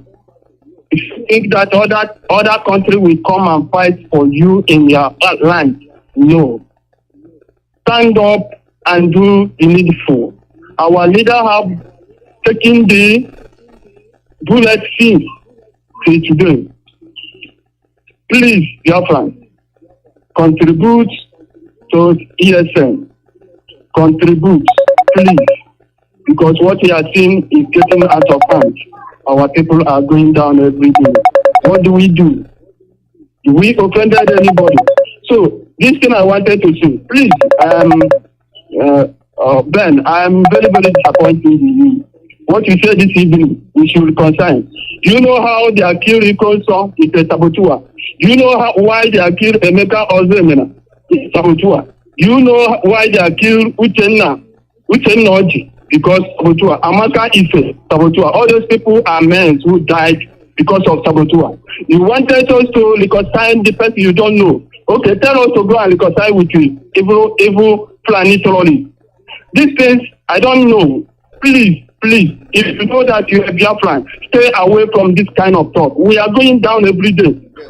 See, if we don't do, thank you very much. Please. We are almost out of time.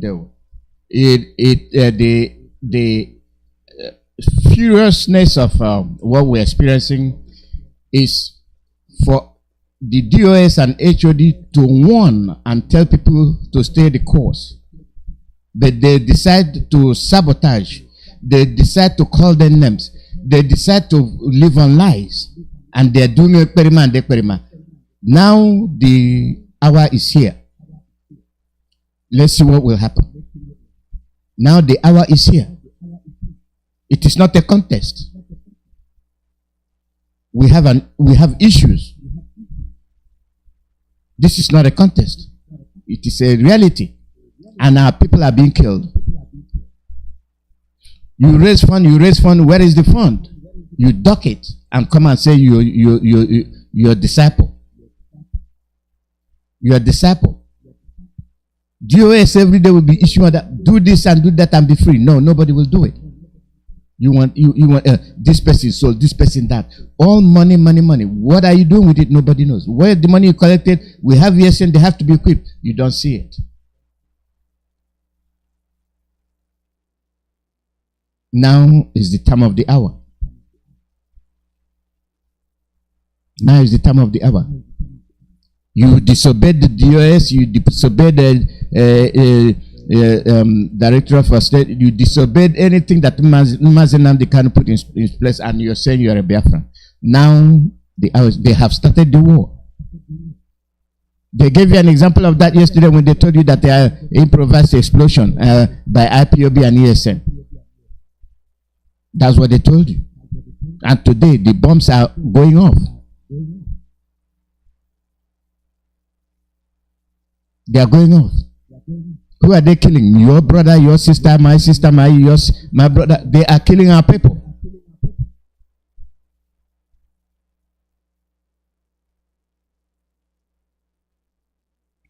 I don't know what to say.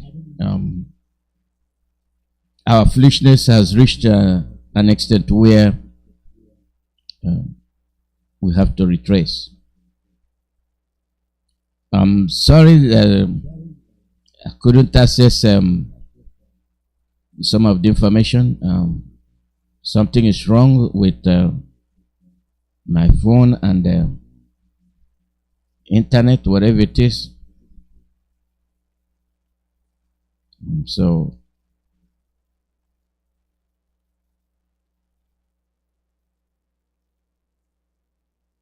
sorry, we're going to end the broadcast here.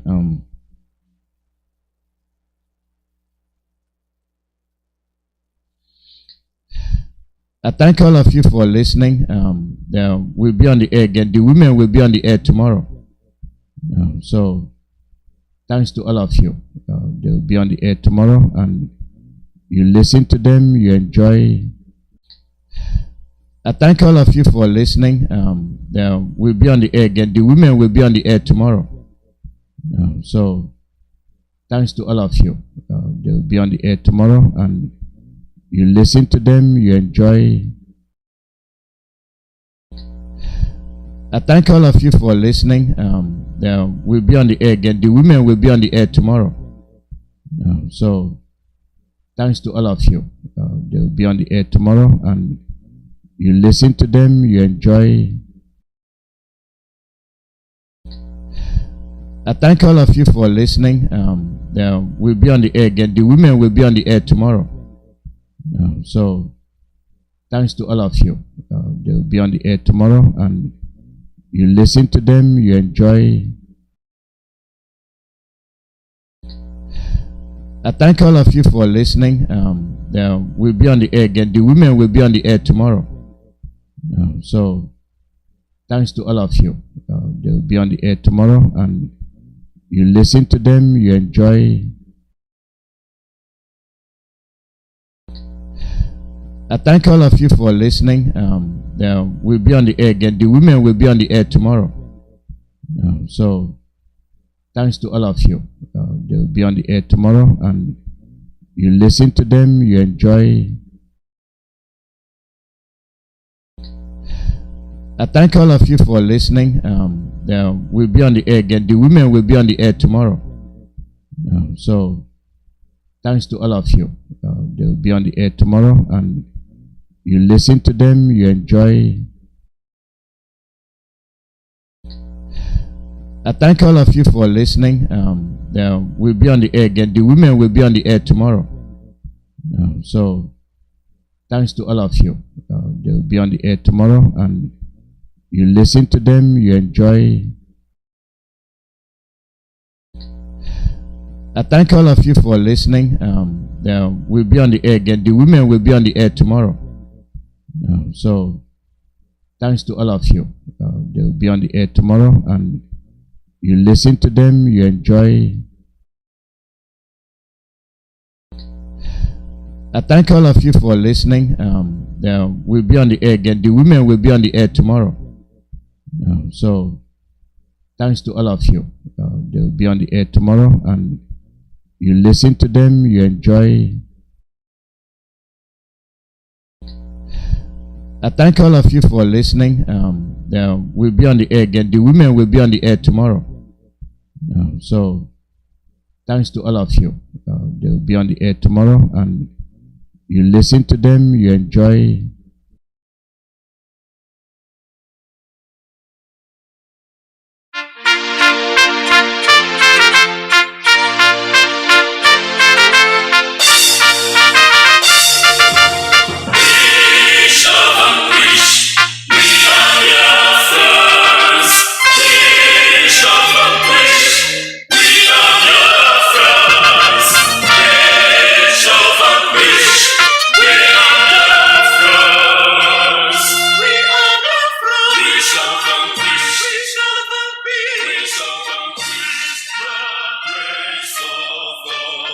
Great Biafrans, wonderful people and beautiful people, lend me your ears.